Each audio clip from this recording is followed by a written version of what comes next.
Foster family used me as their son's slaver, threatened to send me back if I didn't help him get into Harvard. I said yes.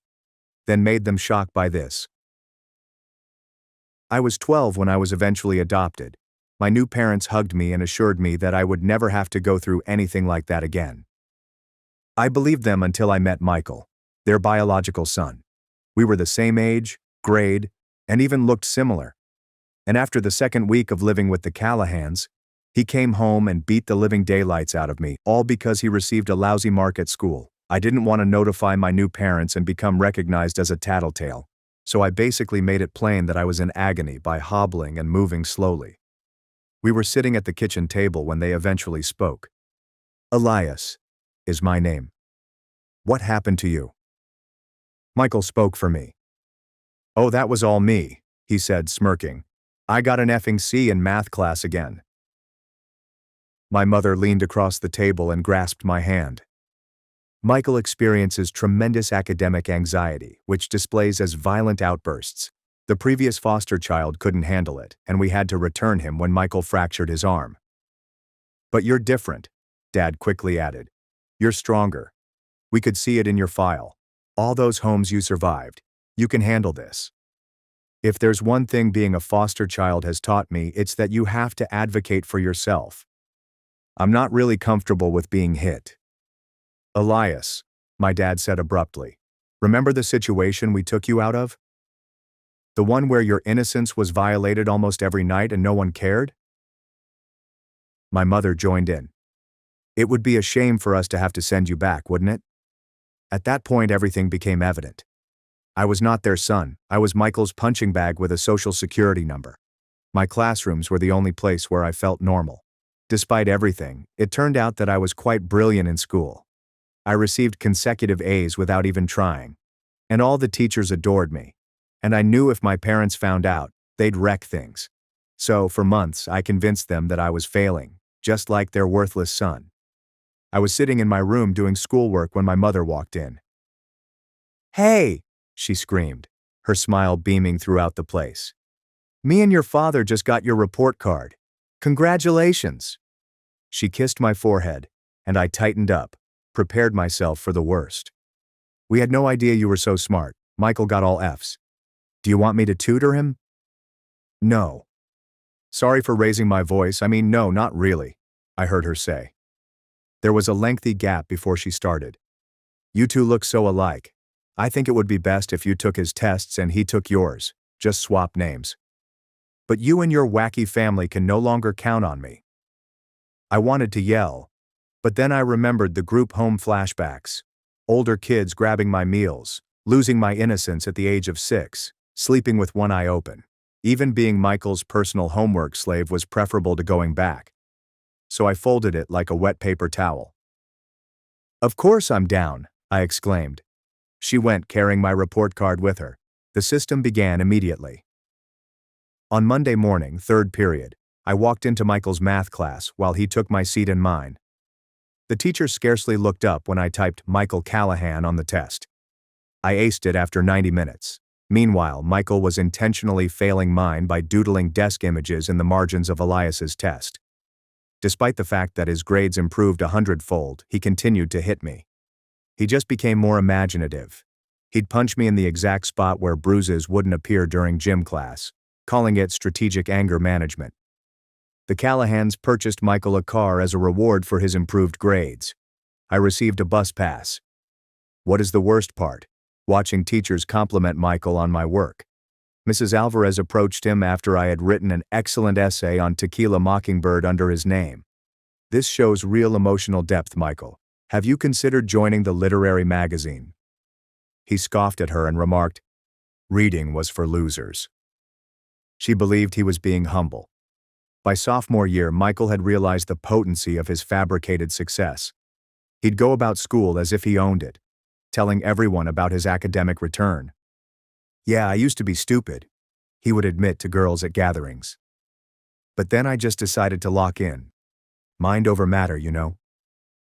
Those words circled in my mind like sharks, so much so that I purposefully performed poorly on the next exam I took under his identity. Not an F, but a C-. My small reign of terror, however, was cut short when my father hauled me out of bed at 3 a.m. on the day the report cards were issued. What he did next was something I had not seen since the foster home. When I finally exclaimed, "I'll never do it again," he patted my soaking head like I was a dog who had learnt not to pee on the carpet. "Good boy. Now go make Michael breakfast. He has a big test today." That's when I stopped being angry and became smart. I understood they'd shown me precisely who they were: crooks who would torture a child to defend their reputation. And crooks are continuously making mistakes. I stood in the kitchen making Michael's eggs the way he loved them, sunny side up with crispy edges, while my mind raced through every bruise and mark on my body. The fresh ones from last night throbbed beneath my shirt. I'd have to document them later. But for now, I had to be the ideal foster son. My hands moved mechanically, buttering the toast just perfectly and placing everything on the plate as Michael instructed. The breakfast table felt like a minefield that morning. Mrs. Callahan sat across from me, holding her coffee and looking through her phone with a phony smile on her face. She looked up abruptly, her eyes full of excitement. "Oh, Elias, I almost forgot. Michael's SAT is coming up next month." She stirred her coffee nonchalantly. "My friend works at the testing center. She's very understanding about Michael's special needs." My stomach sank. Taking his regular examinations was one thing. However, the SAT was a federal fraud. Actual prison time fraud. I maintained a neutral expression and nodded, concentrating on cutting my eggs. Michael reached for the coffee pot and his elbow knocked it towards me. The hot liquid splashed on my hand. I bit down firmly on my tongue, refusing to flinch or back away as the heat scorched my skin. Michael was watching me attentively, his eyes narrowing when I didn't respond. "Be careful there, foster boy," he said, but I could see the wheels churning in his mind. Something had altered inside me since 3 a.m. He noticed the wake-up call.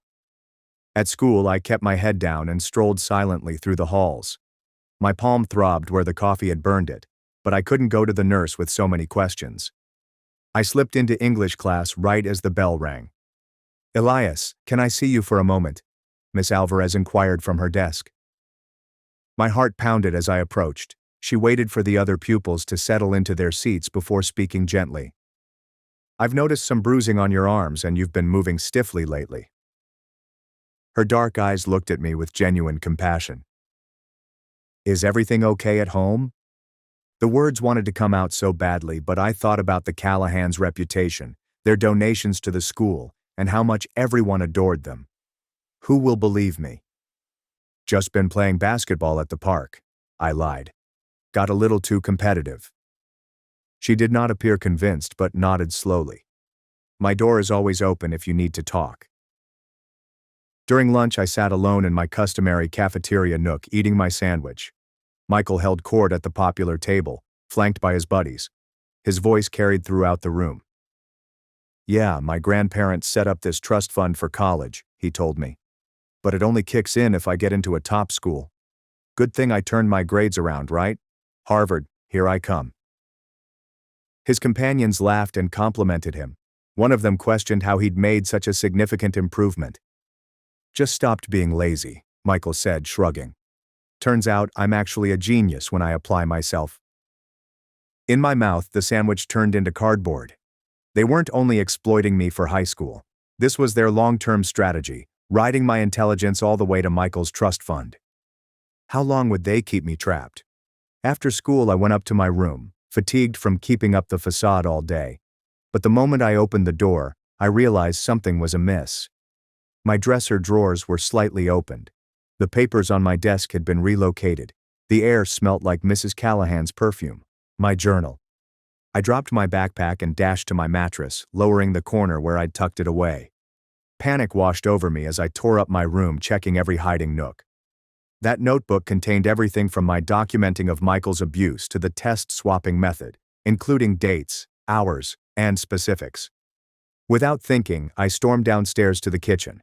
Mrs. Callahan stood at the counter, cutting vegetables for dinner. The knife moved with crisp, methodical strokes. "Where is it?" I demanded. She did not look up. "Where is what, dear?" "My journal. You took it." The knife paused in the middle of a chop. She turned to face me, still clutching it, the blade reflecting the light. Privacy is earned, not given, Elias. Her voice was kind, but she clutched the knife handle more tightly than required, bringing it down on a carrot with undue force. We're a family. Families don't keep secrets. I looked at the knife in her hand and how she grinned while holding it. Message was received. That evening, I discovered my journal on the bed. Several pages had been pulled off, leaving jagged edges that mocked me. Michael's fingerprints were visible on the shredded pages, both intentional and taunting. Every entry concerning the abuse, every record of what they had done, was gone. At dinner, Mr. Callahan made an announcement. "We've decided to upgrade our home security," he explained, biting into his steak. "Cameras throughout the house, for everyone's safety, of course." "Where exactly?" I inquired, attempting to keep my voice steady. "Oh, all the common areas, hallways, exits, that sort of thing." He smiled. "And we'll have monitors in our bedroom so we can keep an eye on things." They were shutting all escape routes and keeping an eye on every move. Even my room would no longer be private, since cameras in the hallway would record my exit and entry. My phone vibrated with a text from Jalen, my only true friend at school. "I haven't seen you in a while. Do you want to hang out this weekend?" I glanced at the note, understanding how thoroughly the Callahans had alienated me. Between Michael's strategic aggression, the continual homework, and their surveillance, I'd lost contact with everyone who could aid me. Late that night, I waited until the house was quiet before entering the restroom. I locked the door and took out my phone, setting the timer. In the mirror, I painstakingly photographed every bruise and mark Michael had left on me. The camera flash revealed purple fingerprints on my arms and welts over my ribs. I made a folder on my phone and titled it Michael's Achievement Awards. If they found it, they would assume it was academic material. The irony was not lost on me. The bathroom door handle rattled. I hurriedly turned off my phone and flushed the toilet, using the basin as cover. Michael stood in the hallway, his gaze icy and calculating as I opened the door. "What were you doing there for so long?" "Using the restroom," I muttered, attempting to move by him. He pushed me against the wall, placing his forearm around my throat. "I know you're planning something, foster boy. I can smell it on you." I met his stare calmly without struggling. "I'm not planning anything." He scrutinized my face for a long time before releasing me. "Good. Because if you try anything at all, you'll wish you were back in that group home getting passed around." Mrs. Callahan detonated another bomb during breakfast the following morning. "Guess what? I've volunteered to be a parent liaison at your school." She beams at me. "I'll be there every day, helping in the office, attending classes. Isn't that wonderful?" This is my safe spot. The only location where I could breathe. Gone. She'd be watching me there too, to make sure I stayed in line. During study hall, I was able to swipe the family iPad while Mrs. Callahan was busy, talking to another parent volunteer. I promptly opened the Messages app and scrolled through previous discussions. There it was, messages from someone named Josh from 6 months ago. "Please help me. I cannot take it any longer. Michael fractured my ribs this time. I am afraid." The messages immediately stopped. The final one reads, "Please don't let them hurt me anymore. Josh." The former foster child. The person whose arm Michael had shattered. But these letters implied far worse. Michael slipped me a note with his test answers during chemistry class. They were all purposefully wrong, so I'd have to reprimand them while the teacher was watching, making it appear normal. I could feel the teacher's scrutinizing gaze on me as I changed each answer. Mrs. Callahan had planned a parent-teacher conference during my library period, which was my only unattended time at school. Now I'd have to sit there as Mom talked about Michael's great progress with professors who commended my work in his name. I tried again with the school counselor, picking my words carefully. "I'm worried about a friend," I explained. "They're in a bad situation at home." Mrs. Bennett, the counselor, sat back in her chair. "What kind of situation?" "Their family expects things from them. Makes them do things they're not comfortable with." She frowned. "Are you talking about the Callahans? Because they're pillars of this community. They've saved so many foster children, donated so much to our programs. Whatever you think you're seeing, I'm sure you're misunderstanding. No way out. Another door closes. But I refuse to give up. Before swapping our papers, I photographed Michael's actual work for his next test. F follows F. I kept getting wrong answers. Evidence. As part of my tasks, I discovered a foster care folder in Mrs. Callahan's home office. The records within showed that they received $800 every month for me. But there was more. Applications for more foster children, with notes in the margins. Honor roll student, academic potential. Michael shares a similar appearance. They had done this previously. They planned to do it again. At Michael's grandparents' Sunday supper, I saw them gush over their grandson's metamorphosis. We always knew Michael had it in him, his grandmother told him, patting his hand. Such a smart boy. She slipped me $20 cash while no one was watching. For all your hard work, she said quietly. I realized she knew. She may not have known all the specifics, but she was aware of something. The pattern was evident now. The Callahans deliberately desired foster children who could improve Michael's academics. Children who were vulnerable. Who had nowhere else to go. Children like me and Josh. Megan, Michael's former girlfriend, approached me after school one day. It's weird, she said. Michael was always so dumb when we dated, could barely write a text without spelling errors. Then suddenly he's writing these brilliant essays. I chose my words carefully. People change. Not that much, she insisted. I still have his old texts. He couldn't even spell definitely. Now he's using words like omnipresent in casual conversation. A seed of hope. I indicated that Michael's makeover may have been off. Megan's eyes light up with recognition. He still can't explain his own essays. I asked him about the symbolism in his mockingbird analysis, and he went completely blank. Michael must have noticed us conversing because he cornered me that afternoon in the locker room. His fist discovered all the areas that would not display accurate hits, leaving me breathless. Stay away from Megan, he hissed, or next time will be worse. That evening during dinner, Mr. Callahan casually stated that Megan's father had recently lost a large deal with his company. Such a shame, he added, not looking at me. These things happen in business. The threat was evident. Cross us, and we will annihilate your entire family. Mrs. Callahan began expecting me to attend Michael's social functions as his tutor. The first event was a pool party at his friend's house. I sat in a corner with my textbooks while Michael splashed around, taking plaudits on his academic turnaround. Mrs. Callahan introduced me to the other parents as Michael's charity case, the underprivileged foster child they had gladly taken in.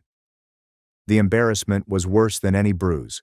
I recognized psychological torture for what it was.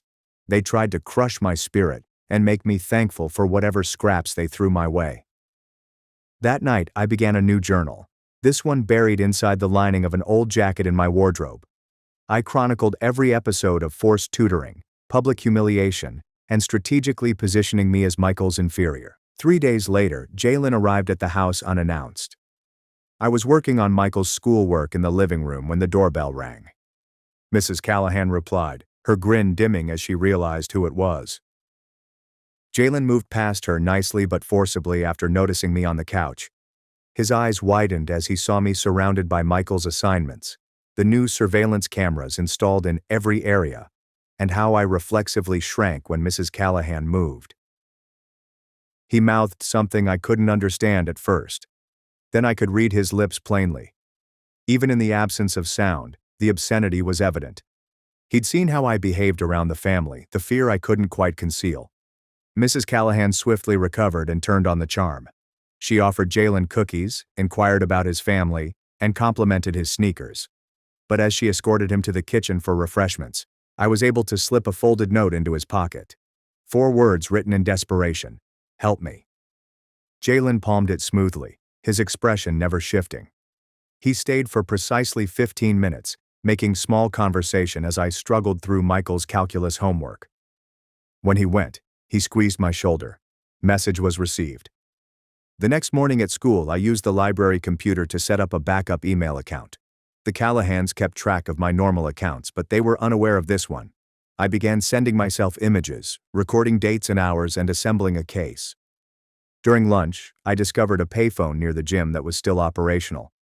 My palms shook as I dialed child services. The hold music played for 30 minutes while I looked over my shoulder, expecting Mrs. Callahan to appear. Finally, I hung up, frustrated. The system designed to protect children like me was overburdened, underfunded, and ineffective.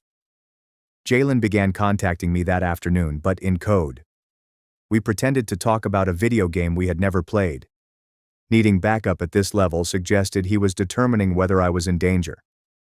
Tonight's boss fight indicated that the Callahans were intensifying.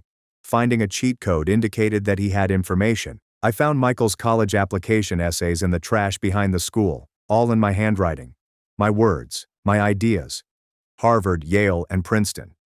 He was aiming high for my brain. I photographed each page before Michael arrived and burnt them in the parking lot, keeping a close eye on myself to ensure I didn't keep any copies. Megan found me after school with her sister Riley standing next to her. Riley seemed older, perhaps 20, with tired eyes and a knowing expression. Riley admitted that she had gone to school with Josh, the previous foster kid.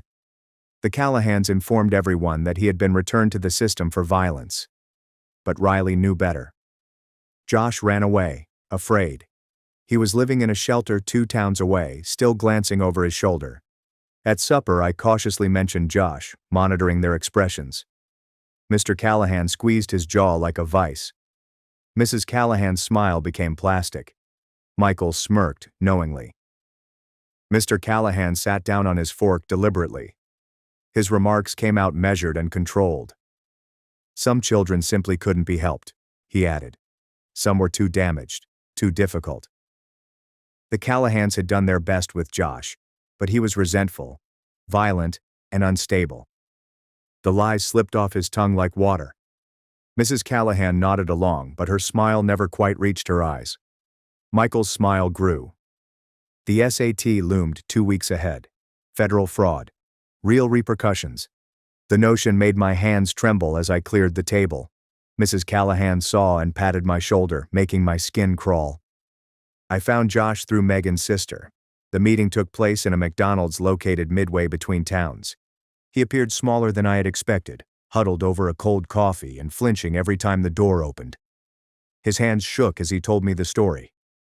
The Callahans had done the exact same thing to him: testing switching, grade fraud, strategic abuse.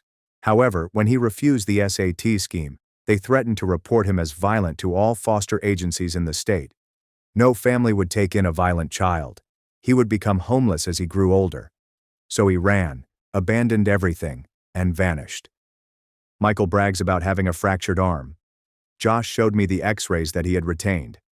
Multiple fractures, months spent healing. Michael used a baseball bat. Back at school, cracks appeared in Michael's facade. Teachers began to see a gap between his written work and spoken talents.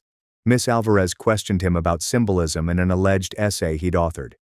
Michael went utterly silent, muttering something about wanting to examine his notes. The math teacher observed him struggling to solve a simple problem on the board. The history teacher noted that he couldn't explain any of the topics from his papers. Whispers began. Questions arose. The Callahans made their next move during a family gathering. They offered me a bargain. Continue to aid Michael through college, and they will pay for my education as well. 4 years at any school, and I wanted all expenses covered. All I had to do was continue becoming Michael's brain. I saw it for what it was. 4 further years of slavery. 4 more years of bruising and humiliation. 4 more years of seeing Michael take credit for my thoughts while I remained in his shadow. Teachers began comparing notes in the faculty lounge. Miss Alvarez recalled similar writing from a foster student years ago.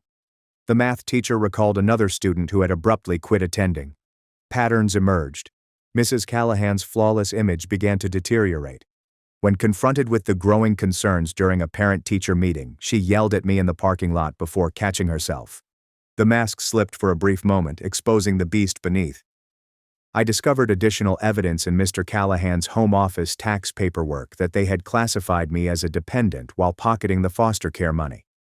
They had never paid their educational expenditures, years of financial deception recorded in their own handwriting. Miss Alvarez took me aside after class one day. She knew there was something wrong. She had begun saving copies of all student work, noticing parallels between Michael's essays and prior year's writings. She couldn't prove anything yet, but she was putting together a case. Jalen set up a cloud storage account from his house and shared access via a gaming software that the Callahans didn't monitor. When I logged in, my heart stopped. He had already uploaded gigabytes of evidence that I had sneaked out on USB sticks hidden in my shoes, including images, papers, and audio. Megan decided to help despite her father's misgivings. What about the contract loss? She had researched and discovered that it was due to a competitor's higher bid, not the Callahans' influence. The timing had been fortuitous. They had used it as a threat, but they lacked the authority they claimed to have. Our small group of friends, including myself, Jalen, Megan, and Riley, convened in secret at Jalen's house. We planned meticulously, knowing we only had one chance. The evidence was overwhelming, but we needed to present it correctly. Megan's offer to plant bogus evidence was rebuffed. We had sufficient real documentation. We needed to accomplish this cleanly and correctly, with no shortcuts that could backfire. Michael slipped after a heated family quarrel over college applications. He mentioned that he did not grasp the essay he authored and realized it too late. His parents exchanged worried expressions. I videotaped everything on my phone, which was hidden under the table. Josh consented to provide a sworn statement, but anxiety still seized him. His hands shook as he detailed his experience, including every torture and forced exam, evidence of a multi-year pattern. Michael's girlfriend abandoned him publicly in the cafeteria. She told everyone within earshot that he was actually dumb and had lied about his intelligence. Word spread like wildfire. Students began to notice the disparities. Social internet posts questioned Michael's metamorphosis. A hashtag began trending locally. The Callahans' carefully built image began to crumble. Jalen's older brother, a law student, analyzed the evidence. His assessment was unequivocal. Several offenses of fraud, abuse, and tax evasion. The Callahans left a mile-wide paper trail. When confronted with the growing suspicions, Mrs. Callahan ultimately broke character entirely. She hissed at me in the kitchen, her true face revealed. Then she caught herself and smoothed her features back into that false smile, but I had witnessed the reality. Teachers who formerly admired the Callahans began to distance themselves. Miss Alvarez apologized for not noticing it sooner. She acknowledged she suspected something about Josh but had no proof. She finally did. The Callahans began making mistakes. They failed to check my backup phone. They missed my proof collection. Their flawless system was collapsing as pressure mounted from all sides. Megan's sister disclosed the final piece. Josh had not just been physically mistreated. He'd been forced into the same test-taking strategy. She had Callahan documents that showed how the design had been developed over time. This was not their first victim, or their second. It was a system. I made sure Michael's younger cousins stayed out of the scenario. During stressful family reunions, I kept them entertained with games and stories. Whatever happened, innocent children would not become collateral damage. Miss Alvarez, the counselor who fired me, and 3 other instructors formed an unofficial alliance. They couldn't act formally yet, but they looked out for me, made sure I was never alone with Michael, and documented what they witnessed. Mrs. Callahan attempted to seduce Jalen's parents by showing up with a pie and praises. But Jalen had already said enough. They were polite, but distant, not buying her ruse. The grandparents arrived suddenly one afternoon. Michael was struggling with his simple math homework, so I began explaining the topic without thinking. His grandmother's expression softened as she watched. The epiphany came slowly but surely. Word spread throughout the main network. Something was awry with the Callahan family scenario. People began asking questions. Why didn't Michael study with friends? Why couldn't he contribute to group projects? Why didn't his spoken abilities mirror his writing work? During a computer lab session, I used Jalen's login to access our cloud storage. All evidence is combined into a single secured document, including dates, times, images, and recordings. Everything is organized and ready. The SAT was 48 hours away. Decision time. Take the test to commit federal fraud or reveal everything. Now the testing center where Mrs. Callahan's buddy worked expected me to identify as Michael. During a family photo shoot for Michael's college application, the photographer spotted my bruises. He noticed the family dynamic and how I cringed when Michael moved too rapidly. He did not say anything, but his eyes spoke volumes. Reality struck hard. Exposing the Callahans meant giving up any opportunity for college money. I'd grow out of foster care with nothing. There's no safety net. There is no support. But continuing meant selling my soul for another 4 years. During a school assembly on academic honesty, I stood up during the question period. My voice echoed around the hall as I inquired about test-taking fraud. What would happen to students who had others take their tests? What about SAT fraud specifically? Michael was definitely sweating in his seat. The principal's eyes furrowed as he gazed at Michael and then at me. The question lingered in the air like a bomb. Parents began to ask why Michael no longer studied with their children, why he couldn't explain fundamental concepts from his own essays, and why his in-class performance did not match his grades. The gathered evidence resulted in an unmistakable pattern. Even the Callahans' impeccable reputation could not overcome the pile of documentation. No matter how deeply you attempt to bury the truth, it will eventually surface. Mrs. Callahan made a last-ditch effort to erase evidence, but she discovered I had stashed copies everywhere. A USB in her jewelry box, files on school computers, and images backed up in different clouds. She taught me to be thorough, and I learned well. The Callahans intended to send me back immediately. They called it an emergency removal, stating that I was unstable, violent, and a danger to their family. But I had already planned to stay with Jalen's family. The papers were filed. They couldn't touch me.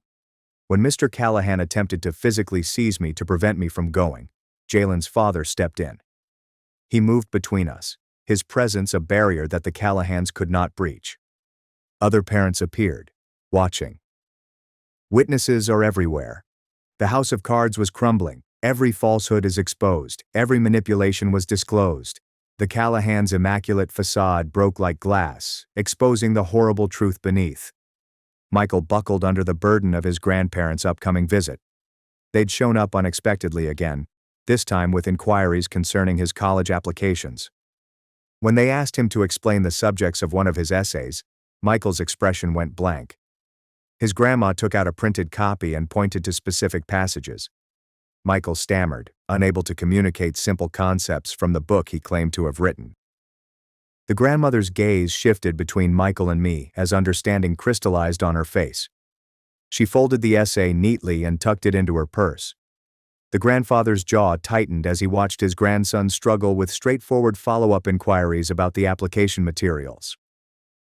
Michael cornered me in my room that evening, his customary arrogance giving way to desperation. He grabbed my shoulders and shook me, demanding that I remedy this disaster. His grip caused additional bruises, but his terror exposed weaknesses in the family structure. Mrs. Callahan emerged in the doorway, dragging Michael away while keeping a prepared smile for the grandparents downstairs.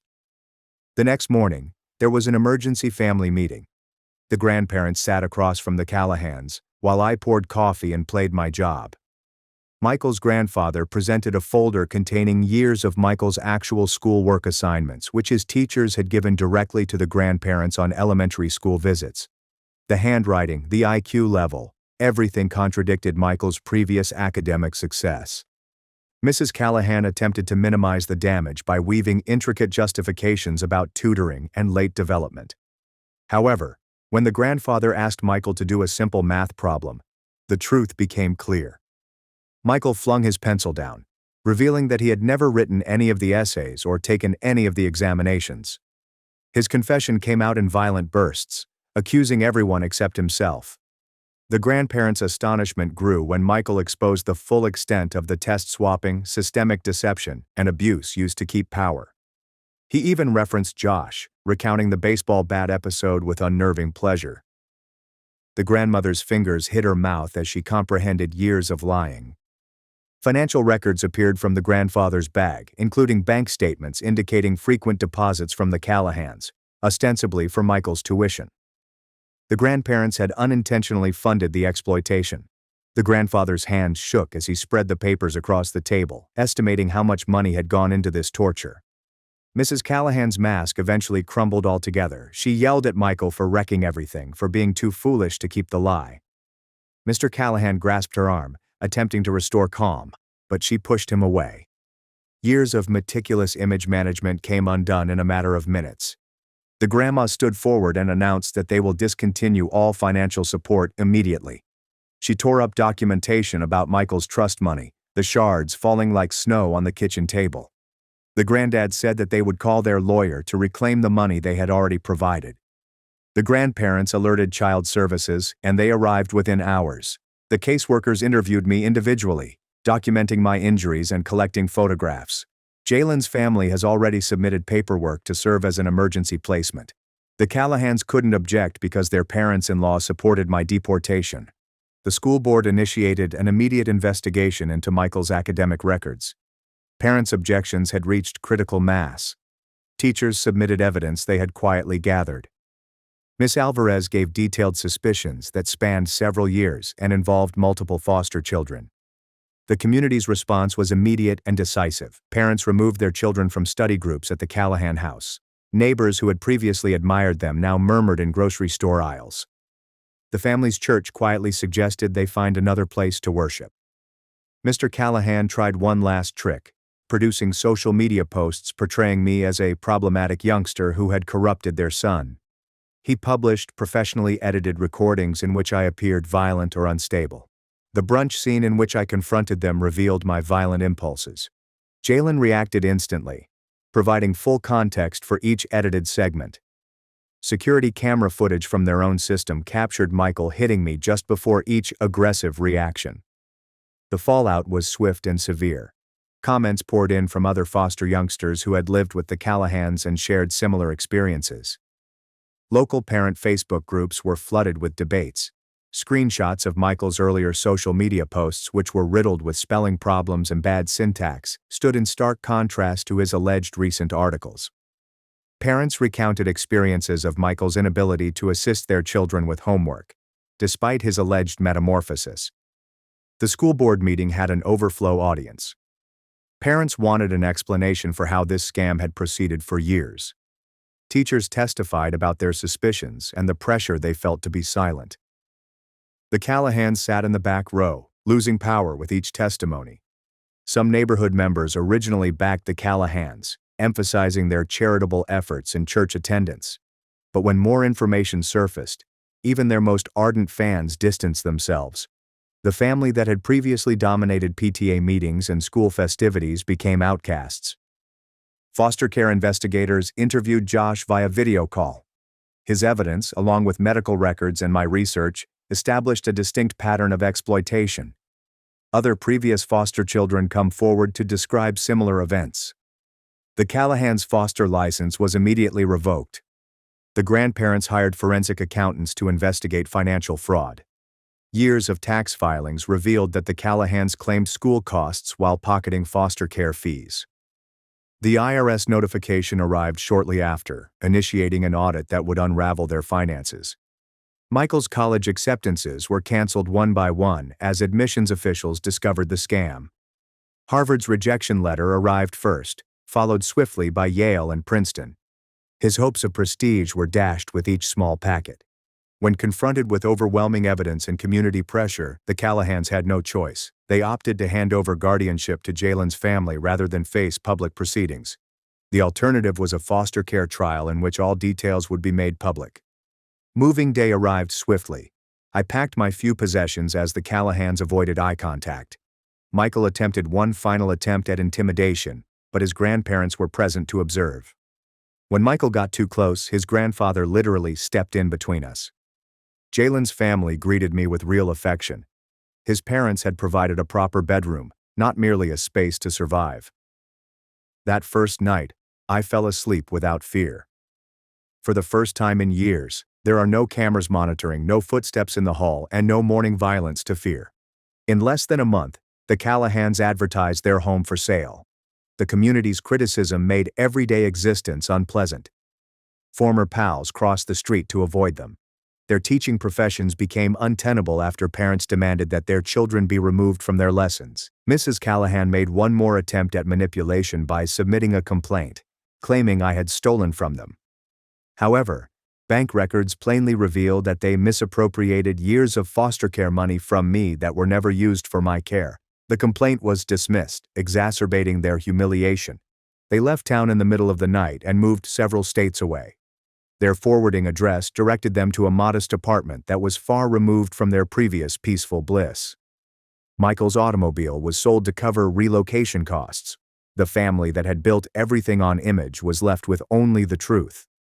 The school board developed new policies to monitor academic performance. Teachers were trained on how to recognize foster kid exploitation.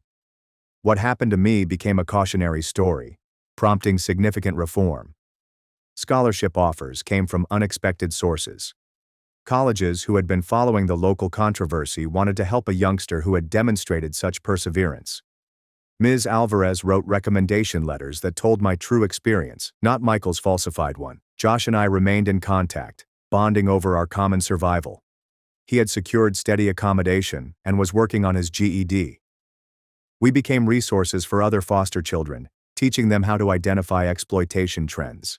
Our pain became a source of purpose. Jalen's family provided the steadiness I had never known. Family dinners were meant to be conversations, not interrogations. Homework was mine to complete, and my accomplishments to claim. They took true joy in my acceptance letters. 6 months after leaving the Callahans, I stood on a podium in graduation regalia. My valedictorian speech focused on resilience and self-worth. I discussed systems that fail vulnerable children, as well as cultures that allow abuse to occur via deliberate ignorance.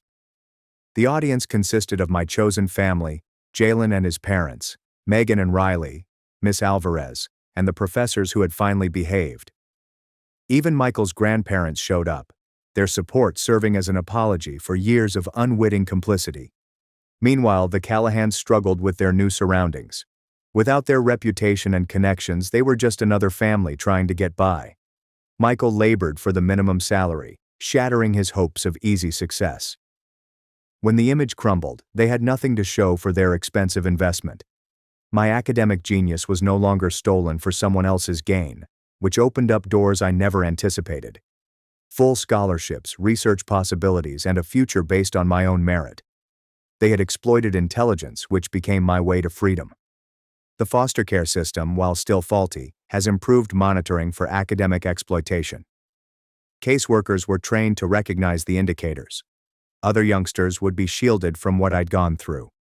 Michael's grandparents established a scholarship fund to help foster children pursue higher education. Their guilt about inadvertently allowing abuse led to action.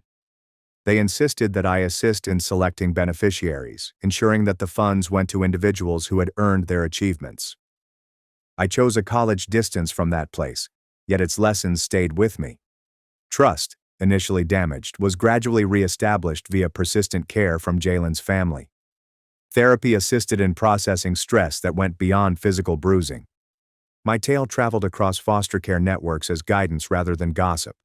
Social workers discussed it during training sessions. Foster children taught how to report abuse and form support networks. What the Callahans did to me served as a model for what to look out for and how to escape. Michael tried to contact me once, a rambling note detailing how I had ruined his life. I did not respond. His inability to accept responsibility revealed that he had learnt nothing. The Callahans had bred a monster who felt that success came naturally, and now he was facing reality without their safety. I graduated, summa cum laude. My successes are solely my own. The stage walk seemed different when the diploma included my name and work that I had actually completed.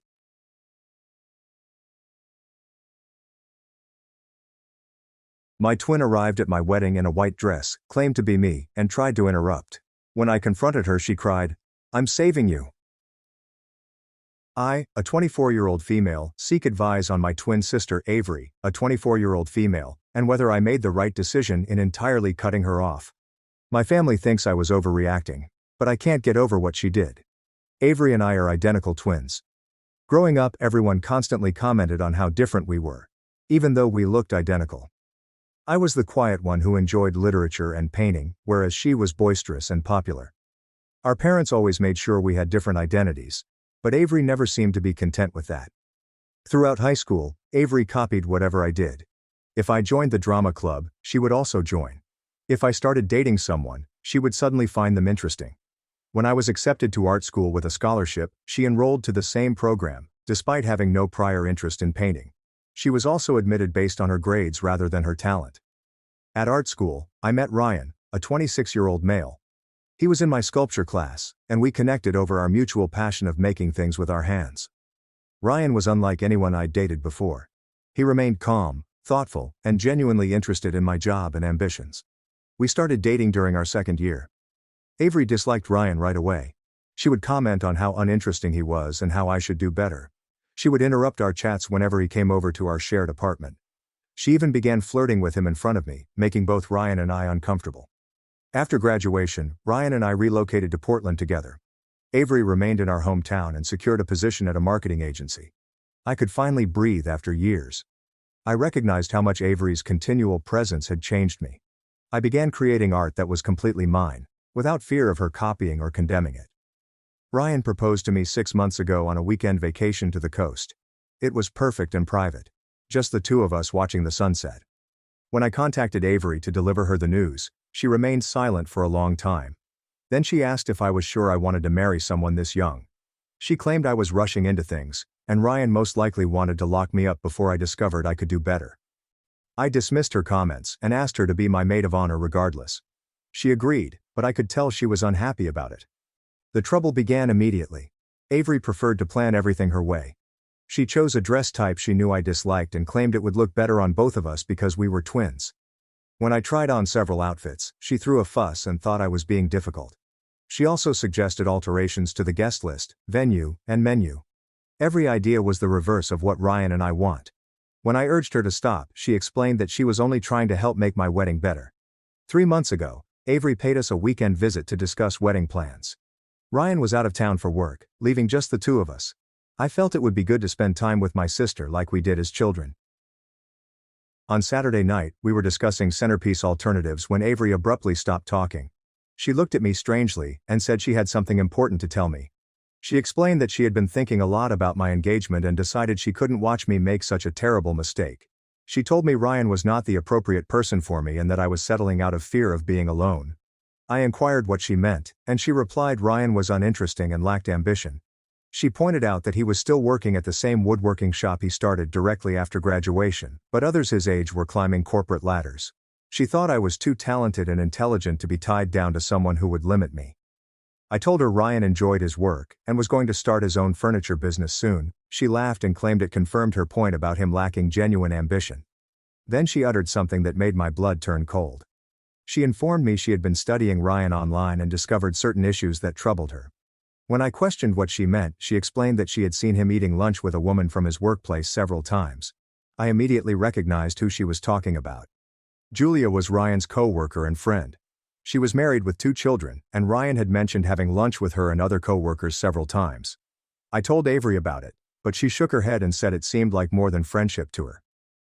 Avery took out her phone and showed me images she had shot of Ryan and Julia in a restaurant.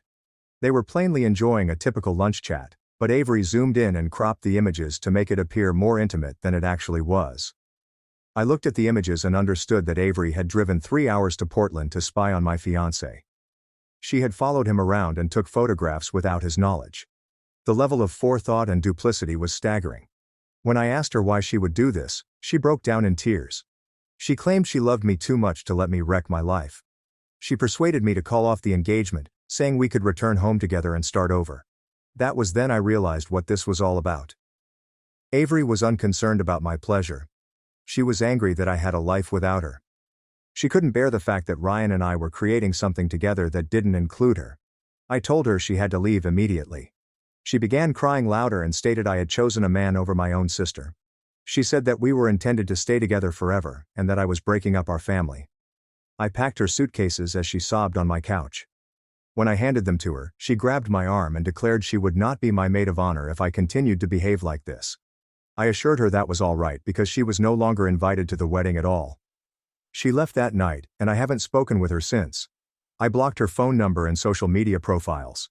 The next day I received calls from my parents, aunts, and several relatives. Avery had contacted everyone and informed them that I had kicked her out for attempting to help me. She claimed I accused her of lying and chose Ryan over family. My mother contacted me crying, saying she couldn't believe I'd treat Avery like this. She claimed Avery was simply looking out for me and that cutting her off was excessive. My father was quieter, but agreed that I should try to resolve matters with Avery. My extended family has taken sides. Some say I overreacted, while others understand why I was furious. But the majority believe I should forgive Avery because she is my twin, and we have always been close. Ryan has been sympathetic, but I can sense he is stressed about the issue. He offered to speak with Avery directly, but I declined. I don't want her anywhere near him or our relationship. The wedding is in 2 months and I keep receiving texts from family members asking if Avery will go. When I answer no, they look at me as if I'm the villain in the story. I've started questioning myself. Maybe Avery was genuinely trying to help in her own misguided way. Perhaps I was too harsh by cutting her off entirely. But every time I think about those images and the preparation that went into taking them, I become irritated all over again. Am I wrong to terminate my friendship with my twin sister over this? Should I try to reconcile before to the wedding? Update 1. I had not expected my post to receive so much attention, so thank you to everyone who commented. The majority of you reinforced what I already knew deep inside, which helped me remain strong when things grew worse. Much has happened since I last updated. My mother called 2 weeks ago and asked if she could come visit to talk about Avery. I consented since I assumed she'd come to see my point of view. When she arrived, she had Avery with her. They plotted this ambush together, hoping to force me to reconcile. I opened my door and found both of them standing there with bags, and I almost shut it. My mother quickly explained that they just wanted to talk and that Avery had something important to tell me. Avery was in tears before she even stepped inside. I welcomed them in but told them they couldn't stay in my house. They could find a motel if they planned to stay for more than a few hours. Avery instantly apologized. She admitted she had overstepped and apologized for following Ryan around. She claimed she was afraid of losing me and behaved out of panic. But then she said something that made me know she still had no idea what she had done wrong. She expressed her desire that I could forgive her error so that we could move forward and plan the wedding together. I asked her what error she was referring to. She agreed shooting the images was wrong, but she maintained her concerns about Ryan. She still believed I was rushing into marriage and Ryan was not ambitious enough for me. My mother nodded, saying Avery had excellent concerns concerning Ryan. She explained that they both wanted what was best for me. I asked my mother if she had seen the photographs Avery had taken. She responded yes, and that while Avery should not have followed Ryan, the images did raise some concerns about his relationship with another lady. I couldn't believe what I heard. I took out my phone and dialed Ryan, putting him on speaker. I urged him to tell my mother and Avery about Julia. Ryan stated that Julia was a friend and co-worker who had helped him organize a surprise for me. They had been meeting to finalize specifications for a bespoke jewelry box he was creating for our anniversary. He explained that he had been careful not to mention it around me because he wanted it to be a surprise. Then Ryan said something that made my stomach sink. He inquired if this was about the private investigator, as Julia had said that someone had been questioning both of them at work. Avery's face turned white. When I asked her what Ryan was talking about, she started crying again. It found out Avery had done more than merely take images. She'd hired someone to research Ryan and had been looking for dirt on him for months. The investigator had called Ryan's co-workers, including Julia, and inquired about his conduct and relationships. Julia told her husband about it, and they were both concerned that someone was stalking them. I looked at Avery and inquired how far she had traveled. She admits to conducting background investigations on Ryan and even calling his ex-girlfriend from college to inquire about their connection. My mother attempted to defend Avery by claiming she was only being thorough because she cared about me. She stated it was wise to know who you were marrying. I told both of them to go immediately. Avery began pleading, saying she would stop investigating Ryan if I would simply listen to her concerns. My mother told me I was being unfair, and that Avery had spent a lot of money to protect me. I stated I didn't care how much money Avery had spent on her infatuation. I informed them that they had 1 hour to pack and leave, or I will contact the cops. Ryan returned home from work early after they had left. He was frightened by the phone call and wanted to make sure I was all right. We chatted for hours about what Avery had done. Ryan informed me that the investigator had contacted his supervisor and other clients, inquiring about his work quality and personal life. His employer had pulled him away to see if he was in any legal problems. Ryan had felt perplexed and humiliated, but hadn't connected it to Avery until now. We also called Julia and her husband to apologize and explain what had occurred. They were relieved to finally understand why someone had inquired about them, But they were also disappointed that they had been drawn into family conflict. The next day my father called me. He claimed my mother had told him everything and he wanted to hear my side of the tale. My father remained silent for a long time after I told him about the private investigator and Ryan's co-workers' harassment. Finally, he denied knowing anything about it. He claimed my mother and Avery told him I was overreacting to some images, not that Avery hired someone to stalk my fiancé. My father apologized for not supporting me before. He claimed he would talk to my mother about Avery's behavior and attempt to explain why I was unhappy, but the harm had already been done. Our extended family had learned about the private investigator, and everyone was now taking sides. Some relatives believe Avery went too far, while others believe she was simply trying to protect her sister. My mother has called me every day, swinging between wrath and guilt. She claims I'm pulling the family apart and that Avery is distraught. She constantly urging me to let Avery attend the wedding as a regular guest. I've not changed my mind. Avery is not invited, and anyone who brings her as a +1 will be asked to leave. Ryan and I decided to hire security for the wedding after his boss informed us that the investigator had inquired about our wedding date and venue. We're concerned Avery will try to show there regardless. The worst aspect is that this entire issue has ruined what should have been a pleasant period in our lives. Instead of discussing our future together, we are coping with Avery's fixation and my family's problems. I keep thinking if I could have handled this differently. But every time I think about Avery hiring a private investigator, I realize I made the correct decision. Update 2.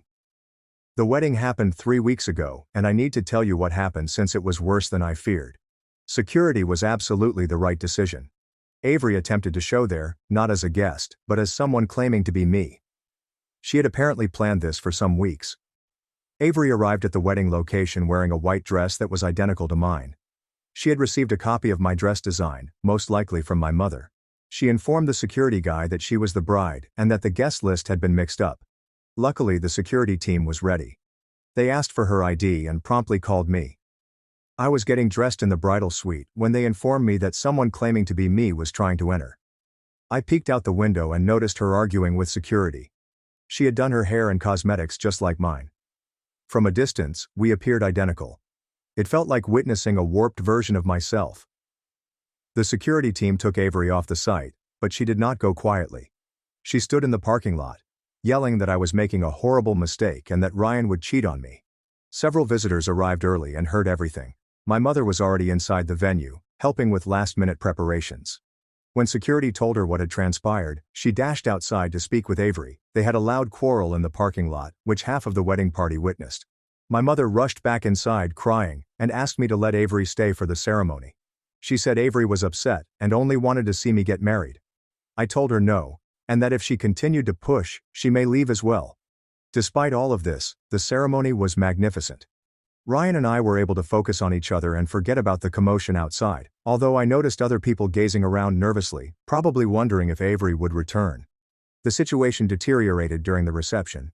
Avery had obviously been watching from across the street. When she noticed guests going for restroom breaks or to smoke, she approached a few. My cousin Nathan approached me during supper and told me that Avery had stopped him outdoors. She had informed him that Ryan was already cheating, and she had proof. She handed him printouts of text messages allegedly exchanged between Ryan and other women. Nathan stated that the messages appeared to be false, as if someone had produced them using screenshots. The phone numbers did not correspond to any of Ryan's devices, and several of the messages mentioned topics that made no sense. But Avery did not stop there. She had made phony social media profiles with images of ladies from Ryan's office and was sending herself messages pretending to be them. She then collected screenshots of these fictitious exchanges as evidence. Nathan told me this, and I understood Avery had completely lost contact with reality. She had expanded her investigation beyond Ryan. She was actively fabricating evidence to support her claim. Ryan and I decided to contact the police. Avery was harassing, and the fabricated evidence may be called fraud. We wanted to film everything in case the situation went further. The cops collected our statement and stated they will speak with Avery. They stated that showing up to the wedding in a bridal gown may be deemed impersonation, and fabricating proof was absolutely prohibited. 2 hours later, my phone began ringing with calls from family members. Avery had been arrested. She was accused with harassment and falsifying records. My mother was at the police station trying to bail her out. I should have stayed at my own wedding reception, but I felt compelled to go to the station and confront this situation head-on. Ryan accompanied me, and we met my parents there. My mother laughed so hard. She continued insisting it was all my fault for not forgiving Avery sooner. She stated that if I had simply included Avery at the wedding, none of this would have occurred. My father looked fatigued. He drew me aside and told me that he had no idea about the false texts until the cops described what Avery had done. He claimed Avery had lied to both of my parents about the scope of her conduct. When Avery was released on bond, she appeared dreadful. Her makeup was smudged and her clothing was crumpled. When she saw me, she burst into tears, apologizing and pleading for her sister to return. But then she said something that showed me she still didn't comprehend. She expressed her hope that now that I had witnessed how far Ryan would go to turn me against my family, I would finally listen to her concerns. I inquired what she meant. She claimed Ryan's call to the police demonstrated his controlling and vengeful nature. She claimed that a good man would have forgiven her mistakes and attempted to resolve the situation quietly. That's when I realized Avery would never change. Even after being jailed, she continued to make Ryan the villain in her fiction. I told Avery I didn't want to see her again. I threatened to file a restraining order if she approached me, Ryan, or anyone else in our lives again. My parents attempted to object, but I was done listening. Ryan and I returned to the venue to resume our celebration. Most of our guests knew what had happened, but they were supportive and attempted to help us salvage the evening. My father called me the next day to apologize. He stated that he was seeking for divorce from my mother. He couldn't stay married to someone who encouraged Avery's actions while blaming me for the repercussions. My mother has been phoning me non-stop since then, but I have not responded. She left voicemails stating, "I am destroying the family, and that Avery needs help, not punishment." Avery's court date is next month. Her lawyer contacted us and asked if we would consider dropping the charges if Avery agreed to stay away from us. We said no. Avery must face serious consequences for what she did. Update 3: Avery was sentenced to 6 months probation and obligatory treatment last week. She must also pay restitution for the expense of our wedding security, and will be unable to contact Ryan or myself for the next 2 years. However, it is not why I am writing this final update. Something happened that made me realize Avery's difficulties are far deeper than I previously imagined. 3 weeks ago I received a call from Lisa, Avery's college roommate. I hadn't communicated with Lisa since graduation, so I was surprised to hear from her. Lisa explained that she had heard of Avery's arrest through mutual acquaintances and wanted to tell me something important. She claimed she should have spoken up years ago but was frightened of becoming embroiled in family conflict. Lisa informed me that during college, Avery was preoccupied with emulating me in ways I had no idea about. She stated that Avery would browse through my social media profiles and copy my art creations before I posted them. Avery would turn in her copies first, making it appear that I was copying her. Avery had also started intercepting mail and items addressed to me in our shared apartment. She had opened acceptance letters from galleries and art competitions that I had submitted and discarded the ones that had received favorable feedback. Lisa explained that she tried to tell me about this during our senior year, but Avery persuaded her not to because I was already anxious about graduation and job seeking. But the worst thing was what Lisa said next. She claimed Avery had been undermining my relationships long before Ryan. In college, Avery would contact the guys I was dating and inform them that I was seeing other people or had said terrible things about them. Lisa showed me screenshots she had saved from years before. Avery had staged false text conversations that made it appear as if I was trash-talking my boyfriends to others. She had provided phony screenshots to the males I was dating, resulting in multiple breakups. I remembered those relationships ending abruptly, with men accusing me of things I had never said or done. At the time, I assumed they were immature or seeking for reasons to break up. I never suspected Avery was involved. Lisa apologized for not informing me sooner. She claimed she was young and afraid, that Avery had convinced her that she was protecting me from men who were not good enough. After meeting with Lisa, I began reaching out to other college classmates. 2 more of Avery's roommates confirmed similar accounts. Avery had been deliberately undermining my relationships and opportunities for years. I also discovered that Avery had been telling people we were going to start a business together after college. She had used my portfolio and artwork to apply for employment, stating that we were a creative partnership. When Avery failed to show up for interviews, several employers contacted me to inquire. Armed with this information, I decided to write to Avery's probation officer. I wanted them to understand that her behavior toward me and Ryan was part of a larger pattern of dishonesty and manipulation. The probation officer thanked me for the information, saying it would help Avery with his court-ordered counseling. They advised Avery to address these deeper concerns if she wanted to prevent more serious legal troubles in the future. My mother found out about the letter and called me yelling. She accused me of being vindictive and harsh by attempting to worsen Avery's punishment. She stated that Avery was sick and needed family assistance, not further legal issues. I told my mother that Avery had been actively ruining my life for years, and that I was done protecting her from the consequences. I said that if she wanted to help Avery, she could push her to accept responsibility for her actions rather than making excuses. My mother stated I was heartless, and she was embarrassed to name me her daughter. She claimed she would never forgive me for wrecking Avery's life. She then hung up on me. My father contacted me later that day. He admitted that he was unaware of Avery's undergraduate activities, but he was unsurprised. He stated he had always felt Avery had major mental health difficulties, but my mother had refused to seek professional treatment. He also informed me that my mother had been giving money to Avery while she was on probation, despite the court's order that she work and support herself.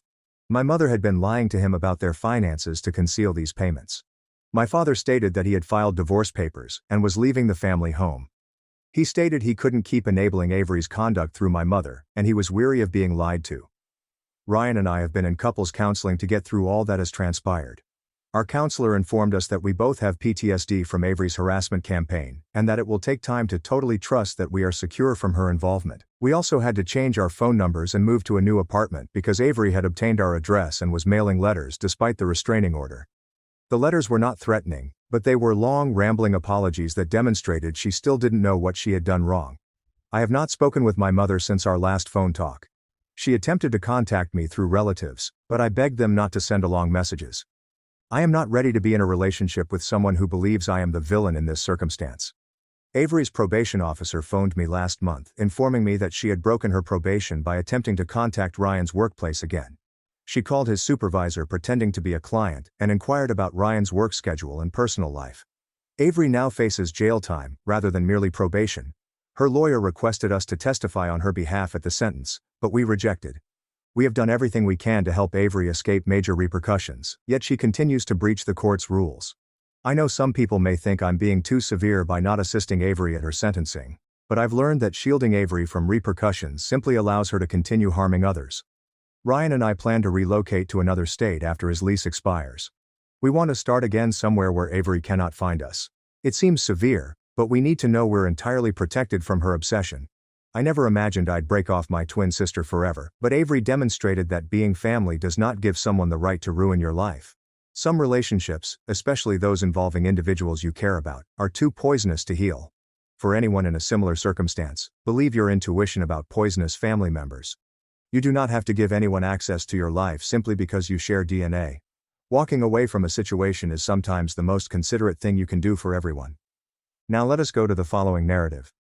Story 2. I struggled with infertility for 7 years. When I eventually became pregnant, my brother accused me of selfishness. Now he shows up intoxicated at my house, asking to see my newborn. I, 34, never imagined myself in this situation, divided between my lifelong desire of becoming a mother and my connection with my older brother, Nathan, 38. Growing up, Nathan and I were inseparable. He was my defender, confidant, and closest friend. We come from a close-knit family, and our parents constantly emphasized the value of sibling relationships. Nathan was the one who taught me how to ride a bike, helped me with my homework, and chased off the boys who tried to bully me in middle school. Our friendship grew stronger with age. Nathan was suspicious when I met my husband, Kevin, a 35-year-old male in college. He interrogated Kevin mercilessly during our first family dinner, inquiring about his ambitions and future plans. However, Nathan eventually came to consider Kevin as the brother he never had. They bonded over their mutual love of football and horrible dad jokes. Nathan was even Kevin's best man in our wedding 10 years ago. Everything changed when Kevin and I began trying for a baby 7 years ago. We were so happy and naive back then, assuming everything would happen swiftly. But month after month, we were disappointed. We initially kept it to ourselves, not wanting to concern our families. But as time passed and the difficulties became more evident, we opened up about our fertility problems. Nathan's wife, Julia, 36, became pregnant with their first child about the same time we began trying. I was truly delighted for them, but it was difficult to watch them start a family so easily while we battled. Nathan, who had always been my support, now appeared aloof and uncomfortable around me. He would dodge the issue of babies entirely, or make awkward jokes about how we needed to work harder. As our reproductive journey progressed, we had several rounds of IVF. Each setback was painful, but we tried to maintain optimism. During this time, Nathan and Julia had 2 additional children quickly. While I enjoyed being an aunt, each pregnancy announcement and baby shower seemed like a stab in my heart. Nathan's actions at this time were perplexing and hurtful. He appeared to alternate between completely shunning me and making offensive comments. After a particularly painful failed IVF round, he suggested to me during a family meal that I stop thinking about having a baby and instead pursue a hobby. I was astonished and upset, but I attempted to dismiss it, telling myself he simply didn't understand. 2 years ago, after our previous failed IVF treatment, our doctor advised us that our chances of conceiving were extremely slim. I was crushed. I slipped into a severe despair and scarcely left the house for weeks. Kevin was my rock during this time, but I could see how it was affecting him as well. Nathan's insensitivity peaked throughout this gloomy period. He'd often say things like, "Just relax, it'll happen when you stop trying so hard," or, "Maybe you're not meant to be a mom." Each word felt like a knife coming from my brother, who had once been my staunchest advocate. The matter reached a climax at our parents' 40th anniversary party last year. I had just learned that our last IVF round had failed, and I was feeling especially raw and vulnerable. I attempted to put on a brave face for our parents' sake, but my anguish was clearly obvious. Nathan cornered me in the kitchen as I was getting a glass of water. He began lecturing me on how I should get over it and stop being so selfish. He told me that my mopey attitude was destroying family gatherings, and that instead of wallowing in self-pity, I should be happy for him and Julia. He also implied that my fixation with having a baby was straining his relationship with Kevin. I was stunned. This was not the brother I knew or loved. I attempted to convey how cruel his words were, how the sorrow of infertility was not something I could simply get over.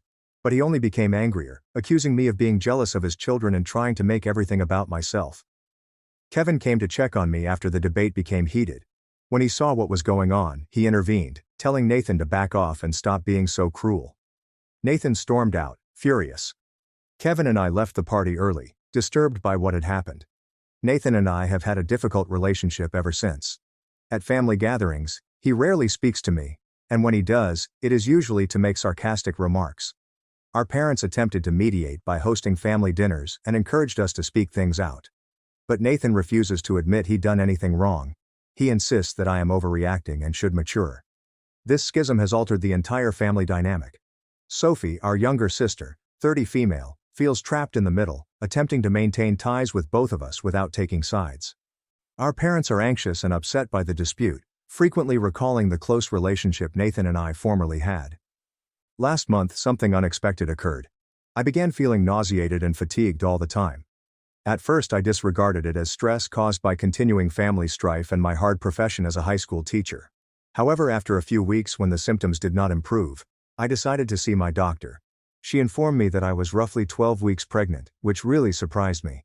Kevin and I were ecstatic but yet apprehensive, considering our history. We opted to keep the news hidden until we were further along, not wanting to raise our hopes or cope with family reactions right away. However, over a family dinner last week, our mother noted that I wasn't drinking wine, which was unusual for me. She guessed quickly and was overjoyed. In her excitement, she began informing everyone at the table, including Nathan and Julia.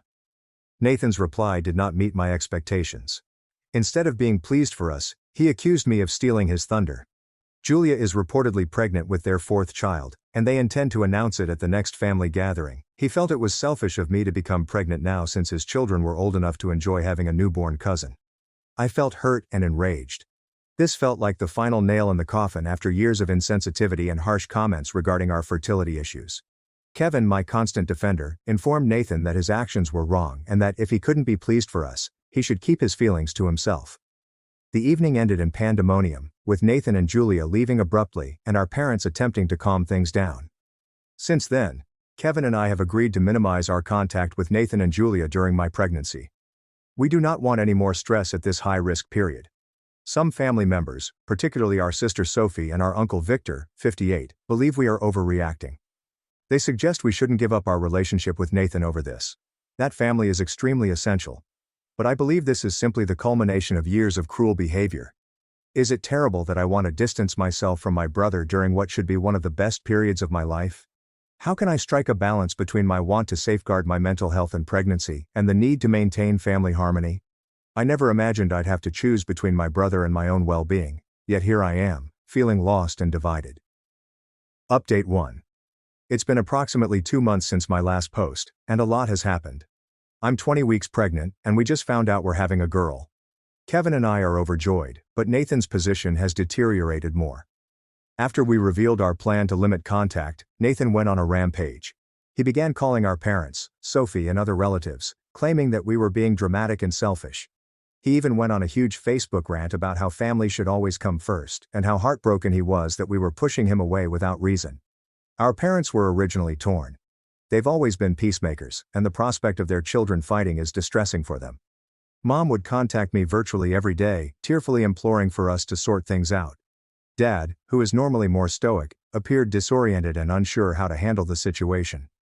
They wanted everyone to get along and couldn't understand why we couldn't simply talk it out. But then something unexpected occurred. Our 32-year-old female relative Maya contacted me privately. Maya and I were close as children, but we grew apart as she traveled across the nation for work. She told me she had been following the family drama from a distance and felt driven to share her own experience with Nathan. Maya apparently suffered a miscarriage 2 years ago. She had been about 10 weeks pregnant and was horrified. She had confided in Nathan during a rare visit home, and he had been equally insensitive. According to Maya, he encouraged her to get over it because the baby wasn't even born yet. He argued she was overreacting and should be thankful it happened early rather than later in the pregnancy. Maya's story stunned me. It was like a missing puzzle piece fell into fit, revealing a pattern of conduct I hadn't previously noticed. It also gave me the strength to tell our parents about Nathan's harsh words and actions over the years. I showed them text conversations in which he insulted our fertility issues and rejected our pain. I described situations at family gatherings in which he made offensive remarks or jokes about us. Our parents were startled. They had no knowledge of Nathan's actions. Mom burst into tears, apologizing for not realizing what was happening, and for forcing us to reconcile. Dad, who has always been a man of few words, merely stated that he was disappointed in Nathan and understood our need for distance. This discovery altered the family dynamic substantially. Our parents stopped urging us to make amends with Nathan and began setting their own boundaries. They informed Nathan that his behavior was inappropriate and that he needed to apologize and make apologies if he wanted to fully participate in family functions. Nathan didn't take it well. He accused me of inciting the family against him and manipulating our parents. He began sending angry letters to everyone, accusing us of conspiring against him and Julia. Last weekend, at a family BBQ, things became heated. It was meant to be a small party to commemorate Sophie's recent promotion at work. Kevin and I had declined to attend because we knew Nathan and Julia would be present. However, midway through the event, Sophie gave us a frantic call. Nathan apparently arrived in a nasty attitude, having already consumed a few drinks. He immediately began making passive-aggressive remarks about how some individuals believe they are too good for family. When Sophie ordered him to stop, he became louder and more obnoxious, complaining about how unfair everyone was to him.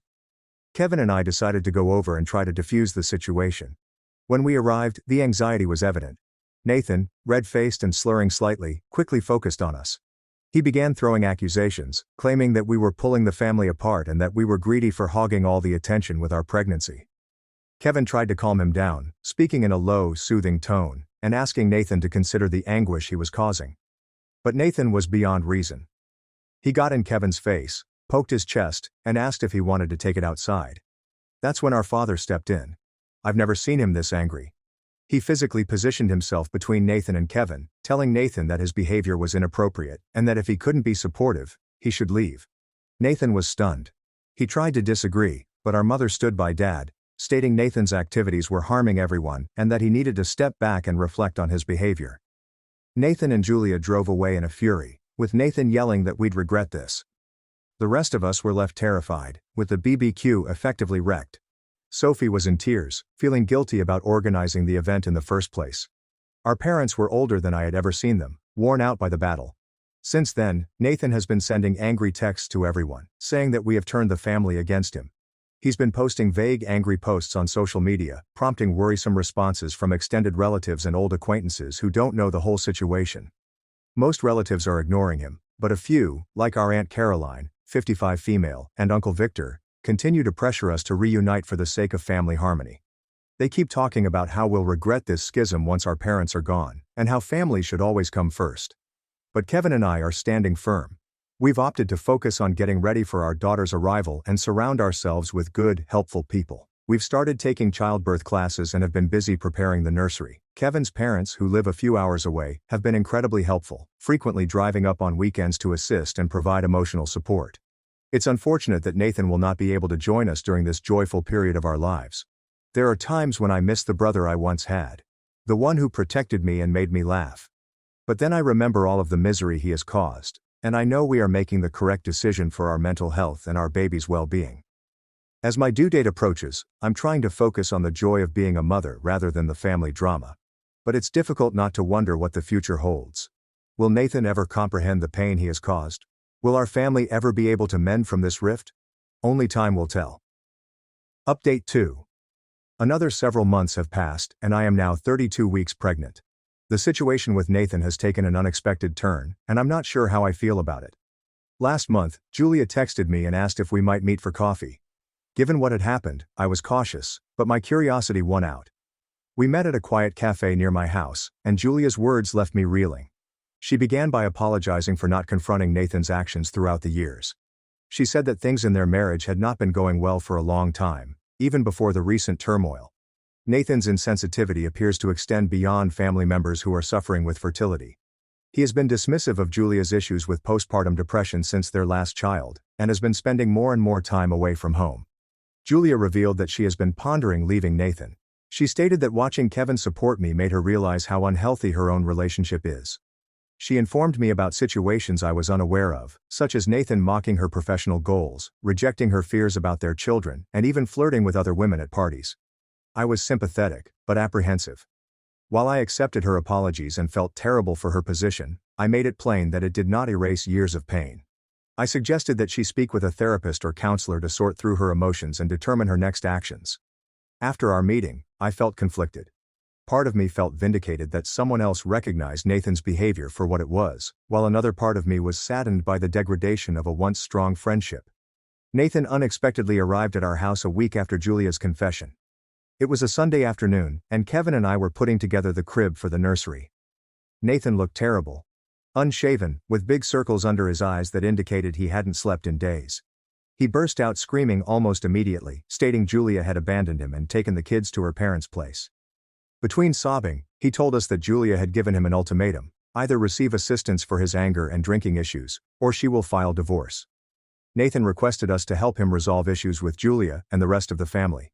He admitted he had been a horrible jerk and wanted to make amends. He even got down on his knees, pleading with me to contact Julia on his behalf. I felt conflicted. Part of me felt bad for him. This broken man was so unlike the strong, protective older brother I previously knew. But a greater part of me was still upset at how he had treated us and suspicious of his sudden change of heart. Kevin and I exchanged a look, silently communicating as we frequently do. Then, as gently as possible, we told Nathan that, while we were sorry he was going through a difficult time, we couldn't help him. We advised him to seek professional help to resolve his troubles, both for his own and his family's sake. Nathan didn't take it well. His sorrow immediately turned to rage. He accused us of being callous, claiming we were kicking him while he was down. He stated that he could not believe his own sister would desert him in his time of need. Then he stormed out, slamming our front door so fiercely that the portraits rattled against the walls. We haven't heard from Nathan directly since then, but the family gossip has been rife. Our parents called the next day to inform us that Nathan had arrived at their home in a similar state. They're trying to persuade him to go to therapy, but he's not interested. Sophie contacted me in tears, explaining that Nathan had been leaving her rambling, sometimes incomprehensible voicemails. She is concerned about his mental health, but she is unsure how to help. I urged her to retain her distance for now, and to encourage Nathan to seek professional help if he contacted her again. The entire incident has elicited a range of complex emotions. While I don't want to see my brother suffer, I also don't feel ready to welcome him back into my life, especially with the kid on the way. His explosive behavior is troubling, and I'm concerned about the stress it may bring for me and the baby. Continuing from where we left off, Kevin and I are attempting to focus on the final preparations for our daughter's arrival, but the family drama is obviously putting a pall over what should be a joyous occasion. We've finished putting up the nursery, a serene space painted in subtle yellows and greens. Kevin's mother assisted us in decorating, and it has quickly become my favorite room in the house. Sometimes I sit in the rocking chair, caressing my belly and chatting to our little girl, trying to distract myself from the family drama. We've started going to childbirth classes twice a week. The other expectant parents have formed a type of support network.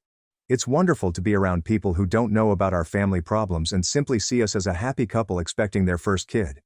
Despite everything, I'm trying to have a positive attitude and concentrate on the wonder that is growing inside of me. After years of believing it would never happen, each kick and movement seems like a priceless gift. Kevin has been my rock throughout this, attending every doctor's visit, satisfying my midnight desires, and knowing when I need a hug or a listening ear. As my due date approaches, I can't help but ponder about the future. Will Nathan get the help he requires? Will our family ever be able to mend from this rift? Only time will tell. Update 3. Our beautiful daughter, Lily, was born 3 weeks ago. The birth was difficult. I needed an emergency C-section after 20 hours of labor, but Lily and I are doing well now. The instant they placed her in my arms, all of the sorrow and hardship of the previous year seemed to vanish. Kevin has been an amazing rock through everything, seldom leaving our side during our hospital stay. Coming home with Lily has been a roller coaster of emotions. We're fatigued, but utterly smitten with our little child. The nights are long, and the days are full of feedings, diaper changes, and stolen naps. But every time Lily wraps her tiny fingers around my finger, or Kevin makes her smile, my heart feels like it will burst with joy. Unfortunately, the drama with Nathan has not faded. He did not contact us when Lily was born, despite our parents informing him. They said he has been asking about her, but he is furious because we did not tell him about the birth ourselves. It's frustrating because it appears that he's making Lily's birth about him rather than celebrating her new life. Our parents and Sophie have been to see Lily several times, and they adore her. It's bittersweet to watch them with her, knowing that in another universe, Nathan and his family would also be there. Sophie revealed that Nathan's children have been asking about their new cousin, wondering why they haven't met her yet. Julia called us again last week. She and the children are still living with her parents, and she has initiated divorce proceedings. Nathan evidently refused to get therapy or admit his problems, leaving her with no choice. She asked whether we would be willing to write a statement on Nathan's behavior throughout the years, which could be significant to their custody arrangements. Kevin and I are still deciding whether or not to become involved. On the one hand, we want to encourage Julia while also ensuring the children's health. On the other hand, we're concerned about getting drawn into legal processes and potentially worsening our issue with Nathan. The most recent development occurred yesterday, and it has left us shaken. Nathan arrived at our place in the evening, definitely wasted. He began hammering on the door, yelling about how we had ruined his life and demanding to see his niece. Lily was sleeping when his ranting woke her up, causing her to wail. Kevin managed to calm Nathan down and get him to go without incident, but it was frightening. The notion of Nathan's unpredictable conduct around our newborn daughter is unsettling. We're really considering getting a restraining order, which I never expected to have to do against my own brother. This entire issue has shown me how toxic Nathan's presence in our lives has been. While I hope he gets the care he requires, my current concern is to safeguard my daughter and our small family. We're thinking of relocating to a new house in a different neighborhood, partially to give Lily more space as she develops, but also to get away from all the turmoil. We've also begun to discuss the prospect of family therapy, not necessarily with Nathan right now, but potentially with our parents and Sophie. There's a lot of hurt and confusion to get through, and we believe that having a neutral third party may help us manage these complex emotions and familial dynamics. Despite everything, the last few weeks with Lily have been the happiest of my life. Kevin and I are fatigued but incredibly smitten with our little child. We're focusing on enjoying this precious time and creating a positive, loving atmosphere for our baby. Every day, I gaze at Lily and feel grateful for the difficult route that led her to us. While Nathan's situation has been heartbreaking, it has also increased my appreciation for the healthy, supportive relationships in my life.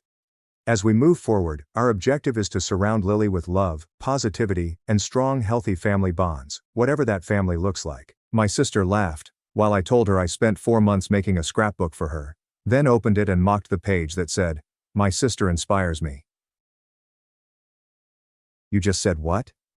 My sister Sophia and her 5 best friends spun around astonished as I held the 4-day created dessert in the doorway. She had requested me to design her 28th birthday party, so I came in early with my key. However, she had begun the celebration without notifying me. "Oh my gosh, you're here." Sophia changed from laughing to panicking, while Chloe kept laughing. "Tell her what you said about Christmas." Sophia shook her head quickly, but Chloe continued. "She said you bought her the pricey jewelry believing it meant anything. I saved for 7 months for a Tiffany necklace and you sobbed when she handed you a $15 gift card." Everyone laughed again. I carefully placed the cake on the counter to protect my hand-sculpted fondant roses. "You asked me to help early." Sophia rolled her eyes and poured more wine. "Drop off the cake, please. Don't bother inserting yourself." Emily, her companion, nodded. She always complains about your best buddy behavior, always griping. My sister complained about me every night when she phoned to complain about her work. You call me daily. Harsh laughter from Sophia. Your free treatment. A real therapist costs money. She consulted friends. She believes I respect her love life advice. All laughed and Chloe contributed more. You remember her offering to do your cosmetics for Luke's wedding? Sophia moaned. After watching 2 YouTube videos she felt qualified. Beautiful work, you commented. Sophia drank wine. Was I meant to say? Your tiny pastime made you proud. Her buddy Rachel joined. Which sister prepared your odd graduation scrapbook? Sophia nodded and took something from the coffee table. I spent 4 months making a scrapbook of our childhood pictures. Look at this sad creature. She opened it to a page where I wrote about my pride in her. Listen to this caption. My lovely sister inspires me daily. Everyone laughed. I sensed your pain. You don't have true pals, so I act close. She pointed to pals. I have genuine sisters. I only share DNA with you. Rachel poured additional wine for everyone but didn't give me. Tell her about the wedding. Sophia's nasty joy means I'm engaged shortly. This surprised me. Luke proposes next month. Since I chose the ring, I know. She smiled meanly at me. My maid of honor won't be you. Knowing this would upset me, her pals grinned. The maid of honor is Chloe. Rachel, Emily and my college roommate are bridesmaids. She waited for effect. You're not invited to the bachelorette celebration. Her bachelorette celebration had been on my mind for years. I'm your sister. Sophia got up and came over. Exactly. Not my friend, but my sister. Differences exist. She checked my dessert. Like this cake. Trying too hard. Bakers are professionals for a reason. Fingering the icing ruined the pattern. You insist on making everything about you. Emily spoke. She threw you the surprise party you stated you didn't want. My surprise party was after she said she felt neglected on her birthday. You liked it. You cried joyously. Sophia laughed. I sobbed in shame. You invited random high school friends I haven't seen in years. She regarded her pals. She assumed I'd want to see them. As the doorbell rang, additional visitors arrived for the real celebration. Sophia hard grabbed my arm. Leave the cake and go. The decorations I bought were examined and set up yesterday. My entire place is decked. Sophia shrugged. A kid's party it seems, redoing it anyhow. I spent hours preparing streamers but her pals took them down. The worst part is? Sophia spoke loudly for arriving visitors. She believes our parents' deaths bonded us. After 4 years without our parents we swore to always support each other. That trauma bonding is phony. Real friends provide emotional support. Our Aunt Karen arrived for the party. What's happening? She noticed my face and wrecked cake. Sophia quickly changed pitch. Oh, Aunt Karen. My sister dropped the cake. No, she can't remain. But Rachel drank too much and yelled. Sophia said she's tired of imitating her sibling. Karen's face grew black. Pretending? She regarded Sophia. Due to your inability to pay, your sister covers half your rent. The crowd became silent. Sophia flushed. Aunt Karen stood between Sophia and me, and her voice pierced through the celebration hubbub, drawing additional people to the doorway. Sophia's scarlet cheeks became white instantly. The audience behind Aunt Karen continued growing, and they all heard every word. Sophia attempted to chuckle like a joke, but it sounded artificial. Aunt Karen kept chatting, and everyone in the flat knew. I'd never seen her look at Sophia like a stranger instead than her niece. Someone's phone buzzed and Sophia's pals exchanged awkward stares as the room grew quiet. I could see Chloe and Isabel debating whether to speak or keep silent. Maya set her wine glass down and glanced at the floor. Sophia opened her lips to speak but said nothing. After retrieving my handbag from the entrance, I began gathering decorations. I paid for half-down streamers and banners. Aunt Karen followed me down the hallway and held my shoulder while Sophia stood still at the living room doorway. The damaged cake was behind her on the counter. She broke fondant flowers with her finger. Aunt Karen's voice was lower but stern when she ordered me to remain with her tonight and speak about this. I nodded since my voice wasn't working, right? Sophia began talking to her companions as we approached the elevator. Her voice grew louder and defensive. The elevator doors closed before I heard her apology on this occasion. My tears eventually fell at Aunt Karen's place. Crying that makes you gasp and tremble. She made tea in her kitchen as I sat on her couch, struggling to stop crying. I held the steaming mug when she sat next to me. I told her how Sophia contacted me every night to whine about her job, co-workers, Luke, and everything. How I felt we were close. That those calls meant something, and that I was helping her. I paid half her rent for 3 years since she complained her work didn't pay enough. Aunt Karen nodded or made other signs of listening without interrupting. Thinking Sophia would like the necklace, scrapbook, and other things I'd created or bought, I told her. I couldn't stop talking despite my broken voice. Aunt Karen browsed through her phone and showed me Sophia's texts from the past year. She sent money requests, talked about costly dinners with Luke, and planned weekend excursions. The words on the television pained my stomach more. Hearing someone else claim Sophia was exploiting me made it more true. Sisters didn't do this to each other. I scarcely rested in Aunt Karen's guest room. I just stared at the ceiling and replayed every Sophia chat. The late-night conversations when she moaned about everything seemed different. Like I was merely a handy person to dump her troubles on without considering my feelings or time. Every bit of advice I gave her about Luke, her career, her life, she laughed at with her friends, calling me pitiful and claiming I had no true friends, so I tried to force connection. I kept thinking about occasions and things she said that showed we were close. They looked different now. I watched the ceiling fan spin till the sky lightened. The next morning, I phoned in sick because I couldn't pretend everything was normal. I called my supervisor and informed her about a family emergency, which was true. Aunt Karen served breakfast and we sat at her kitchen table planning how to financially split from Sophia. She wrote on a notebook as we spoke. Stop the automated rent transfer first. Second, we closed our common household account. Third was removing my name from invoices with our names. The list continued expanding, and I felt terrible seeing how complicated our lives were. I checked my phone bank account and realized the rent payment was due in 6 days. Sophia complained that her job wasn't paying enough, so I automatically sent mine and her half every month. But now I wondered if that was genuine or another deception. My screen showed how much money I'd sent her month after month, and I wanted to hurl my phone across the room. Aunt Karen advised I check Sophia's social media for spending habits. Despite feeling terrible, I opened the applications. Posts about pricey brunches with her friends, new designer bags, weekend excursions with Luke to locations I couldn't afford, images of her wearing outfits that cost more than my rent, nice restaurants, cocktails, and shopping bags. All of it posted after eating ramen and peanut butter sandwiches to pay her rent.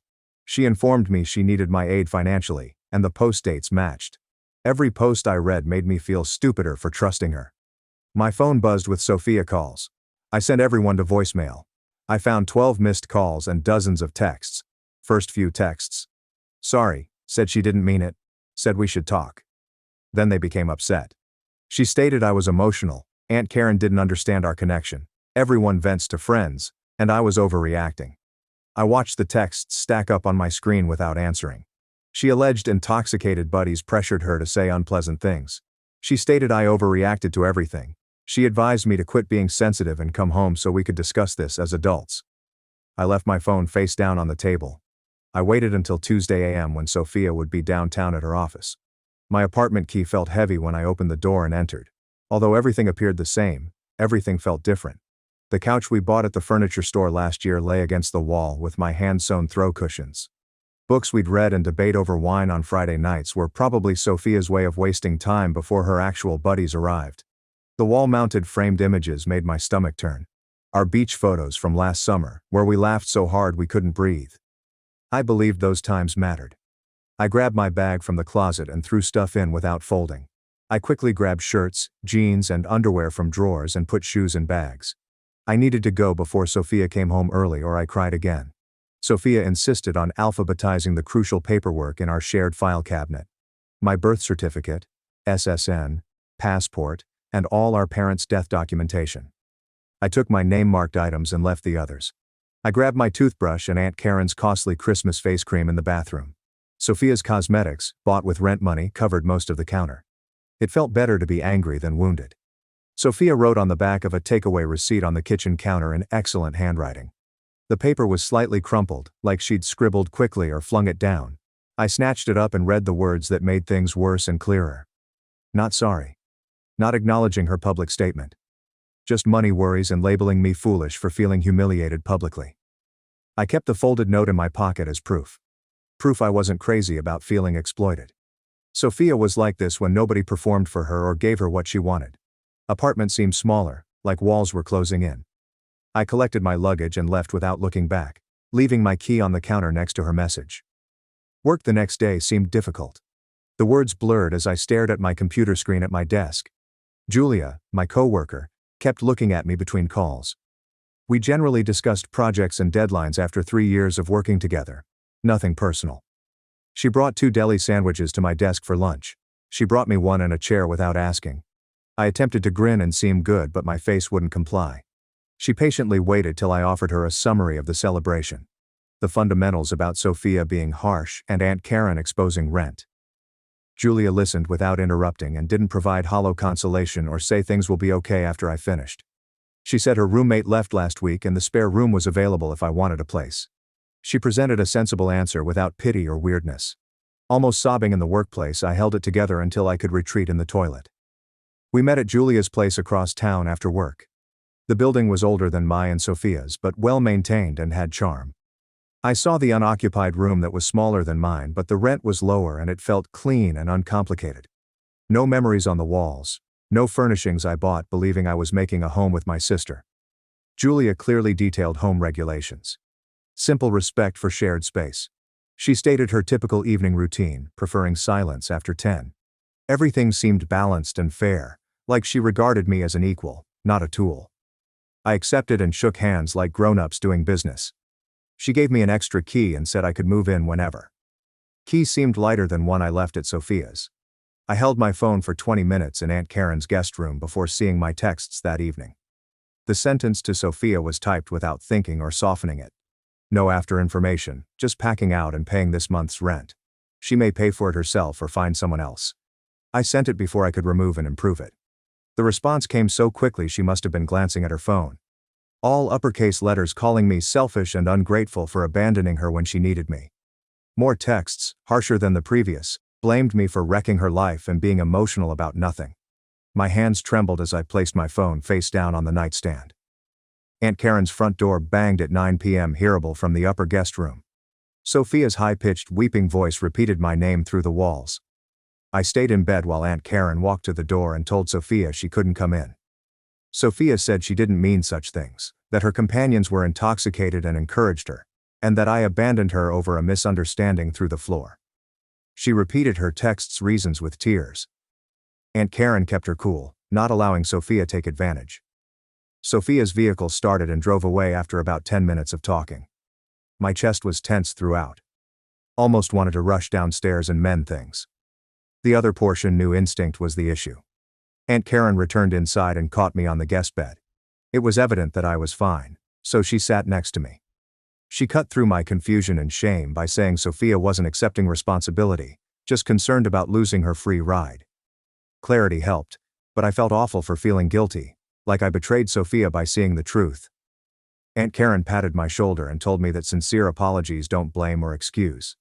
He nodded and attempted to trust her, but years of habit made me want to contact Sophia to settle things. Bags, boxes, and town excursions dominated the weekend. Aunt Karen drove up Saturday morning and loaded my belongings from Sophia's apartment while she was away. We arranged it that way to avoid another fight or Sophia guilting me into remaining. Aunt Karen's trunk and rear seat had most of my clothing, books, and self-purchased culinary equipment. I didn't have energy to argue over who paid what amount or who got the sofa, so we kept the furnishings we shared costs on. Julia helped us move everything to her flat. We 3 worked efficiently without chatting. On Sunday afternoon, I had my clothing in the closet and books on the shelf in my new room. Space felt empty, yet mine. It has no common past or unfulfilled commitments. Monday morning before work, I banked. The desk clerk politely requested my ID and account details without questioning why I was deleting someone from my accounts. She swiftly processed documents and showed me where to sign. Sophia's name was removed from the household account we set up 3 years ago, which I routinely transferred rent and utilities into. I deleted that account and started one in my name. The paperwork took less than 30 minutes, and I felt lighter after leaving the automated doors, like severing a rope that had been hauling me beneath. Sophia texted me from a different number because I banned her main one. Luke's mother requested a meeting before the engagement to resolve issues.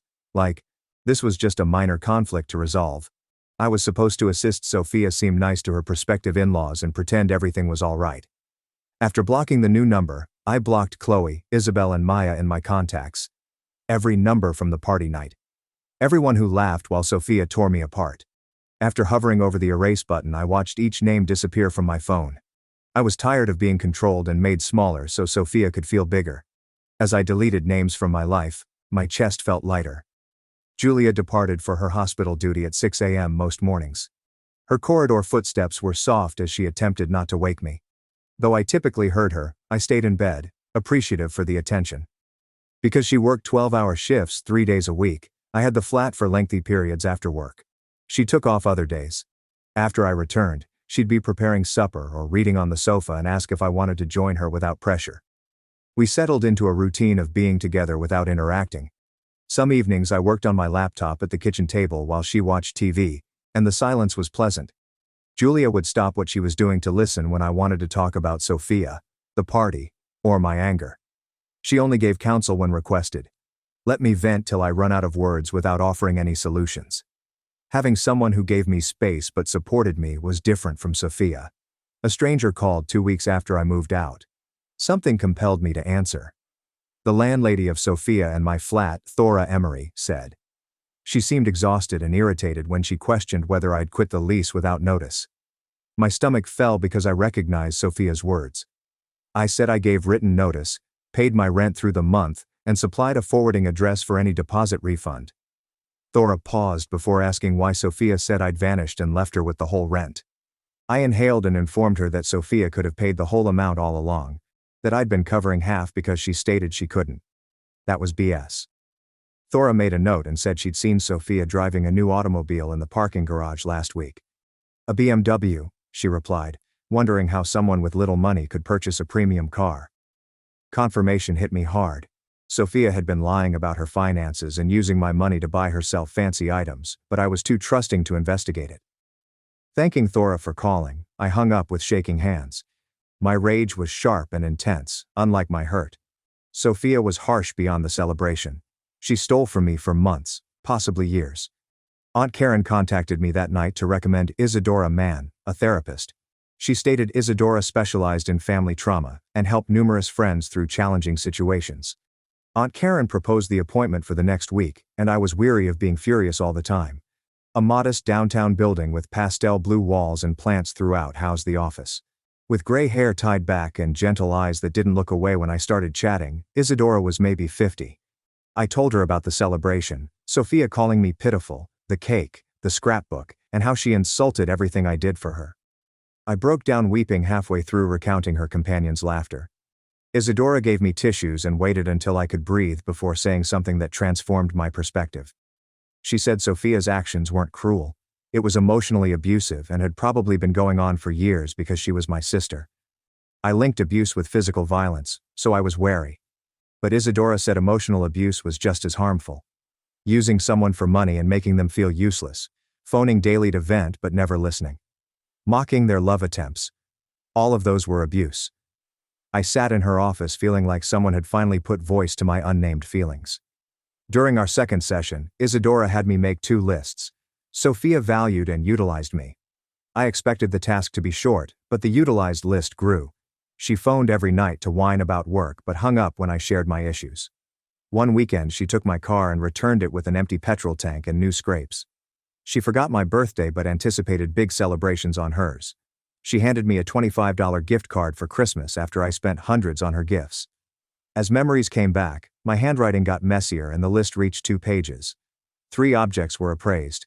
She gave me soup 2 years ago when I had the sick.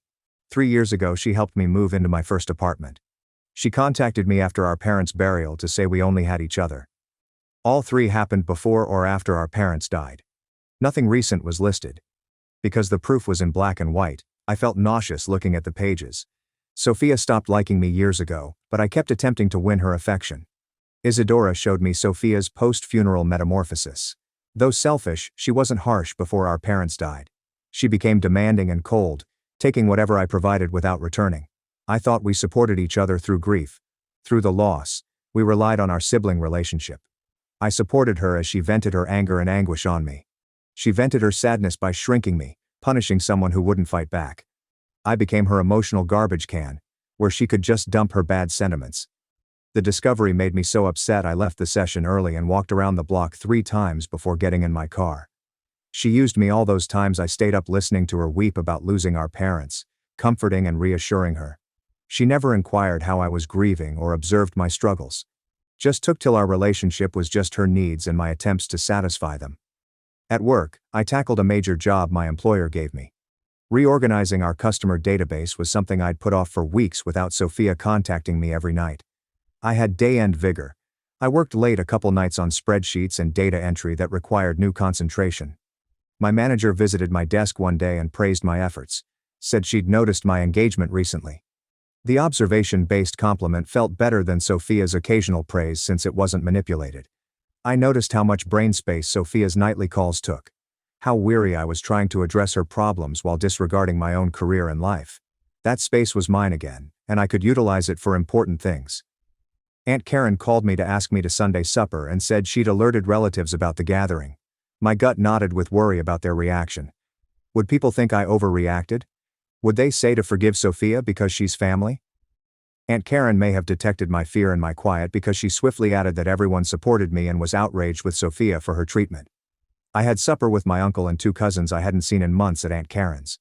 I arrived worried, expecting unpleasant talks or pressure to reconcile. But my uncle hugged me and said he was pleased of my departure. My cousins heard Sophia's actions and couldn't believe she was that harsh. The support was astounding. Like I'd been expecting criticism but got affirmation. My cousin Hazel told me about Sophia grumbling about the food and decorations at her college graduation celebration years ago during supper. Sophia made Hazel feel dumb for planning everything alone. My other cousin said Sophia made weight-related comments to his girlfriend over Thanksgiving, which made everyone uncomfortable. Sophia took money from my uncle last year and never paid it back, then became upset when he asked. After hearing everyone's stories, I concluded Sophia's brutality wasn't exceptional. Family members were dismissed and mistreated by her. Because she was my sister, I believed I had to put up with everything. Everyone had distanced her, set limits, and stopped expecting her kindness. I was the only one wanting to establish a close connection with someone who'd consistently rejected me. Hazel grabbed me aside after we finished lunch and told me Sophia had contacted her 3 days earlier for money. Sophia said I abandoned her and she couldn't pay rent, making it look like I suddenly departed. Hazel stated she told Sophia no and advised she obtain a second job as I did when I supported us. Sophia was irritated and hung up, which wasn't surprising. She called relatives for money while driving a BMW, which made my blood boil anew. Despite losing me, she hadn't changed her conduct or learnt anything. She wanted to utilize someone else who would provide her money and emotional support without demanding anything in return. I was glad my family saw through her deceit and didn't fall for her victim play as I had. 3 weeks after moving out, I woke up without a tight chest for the first time in months. My nightly dreams of Sophia laughing at me while I explained myself ceased. Now they only came once or twice a week, and I could sleep afterward instead of being awake till dawn. I started preparing weekend dinners with Julia. Not fancy, just spaghetti or stir-fried. But it felt lovely to share a kitchen with someone who didn't judge my vegetable chopping or tell me I was doing everything wrong. She offered me to meet her friends at a pub one Thursday night, but I almost declined since seeing new people worried me after Sophia. Her buddies were kind when I went. They asked about my life and were interested. Nobody tracked who bought drinks or chatted more. Nobody asked why I relocated or for information I wasn't ready to reveal. Andrew, one of her pals, related a humorous tale about his sister drama, and everyone laughed. I realized I hadn't thought about Sophia in 3 hours when walking home that night. I checked my email the next morning and found a strange address. Please read this. I opened it and found Sophia's name at the bottom. I banned her main account, so she must have started another. Despite knowing better, I read the 10-paragraph email. It started with a genuine apology for 2 phrases. I was driving the family apart by not talking to her, she wrote. She said she was inebriated during the party and didn't intend it. The following paragraph accused me of being too sensitive and not understanding that friends vent. I was making things worse by lying to relatives about her, she wrote. I stopped reading halfway and clicked erase. Although my fingers trembled, I clicked. The email vanished, and I closed my laptop. Without reading the rest, I knew it wouldn't get better. I discussed the email with Isadora that week in therapy. I couldn't explain why Sophia's apology seemed incorrect when she asked me. Isadora drew a center line on a notebook. One side was a true apology, the other a false. She said genuine apologies recognize harm without justifications. They don't say but or blame the victim. I was intoxicated or you're overly sensitive are excuses for fake apologies. Sophia's email had both. Isadora instructed me to tally how often Sophia took responsibility versus blamed or excused me. I recognized the email was bogus apologies piled. This paradigm helped me overcome my guilt. I wasn't cruel by not answering. Protection against a non-sorry person. Something unexpected happened when I checked my bank account that week. I had more cash than intended. Not having Sophia's portion of the rent every month left me with money after bills. After years of living on a tight budget, I forgot how it felt to have extra money. I put $900 on my credit card after seeing it on my account, largely from Sophia's crises during the last year. Right then, I paid up the balance. I created a savings account and put $300 in. I stared at the screen since I'd never saved. Sophia always used any excess money on herself or for items she couldn't afford. Now I was saving money to construct something instead of just surviving. Aunt Karen called Sunday afternoon to invite me to tea. At her place, she sat me at her kitchen table with a serious face. Sophia returned to live with Mom and Luke since she couldn't afford the apartment alone. Luke's parents didn't want Sophia to live with him before getting engaged. The event caused Luke and his family to argue. Aunt Karen stated Sophia was upset and snapping at Luke and moaning. Hearing this made me feel good. Sophia was finally being punished for taking me for granted, but I was primarily sad and exhausted. Hearing that my closest family member was hurting didn't help me feel better after losing her. It reminded me that our connection was never real. I told Isadora I felt bad for being delighted Sophia was punished at my next therapy appointment.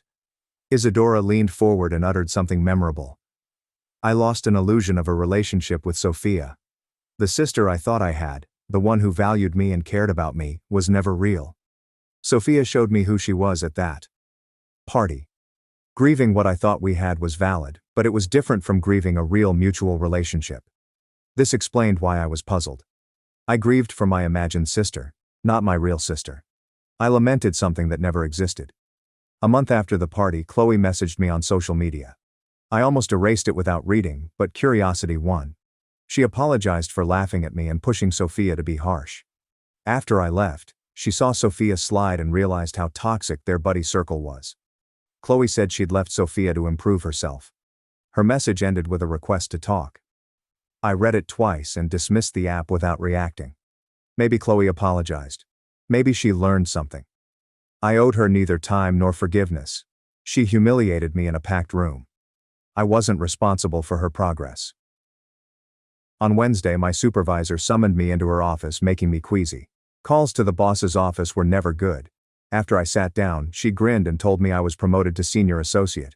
She stated I'd pleased the team with my initiative and dedication over the last month. Promotion brought a raise and greater perks. Thanking her, I seemed to be professional but was screaming with delight. Without Sophia's drama, nightly phone calls and crisis management, I could focus on my profession. I made progress and built something for myself instead of supporting someone who didn't appreciate it. Julia muted an ad and looked at me that weekend while watching TV. She wanted a cat and asked if we could adopt one. The concept first startled me. After Sophia, I was afraid to share responsibility for a pet. I suddenly noticed it was different. Julia wanted me to construct something nice with her to make her apartment seem like home instead than a getaway. She wasn't asking me to watch her pet. She requested we share our cat's care. Before thinking, I said yes. On Sunday morning, we strolled through rows of caged animals at the shelter. Most ignored us or growled, but one orange tabby meowed at us from the bars.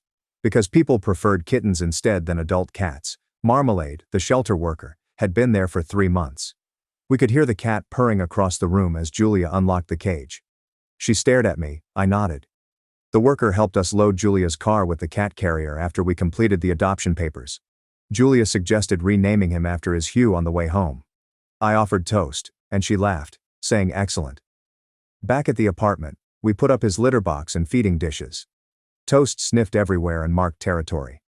I saw balanced relationships when Julia and I worked together to make him comfortable, sharing this duty on equal terms. Scores were not kept. Nobody took advantage. We took care of things jointly because we wanted to. I was having my salad at my desk the next day when the receptionist phoned my extension. She claimed someone came to visit me. Before I could ask who, Sophia's voice in the background grew louder. I grabbed my phone and went to the lobby, where Sophia was crying beside the front desk. She noticed me and was heading rapidly toward me, stating we wanted to chat. I instructed the receptionist to contact security and return to the hallway. Sophia said I was theatrical and we were sisters and she wanted 5 minutes. In seconds, security came. 2 individuals I saw in the building looked familiar. I begged them to remove this individual since I didn't want to see her. Sophia cried more and reached for my arm, but a security officer gently prevented her. She repeated my name as they let her out. My cheeks heated up as my co-workers stared at their workstations. I returned to my office and locked the door, sitting in my chair with my hands trembling so violently I had to put them on the desk. The shaking came in waves every time I repeated Sophia weeping in the lobby for over an hour. Under the shaking was something else, something resembling pride. Boundary was mine. Even though she wept and created a scene, I wanted to talk to her to stop it. At 3, my manager came on my door to ask if I had time. I accompanied her to her office anticipating a lecture about work theater. Instead, she closed the door and asked whether I was okay. I hastily mentioned it was a family matter and apologized for the disturbance. She declined the apologies and claimed she'd already told security to update their system with Sophia's photo to prevent her from entering. I was surprised by my workplace's institutional assistance in protecting me from Sophia. My manager asked whether I wanted to take the day off, but I preferred to work. Nodding, she said her door was open if I needed anything more. Isadora and I started something new in therapy that week. She advised me to discuss my parents' death and Sophia's treachery separately to process them as distinct experiences. As I spoke, I realized I'd never grieved my parents because I was too busy raising Sophia. Sophia came apart quickly when Mom and Dad died, so I held everything together. I organized the funeral, handled estate papers, fed and washed Sophia, and worked. I thought I was strong, being a nice sister. But I was only avoiding sadness. Now I was feeling everything, including that delayed anguish. 3 years of suppressed anguish surfacing. Isadora showed me Sophia weaponized our parents' memories, used their death to bind me to her. Sophia called my trauma bond artificial, but it was real, just not mutual. First time in a year, I traveled to the cemetery on Saturday morning. Sophia constantly wanted to go together and make it emotional, but I avoided it. After parking near the gate, I strolled through rows of headstones to find theirs under an oak tree. I sat on the lawn and told them about the party and Sophia's words. I regret having Sophia exploit their memories to avoid preserving their wishes for us. The tears seemed cleaner than at home, like it was washing something out instead of expressing grief. Talking, sobbing, and sitting in quiet, I spent about 2 hours there. After leaving, I felt lighter yet sadder, grieving them properly instead of caring for Sophia. Aunt Karen called the next week to invite me to supper. I drove to her house after work and discovered her preparing my mom's lasagna. She quietly addressed Sophia and Luke's breakup at the kitchen table as the dinner prepared. Sophia coming in without helping financially upset his family. Sophia expected Luke to support her as I did, but Luke expected her to divide expenditures like typical couples. When he refused and his parents intervened, the romance ended. Aunt Karen reported Sophia was distraught and briefly lived with her. I felt conflicted after hearing this. Part of me felt vindicated seeing Sophia pay for expecting everyone to carry her. However, I felt terrible since she was my sister and grieving from her own decisions. Separating vindication, grief, and guilt was hard work that I'd need to accomplish in therapy. I discussed the breakup and my conflicted feelings with Isadora in our next session. She made me comprehend that Sophia's actions caused her repercussions. Sophia's difficulties and feelings regarding the inevitable consequences of mistreating others weren't my responsibility. I didn't do anything wrong, but years of being Sophia's emotional support system made me feel guilty. Isadora asked me what I wanted from my connection with Sophia in the future. I told her I needed more time to find out who I was without her incessant requirements in my thoughts. On a Wednesday 2 months after the party, I got ready for work as usual. Made coffee, fed toast, checked emails, drove to work. Lunchtime was when I realized I hadn't thought about Sophia all morning. She hadn't crossed my mind in 3 days. Not after briefly telling Julia about the split. I was losing my obsession with replaying discussions and analyzing her actions. I was establishing a life without Sophia's turmoil and wants. My mind was freer now, working on weekends and talking to friends without mentioning my sister. The difference was great enough that I texted Isadora, who said it was actual improvement. Julia and I arranged a modest dinner party with 3 college friends that weekend. Cooking and setting the meal made me uneasy about meeting new people. However, the evening went well. Everyone laughing, telling anecdotes, and inquiring about my life. They asked me questions because they wanted the answers, not because they needed anything or were gathering information. A graphic designer buddy of Julia's and I discussed her ideas for over an hour. Since we had Toast, another friend had got a dog and needed help on introducing dogs to new places. I chuckled for the first time in months, relishing the moment rather than faking enjoyment. These folks connected with me as an equal, not as a servant. A Sophia-written letter was in my mailbox on Tuesday when I got home from work. Aunt Karen forecasted. She requested to screen my mail, but I declined. The big envelope included several pages. Toast cuddled next to me on the couch as I gently unwrapped it. Sophia handwrote 6 pages, front and back. The letter began with a genuine apology, without excuses or explanations. She stated her therapist was helping her realize how she handled others following her separation with Luke. She accepted responsibility for exploiting me financially and emotionally, saying terrible things during the party, and taking me for granted for years.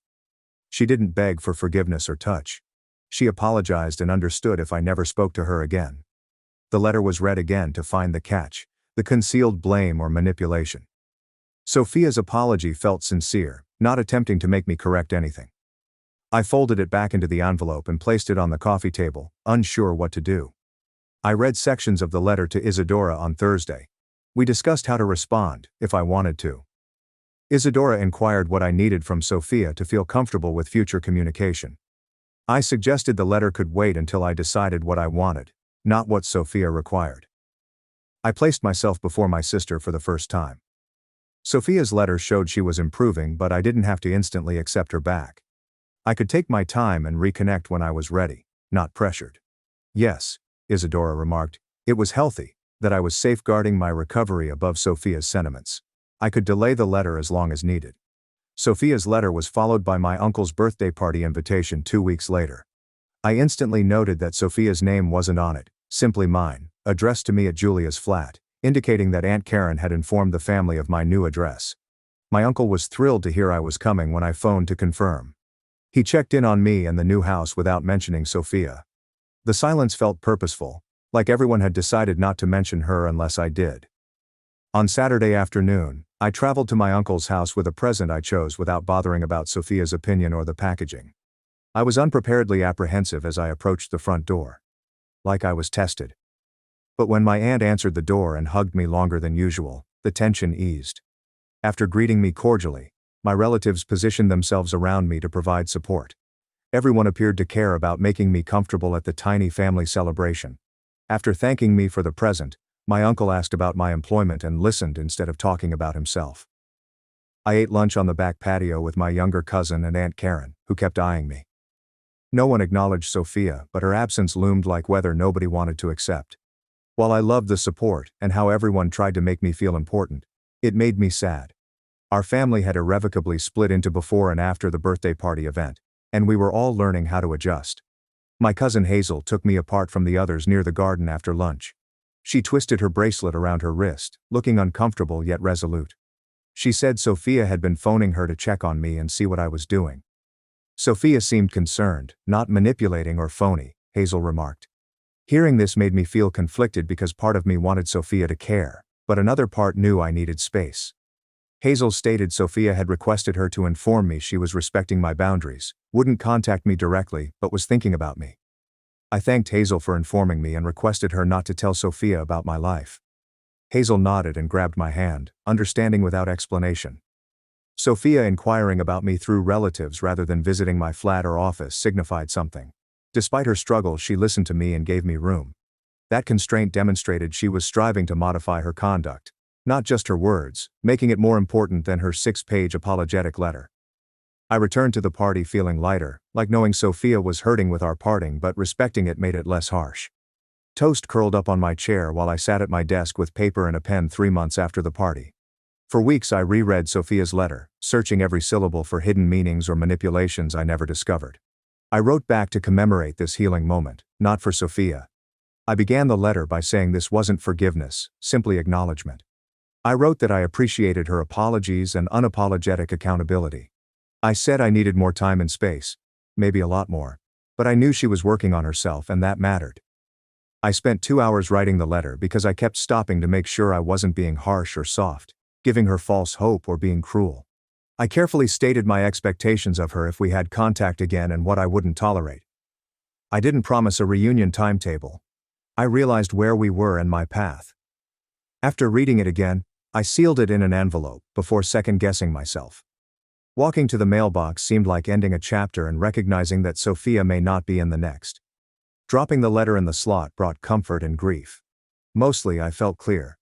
I expressed what I needed to without resentment. It was finished. 2 weeks later, my firm sent me to a Chicago marketing conference. Work travel #1 since everything transpired. Being in a new place where no one knew about my sister's turmoil or family issues was nice. Attending conferences, taking notes, and networking with industry peers were my priorities. My supervisor picked me on this trip due of my recent good performance, which felt affirming even without Sophia. I visited the city, ate at places I chose, and loved the freedom to make my own choices during breaks. I actively asked questions and contributed to the conference on new marketing techniques and digital trends. I had supper with coworkers from various firms and discussed career ambitions and industry developments. I recognized I was creating a professional identity and network apart from Sophia's sisterhood and caregiving. Being alone gave me a new perspective on life. I had good relationships with Julia and her friends. My career progressed. Isadora helped me grieve appropriately. I was fine, maybe better. And that revelation hit me hard in a Chicago skyline view hotel room. I had forgotten I could live for myself since I'd spent so long controlling Sophia's demands and emotions. On the penultimate day of the conference, Rachel from a Boston firm joined me for lunch. She casually asked about my family, and I spoke honestly and briefly without falling apart. I told her my sister and I weren't close right now in a neutral tone. Rachel nodded and went on without asking questions or giving suggestions.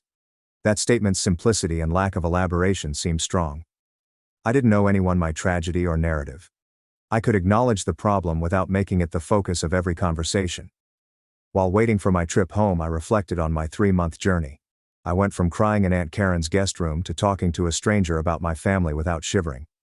Growth was tangible and measurable. I didn't act happy or pretend to be okay. I was creating a life that worked for me, where Sophia's absence allowed me to find myself. Toast raced to welcome me at the flat entrance, meowing and stroking my legs. I smiled when Julia placed my favorite treats on the kitchen counter with a welcome home message. I unloaded my luggage and glanced about at our place, the throw cushions we chose, the photographs on the walls, and the plants Julia was training me to maintain alive. I felt at home in this place now, not simply a sanctuary. I didn't live here because I was homeless. Because I wanted to live a life I loved instead of controlling Sophia's wants and emotions, I moved here. Julia arrived home from work an hour later, and we fixed supper while I informed her about the conference. She offered wonderful questions and appeared engaged in my professional advancement, recognizing my triumphs without trying to take credit. That night, watching a movie on the couch with toast, I felt content for the first time in years. Healthy partnerships looked like mutual caring and support, not worrying about saying the incorrect thing or being condemned for my decisions. I might exist. Aunt Karen called the next week to ask me to lunch at her favorite downtown cafe. When we met Saturday afternoon, she hugged me tightly before entering. Over sandwiches and coffee, she inquired how I was doing, and I honestly reported my improvement. She nodded and asked follow-up questions to indicate she understood my difficult predicament. She gradually introduced Sophia, monitoring my expression for signals I wanted her to stop. She stated Sophia was doing better, working 2 jobs, visiting her therapist frequently, and taking charge of her life. Aunt Karen claimed I didn't owe Sophia anything or need to reconnect. She was only asking whether I'd want to visit Sophia later. Late, but finally. I pondered the subject while stirring my coffee and considering my desires. I said Aunt Karen maybe someday, but I wasn't ready and might never be. So she needed to be good with it. She gripped my hand across the table and said she supported my choice and wouldn't pressure me. Reconciliation was achievable without demanding it on anyone's timescale except mine, making the conversation significant. While going through my phone before bed that night, I realized I hadn't seen Sophia's social media in weeks. I used to check her posts several times a day to see what she was doing and whether she was thinking about me. Now, I couldn't recall when I last checked her profile or updates. For years, I worried about her thoughts and moods, but today I focused on my own objectives and pleasure. I read books I desired, taking an online photography class, arranging a weekend vacation to Julia's relatives. Sophia no longer dominated my thoughts. She was in my life, past, and possibly future. I wasn't focused on her. That change felt like I'd left her shadow and entered my own brightness.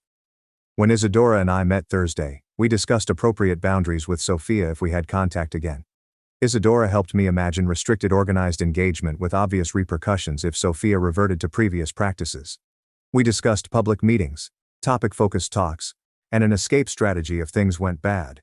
She stressed that I could control any future connection and that I didn't owe Sophia our closeness just because we were sisters. This paradigm made future contact less terrifying and more doable. I could see Sophia again without absorbing her worries and feelings. The boundaries we discussed weren't harsh. They were meant to protect me while enabling Sophia to evolve. Isadora reminded me that seeing Sophia once didn't bind me to regular interaction. Controlling this process empowered me. Julia and I reviewed the lease renewal paperwork at the kitchen table once they came. She asked whether I wanted to remain another year, expressing optimism but not pressuring me. I glanced around the flat, thought about my life here, and decided to stay. Signing the form seemed like committing to my new life, rather than allowing room to return to my old one. I stopped avoiding Sophia, waiting for things to improve sufficiently for me to return. My space, roommate, and life where I came first were my choices. We celebrated with ice cream and a movie after Julia and I signed our sections. Later that night I considered how much had changed in 3 months. I went from holding a damaged cake in Sophia's flat to signing a lease on a safe, valued house. Between those two occasions seemed like years, not months. Though I still needed treatment and had conflicting sentiments about Sophia and our family, I was content with where I was. Sophia didn't need to change, apologize, or want me back to be happy. It was genuine because I created it on my own decisions, connections, and progress. To give myself time to think before returning to work, I scheduled the tattoo for Tuesday afternoon. In the little, tidy shop between a coffee shop and a bookshop, the artist explained my design, a phoenix rising, small enough to fit on my inner wrist and remind me I'd survived something hard.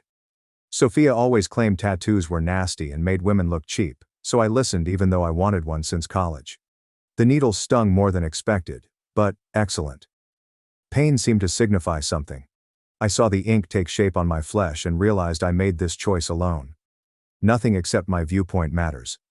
I used money I saved from not paying Sophia's bills when it was finished. It was like crossing an invisible line into a version of myself I liked when I left that business. Thanksgiving came sooner than intended, and Aunt Karen called to confirm my dinner reservation. Sophia would be there, she said. She said it lightly like I might back out, but I said I'd come. Although I wasn't ready to rebuild anything with Sophia, I wasn't so frail that being in the same room would ruin me. Julia tried to help, but I told her I had to do it alone. Since I dropped Toast off at a friend's house first, I drove to Aunt Karen's with his carrier in the back seat. I mentally practiced calmness throughout the drive. Sophia was eating appetizers at the far end of the living room when I entered. We nodded after making eye contact. This strange formal acknowledgement that we shared a place but wouldn't pretend everything was good. Aunt Karen placed us at opposite ends of the table for supper, which was intentional yet necessary. I spoke to my uncle and cousins, shared dishes, and laughed at jokes while being aware of Sophia across from me but not obsessed by it.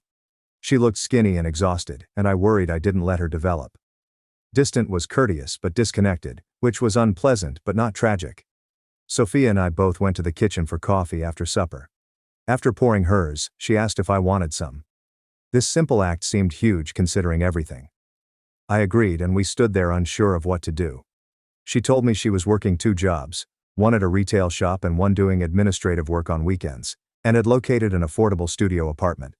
She spoke plainly, not seeking praise or pity, about her life. I was delighted she was managing on her own and didn't want to take care of her again. She nodded and apologized again, quietly.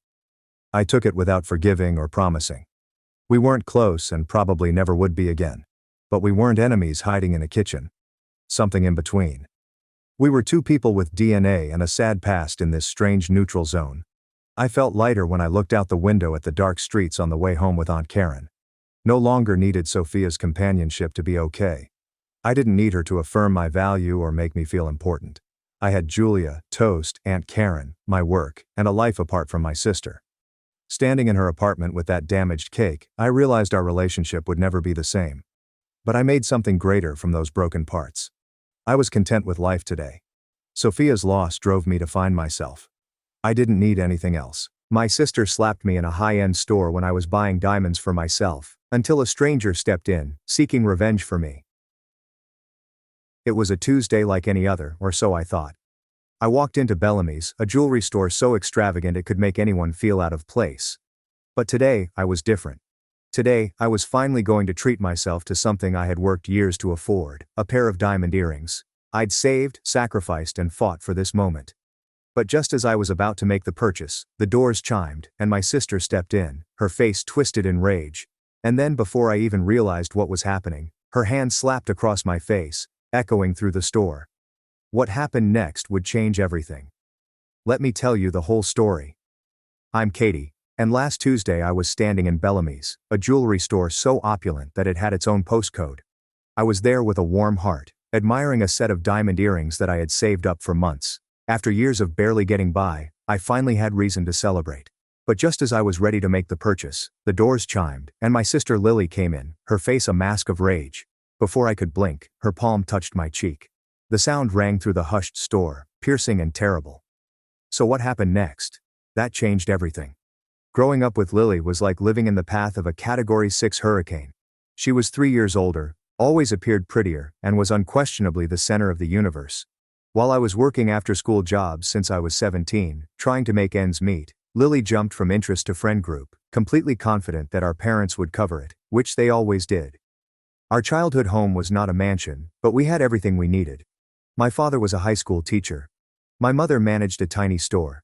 They pulled together enough money to provide Lily with whatever she desired, including dance lessons, cheerleading camps, and new clothes for each season. Me? I saved my babysitting money to buy art supplies and graphic design software. Katie, be reasonable, Mom would reply when I dared to bring out the obvious favoritism. Your sister needs more support, you've always been so independent. Being independent was not an option for me, it was about survival. By 21, I was working full-time at a print shop and attending night classes for my graphic design degree. Meanwhile, Lily stayed at home until she was 24, when our parents eventually gave her an apartment as a graduation present after her third effort at community college. Last month, however, something changed for me. It was my 5th anniversary with Stonebrook Designs. I'd worked my tail off to advance from junior designer to managing significant clients. My boss, Rachel, had just awarded me a significant increase for landing this massive new campaign. For the first time, I had breathing room. There is real breathing room. And I decided, you know what? I'm getting myself something I've always desired but never allowed myself to have. Real diamond earrings. The Sunday before the jewelry store incident, we had our customary family dinner at my parents' home. I was so anxious to share my promotion news, but Lily automatically took over the conversation. Everyone, I have an announcement, she'd exclaim, showing a big diamond ring. Ethan proposed. We're getting married next spring. Ethan, her 6-month boyfriend, only grinned uncomfortably alongside her. His main draw, as far as I could tell, was his luxury automobile and commercial real estate career. Oh sweetheart, that's wonderful, Mom exclaimed, running to hug her. Dad patted Ethan on the back, as if he had won the lottery. When I eventually mentioned my promotion, Mom simply nodded distractedly. That's nice, honey. Now Lily, tell us how he proposed. That night, something within me hardened. The earrings were no longer an indulgence, they were a statement, a rebellious, bright reminder that my accomplishments were important, even if only to myself. Bellamsey was not the most expensive jewelry store in Phoenix, but it was undoubtedly the most scary. Crystal chandeliers glistened overhead, throwing rainbows on glass display cases. The workers wore fitted clothes, and security cameras monitored every action. I'd strolled past it numerous times but never dared to enter. That Tuesday morning I took a half day off work. I put on my nicest navy dress, groomed my hair, used modest makeup, and even wore heels, which is unusual for someone who lives in sneakers and jeans. I wanted to seem like I belonged there. Pushing open the thick glass door, I was greeted with the delicate notes of classical music and the subtle aroma of costly perfume. A tall, attractive woman with silver-streaked hair approached me with a friendly grin. Welcome to Bellamsey, how may I assist you today? My mouth dried up. I'm looking for diamond earrings, I said, my voice somewhat unsteady. Something small but of good quality, it's my first real purchase. Instead of the condescending look I expected, Tara's eyes shone brightly. Your first diamonds, that's a special milestone. Let's find something perfect for you. She brought me to a display describing cut grades and clarity as she showed me many pairs. I was just beginning to unwind when the door chimed again, announcing another customer. I wouldn't have turned around if not for the voice. It sliced through the elegant environment like a jagged knife. "Oh my God, Katie, what are you doing here?" Lily stood in the doorway, flanked by Bridget and Kayla, two of her college classmates. She was dressed in skin-tight white trousers, a pink silk top, and heels that made her 3 inches taller than me. Her recently highlighted blonde hair cascaded in beautiful waves down her shoulders. "Are you lost?" she said, her voice echoing. "Isn't this place out of your league?" Tara's brow furrowed slightly, but her professional composure remained unwavering. "Your sister is looking at our diamond collection. Would you care to join us?" Lily laughed as she strode toward us, her buddies trailing behind. "Yes, unfortunately we shared DNA, though you'd never guess by looking at us."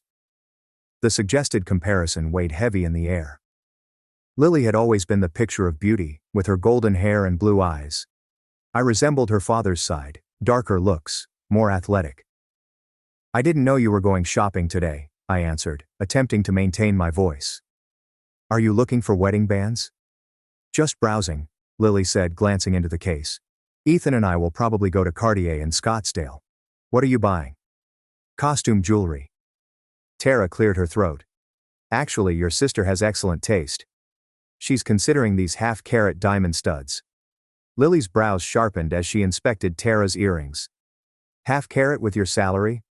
That seems excessive." "I got a promotion," I answered, feeling heat surge up my cheeks. "I can afford them." "A promotion at that little print shop, impressive," Lily said sarcastically. "What does that mean? An extra $1 per hour?" Bridget snickered. Kayla pretended to check a bracelet. I spotted an older couple across the store watching us with disapproving looks. "It's a graphic design agency, not a print shop," I said, knowing Lily wouldn't notice the difference.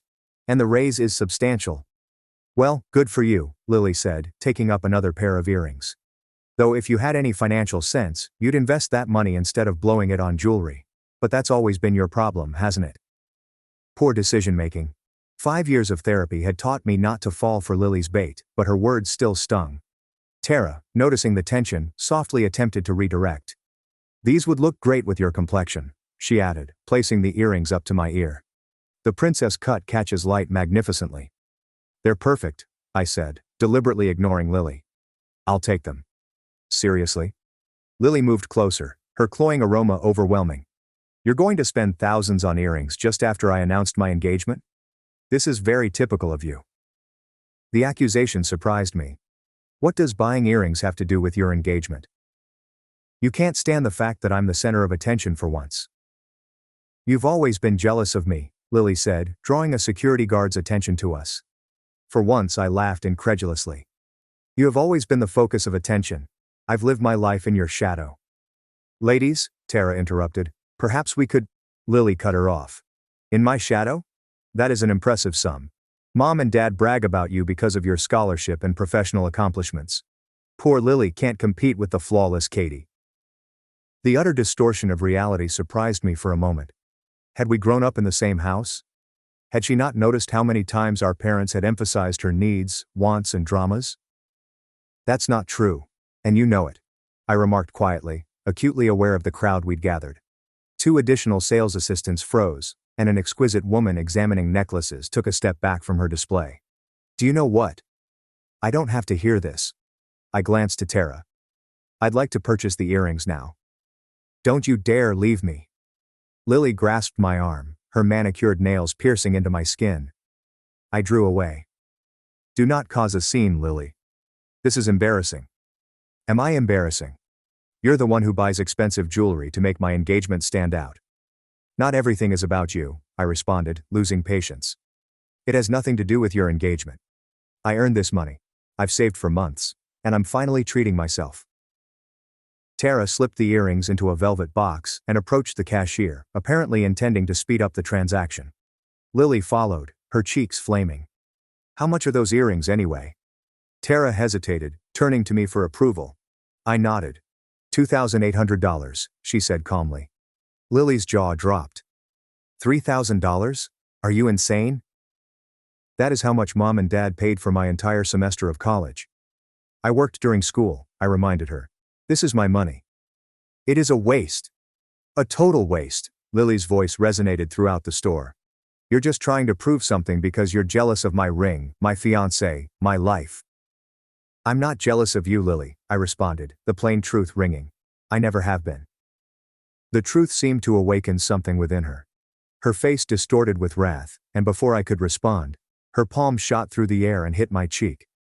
The sound cracked like a whip in the silence of the store. My cheeks flushed with pain, and tears welled up in my eyes. The store became utterly silent. The classical music suddenly became muffled, as if someone had turned down the volume on reality itself. My palm moved to my stinging cheek as I peered at my sister in bewilderment. In 27 years, despite our conflicts and disagreements, she had never hit me. Not once. Tara's mouth formed the perfect O of shock. Bridget and Kayla had stopped in their tracks, their gaze drawn to the floor tiles. The security guy straightened and moved toward us, and then a deep authoritative voice pierced the silence behind me. Touch my wife again and see what happens. The voice belonged to a tall man in his late 30s, dressed immaculately in a charcoal suit that screamed custom tailoring. His dark hair was well styled, and his jawline looked like it was cut from marble. But what struck me the most were his eyes, which were steel gray and unwaveringly focused on Lily. Excuse me, Lily faltered, her confidence wavering. The man took a step forward, slightly in front of me, and said, You heard me. If you raise your hand to my wife again, you will be sorry. Confusion spread throughout the store. Tara glanced at us with wide eyes. Even the security guard hesitated. Your wife? Lily repeated, her eyes flitting between the stranger and me. I was equally confused, too stunned to speak. Wife. I hadn't seen this man before. Yes, my wife. The man repeated, his voice controlled but firm as granite. And I don't appreciate witnessing her being assaulted in public. Lily's face flashed with terror as she noticed the man's fine watch, the quality of his clothes, and his imposing presence. For once she appeared at a loss for words. The man turned slightly toward me, and I noticed a spark of surprise in his eyes as he saw my face more fully. His confident expression trembled briefly before he recovered. Sophia, are you okay? He inquired, his tone softening noticeably. I'm not, I said, but he had already returned to Lily. I'm not sure who you are or what your problem is, but this behavior is totally unacceptable. I recommend that you leave before I have security escort you out. Lily's amazement had given way to wrath. Are you even aware who I am? This is my sister, not your wife. Her name is Katie. The man blinked and returned his attention to me. As the idea dawned on him, a small flush rose up his neck. I apologize for the confusion, he continued, his composure briefly slipping. But my point remains. Your behavior is unacceptable. I've finally discovered my voice. Who are you? Oliver Grant, he said, holding out his hand. I truly apologize for any misunderstanding. From behind, you resemble my wife, Sophia. The name was registered instantaneously. Oliver Grant founded Innovate Tech, a software company that revolutionized digital security. His net worth was estimated at several $billion. His visage appears on occasion in business journals. You're Oliver Grant. Lily's tone transformed abruptly, from wrath to nauseating sweetness. Wow, what an honor. I'm a huge fan of your work. Oliver did not even look at her. Are you okay? He asked me again. That looked painful. I nodded, my cheeks still hurting. I am fine. Just an error in identity. The mistake was mine, but my concern is genuine, Oliver stated. Family disagreements shouldn't escalate to physical violence. It wasn't a disagreement, Lily clarified, urgently attempting to salvage the situation. Sisters, we were simply joking around. Katie understands I didn't intend anything by it. The audacity of the falsehood made my fury boil. That's not true, I said, my voice clear and calm. You slapped me because I wouldn't let you make me feel small about buying something nice for myself. That's absurd, Lily exclaimed, looking at Oliver with a plea. Katie always exaggerates. She's furious because I recently got engaged and she's still single. Oliver's expression remained neutral. I observed the entire discussion. You were undermining her accomplishments and attempting to make her feel guilty about spending her own money. When it didn't work, you turned to physical aggression. The security guard had finally arrived, accompanied by a distinguished older man dressed in a pinstriped suit. Mr. Grant, the older man remarked, his tone deferential. Mr. Bellamy, is there a problem? Oliver responded with a nod of greeting. This woman, he motioned toward Lily, just assaulted another customer. So this was Bellamy from Bellamy's Jewelry. The owner had arrived to investigate. I did not do such a thing, Lily insisted. It is all a misunderstanding. Tell them, Katie. All eyes turned to me. For a minute I felt the old temptation to smooth things up, to downplay the incident for the sake of family harmony. It was something I had always done. But something inside me changed when Lily's palm touched my face. She slapped me, I said firmly, the words solid, because I decided to buy these earrings instead of listening to her criticize me. Mr. Bellamy's expression darkened. We have a zero-tolerance policy for violent behavior at our establishment. I'm afraid I have to ask you to go immediately. You can't be serious, Lily exclaimed. Do you know who our father is? I don't believe that's relevant, Mr. Bellamy said coolly. Frank, please escort this lady and her companions to the exit. The security guard stepped forwards. This way, please. Katie, you can't let them do this, Lily said again. Tell them we were just having a sisterly spat. I said nothing, watching Frank softly but forcefully bring Lily to the door. Bridget and Kayla followed, their faces appalled. At the door, Lily turned around. You'll regret it, Katie. Wait till Mom and Dad find out how you embarrassed me in public.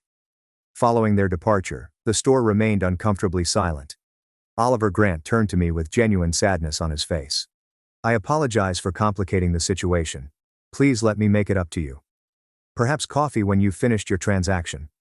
I would like to explain adequately. I hesitated, unsure what to make of this strange change of events, but something in his genuine gaze compelled me to nod. Okay, coffee would be nice. Mr. Bellamy personally completed my transaction while profusely apologized for the terrible circumstance. I signed the credit card slip with trembling hands, still absorbing the maelstrom of events. As Tara handed me the characteristic blue bag containing my earrings, Oliver Grant calmly waited by the door.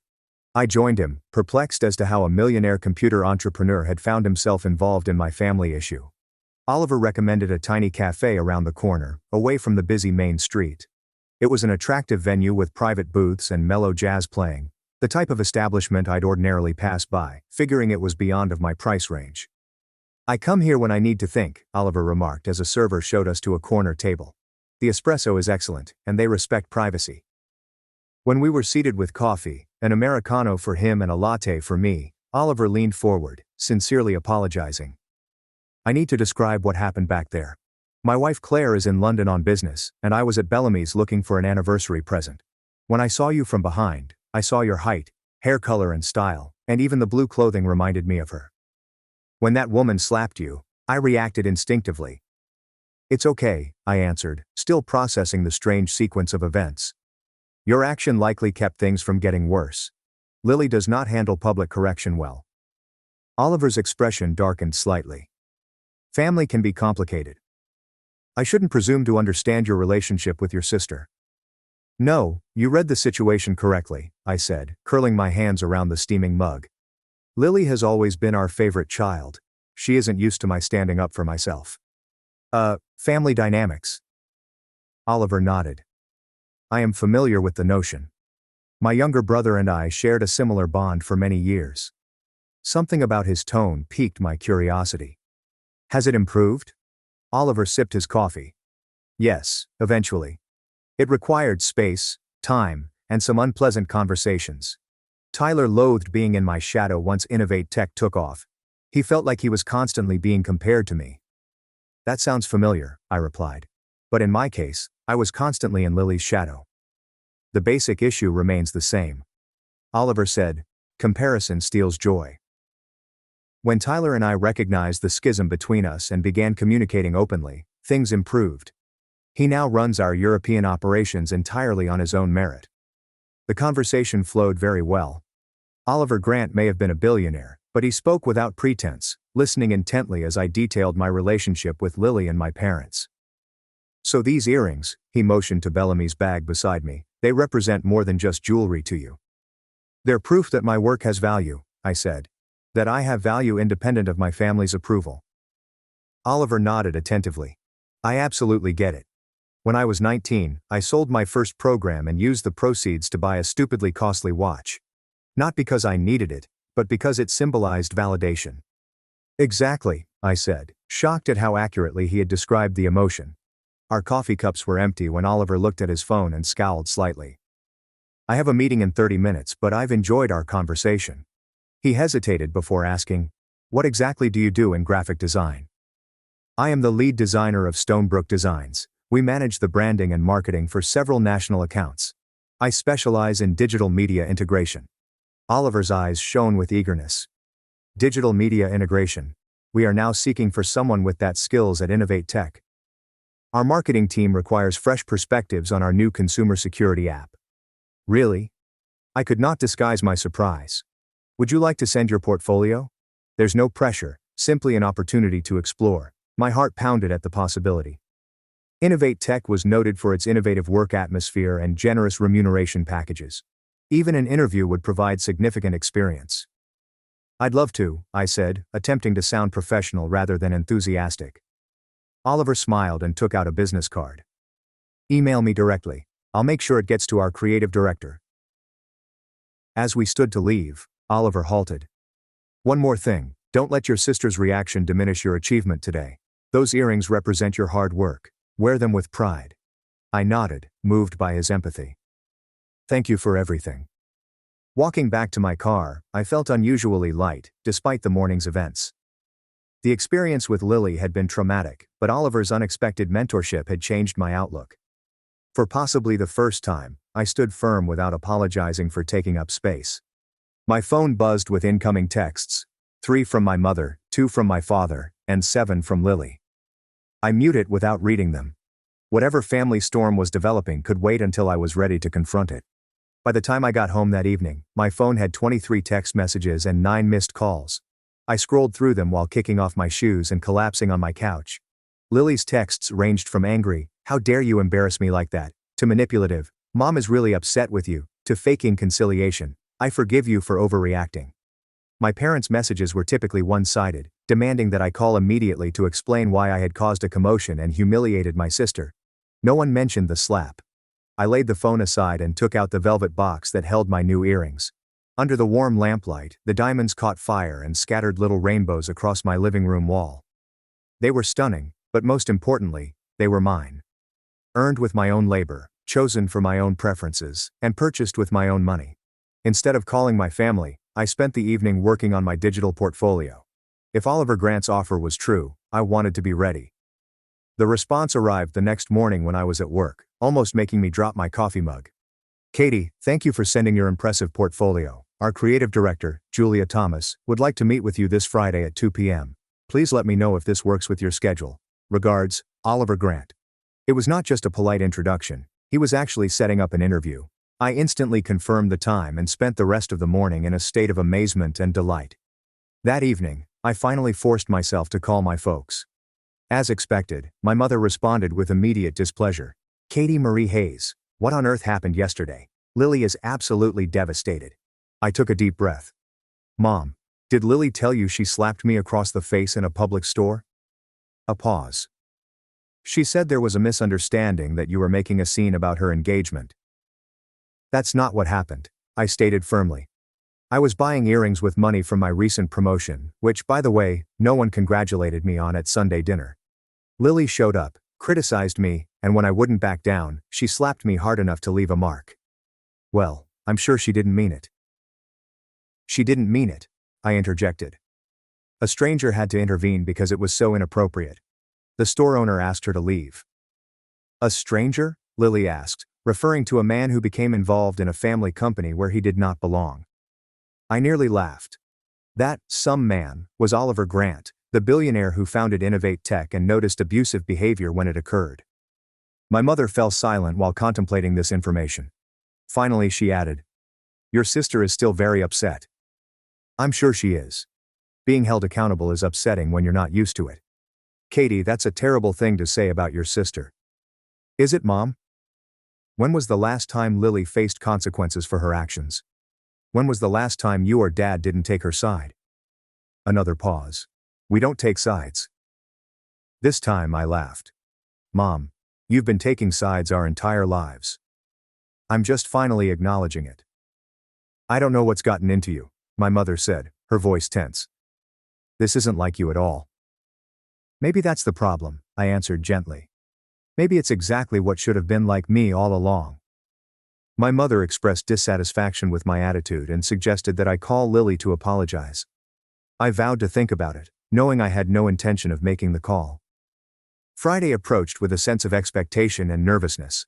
I dressed professionally, wearing my new earrings for confidence, and arrived at the elegant Innovate Tech headquarters 15 minutes early. The building was a modern architectural marvel, made entirely of glass and sustainable materials, with a stunning living wall of tropical plants in the foyer.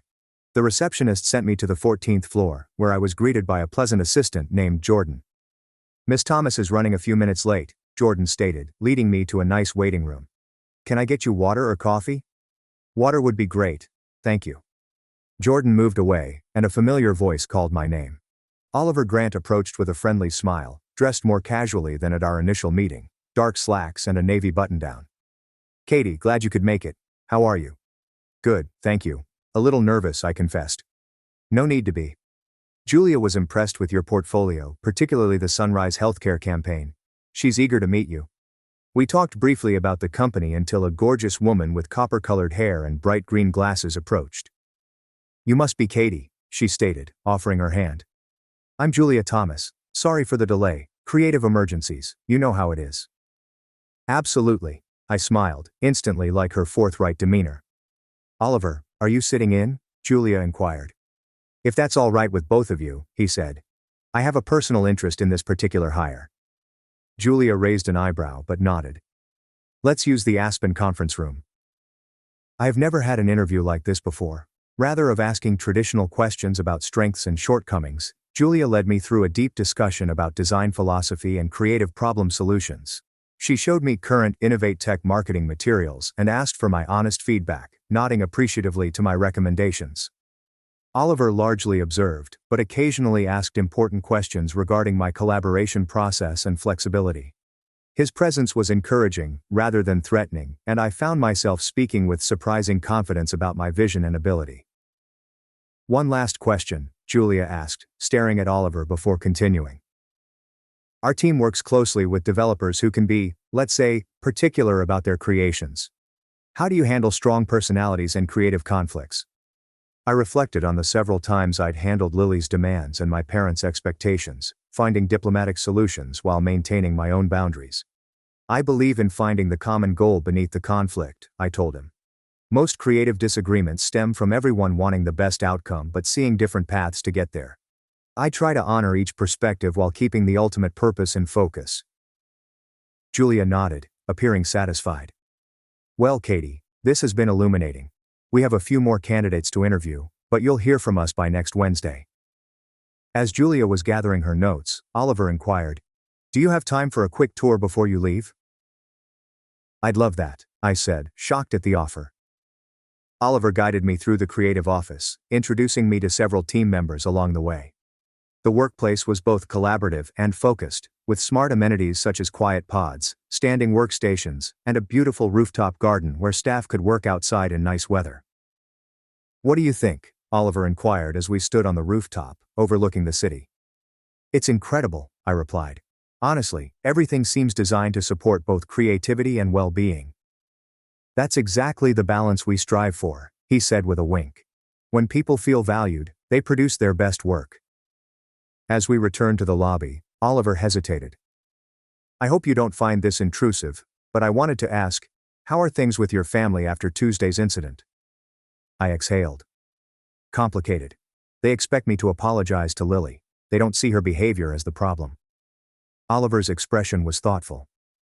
Family patterns are persistent. It took years for my brother and me to break ours. He took a breath and then, whatever happens with this position, Katie, don't lose the confidence you showed at Bellamy's. That kind of self-advocacy is valuable everywhere, not just in jewelry stores. Thank you, I said, moved by his continuous mentorship. That means a lot. As I drove home, I mused on the bizarre turn of events that had brought me here. A traumatic public confrontation has opened doors I never believed possible. Whether or not I got the job, something fundamental had changed in how I perceived myself and my talents. My phone rang as I drove into my apartment complex. It was Lily. After a moment of doubt, I responded. "Hello, Katie." Her tone was strained. "We need to talk about what happened." I took a deep breath. "Yes, we do. But not if the conversation begins with you expecting me to apologize." "Excuse me?" Her tone became sharper. "You embarrassed me in front of my friends." "No, Lily.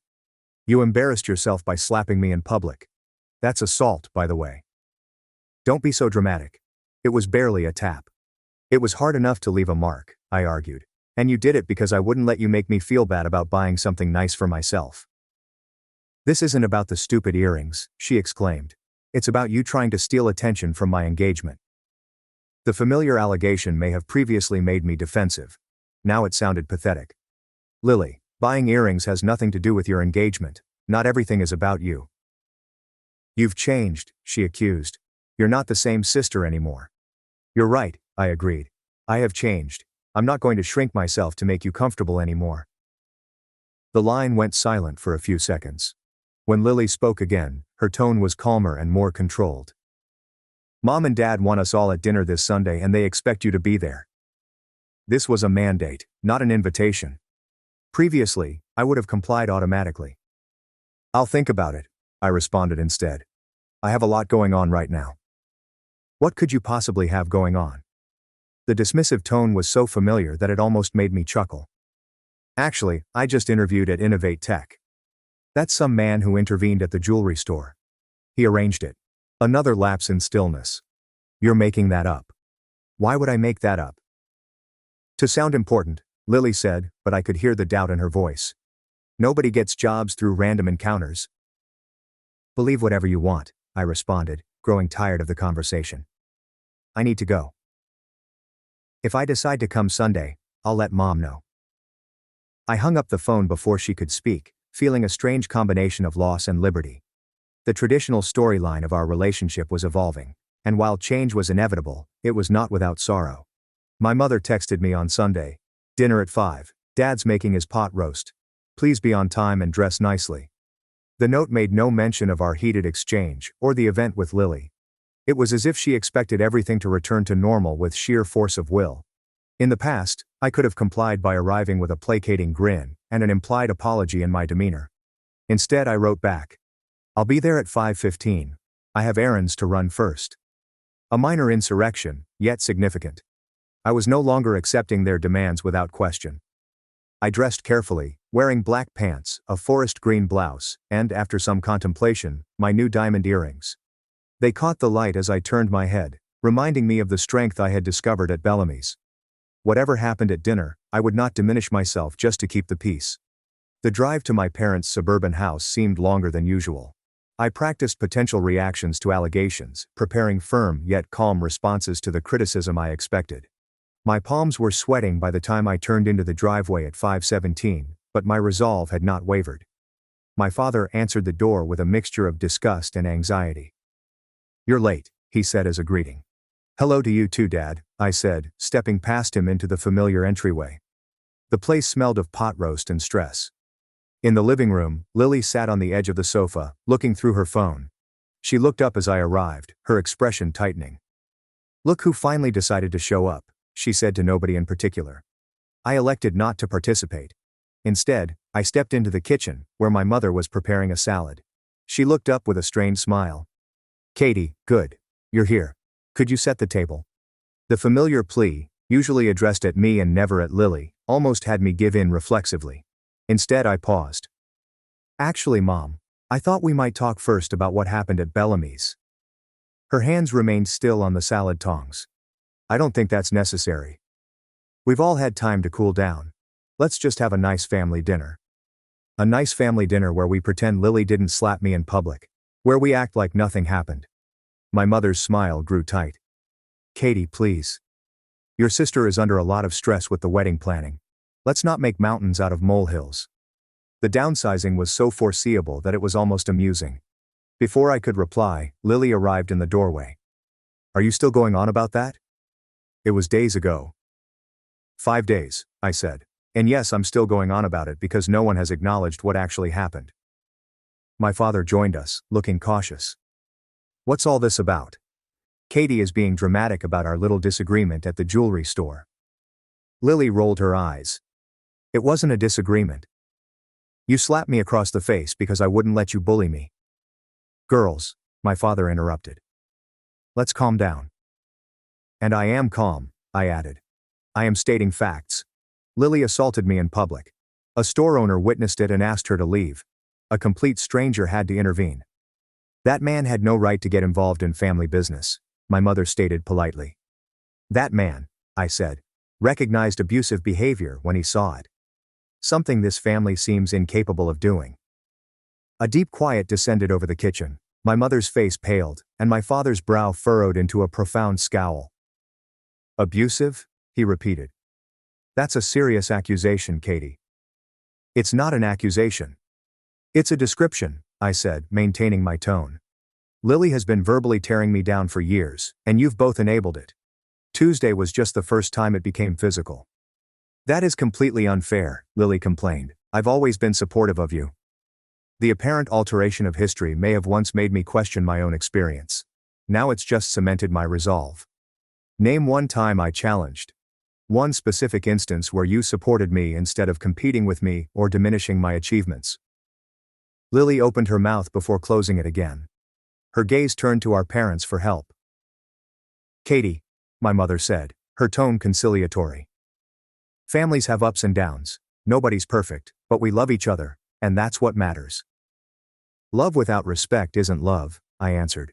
It's control, and I'm done being controlled. What does that mean? My father inquired, his voice rising in anxiety. I took a deep breath. It means I'm setting boundaries. I won't participate in family gatherings where Lily's behavior is excused and mine is policed. I won't pretend everything is fine when it isn't. And I won't apologize for standing up for myself. So, you're giving us an ultimatum? My father asked incredulously. No, Dad. I'm telling you what I need to have a healthy relationship with all of you. What you do with that information is your choice. Lily scoffed. This is ridiculous. You're acting like I committed some horrible crime. It was one slap. One slap is too many, I responded calmly. And it's not just about the slap. It's about years of being treated as less than, of having my accomplishments minimized while yours are celebrated. That's not true, my mother argued. We've always been proud of both our girls. Really? When I told you about my promotion, you barely acknowledged it. When Lily announced her engagement to a man she's dated for 5 months, you threw an impromptu celebration. Is that different? That's different, my father added. An engagement is a life event, and a significant career advancement isn't, I challenged. Or is it just that Lily's achievements align with what you value while mine don't? The question hovered in the air, unsettling in its precision. My mother distracted herself with the salad again, avoiding eye contact. My father shifted his weight, appearing abruptly older. Those are pretty earrings, my mother added quickly, shifting the subject. New? Yes, I touched it reflexively. These are what I was buying when Lily slapped me. They look expensive, she said, her tone indicating displeasure. They were. I could afford them because of my promotion. Well, they're lovely, she said hesitantly. We entered the dining room in tense stillness. As we took our customary seats, I realized my mother had reserved a 5th seat. Are we expecting someone? I inquired. Ethan is joining us, Lily said with a smug look. My fiancé should be part of family dinners, don't you think? The accent on fiancé was intentional. The comparison of her relationship status to mine's single status was such an obvious attempt to reassert superiority that I almost pitied her. The doorbell rang, and Lily got up to answer. She returned a few moments later, accompanied by Ethan, a tall man with a pleasant face and hesitant eyes. He nodded graciously in my direction as Lily led him to the seat beside her. Ethan, you remember my sister Katie, she replied, her tone implying I was a distant acquaintance rather than an actual family member. Of course, he said, smiling. Congratulations on your promotion. Lily mentioned you work in graphic design. She did. I couldn't contain my surprise. Yes, he answered. You're quite talented. I looked at Lily, who had suddenly become quite concerned in straightening her napkin. Had she said anything complimentary about me? Thank you, I responded, and congratulations on your engagement. The evening continued with careful conversation, with everyone avoiding the previous incident. My father mentioned an upcoming school board meeting. My mother complained about her boutique's new inventory system, and Ethan discussed a property he was listing when dinner was served. My mom's apple pie was on the table. Ethan spotted my jewelry. Those are beautiful, he said. Lily was telling me about your visit to Bellamy's. Quite an upscale place. Lily seemed obviously nervous when I mentioned our visit. I wondered what version of events she had told her fiancé. Yes, it was my first time there, I said cautiously. I had an unexpected encounter with Oliver Grant while shopping. Ethan's eyebrows rose. The Oliver Grant of Innovate Tech? The same, I said. Actually, I interviewed at his company on Friday. You did? My mother asked, apparently shocked. You didn't mention that. I wasn't sure you'd be interested, I said truthfully. It's just a career opportunity, not a life event. My father winced slightly when he saw his comments reflected back at him. Of course we're interested, he replied. Tell us about it. So I did, he said, citing the stunning headquarters, Julia Thomas's engaging interview manner, and the innovative work atmosphere. As I spoke, I noticed my family paying close attention for the first time in years. They said they'd let me know by Wednesday, I added. It would be a significant step up in both responsibility and compensation. That's wonderful, Katie, my mother responded, and I was taken aback by her genuineness. We are proud of you, you know, even if we don't always show it properly. The simple acknowledgement brought unexpected tears to my eyes. It wasn't an apology, but it was the beginning. Lily remained silent throughout this conversation, but as we were clearing the dessert plates, she approached me in the kitchen. Did you really meet Oliver Grant? She questioned, her voice too low for our parents to hear. Yes, I said while rinsing a plate. He mistook me for his wife at first. Lily remained silent for a bit and then said, That's actually pretty cool. I stared at her, looking for sarcasm or a concealed barb, but her expression appeared genuine. The earrings do look nice on you, she added nervously. I shouldn't have made such a scene at the store. It wasn't a formal apology, but coming from Lily was meaningful. I chose to meet her halfway. Thank you. And your ring is beautiful. Ethan seems like a good person. She nodded, a slight smile on her lips. He is. He actually lectured me about the slapping thing, said it was unacceptable. Smart man, I said, shocked and pleased by Ethan's moral sense. Yeah, Lily confirmed. Maybe I got lucky with this one. As I drove home that night, I considered the small changes that had transpired. Nothing had been drastically resolved. There were no dramatic group embraces or profound family disclosures, but something had changed in me, and probably in them too. As I drove inside my apartment complex, my phone lit up with a text message. The call was from an unknown number. Katie, it's Oliver Grant. Julia was very impressed with your interview. Before we make a formal offer, Sophia would like to meet you. She returns from London tomorrow, lunch on Tuesday, let me know if you're available. I stared at the message, not daring to believe what it meant. A formal offer from Innovate Tech. As I typed my joyful acceptance, I noticed my reflection in the rearview mirror. The gems in my earrings caught the streetlight and shone like small stars. They were lovely, certainly, but what they signified was far more valuable. I realized my worth was not defined by my sister's opinion or my parents' acceptance. Sometimes the most painful conflicts resulted in the most significant growth. Sometimes a slap in a jewelry store can change the course of a life. 1 month later, I sat at my sleek new desk on the 12th level of Innovate Tech headquarters, finishing up a presentation for the security app launch. My workstation looked out over the metropolitan skyline, and natural light streamed in via floor-to-ceiling windows. A little potted succulent, a welcome gift from my staff, rested next to my dual monitors. The adjustment had been quick and exciting. After meeting Sophia Grant, a pleasant, educated woman who had an eerie resemblance to myself from certain angles, I received the formal offer the next day. The income was roughly double what I had been earning at Stonebrook Designs, and the benefits included stock options, flexible work arrangements, and a professional development allowance. Giving Rachel notice had been bittersweet. She had been a supportive supervisor and mentor, but she couldn't deny that the opportunity was too wonderful to pass up. How did you even get on their radar? She inquired, genuinely interested. When I told her about the jewelry store incident, she chuckled in surprise. Only you, Katie, would turn getting slapped in public into a career advancement. My new position as senior creative strategist required both liberty and responsibility. I lead a small team that created the visual identity and user experience for Innovate Tech's consumer goods. The work was both hard and rewarding, encouraging me to broaden my talents while valuing my prior knowledge. Sophia had become an unexpected friend and ally. Despite her wealth and status, or perhaps because of them, she was refreshingly unassuming.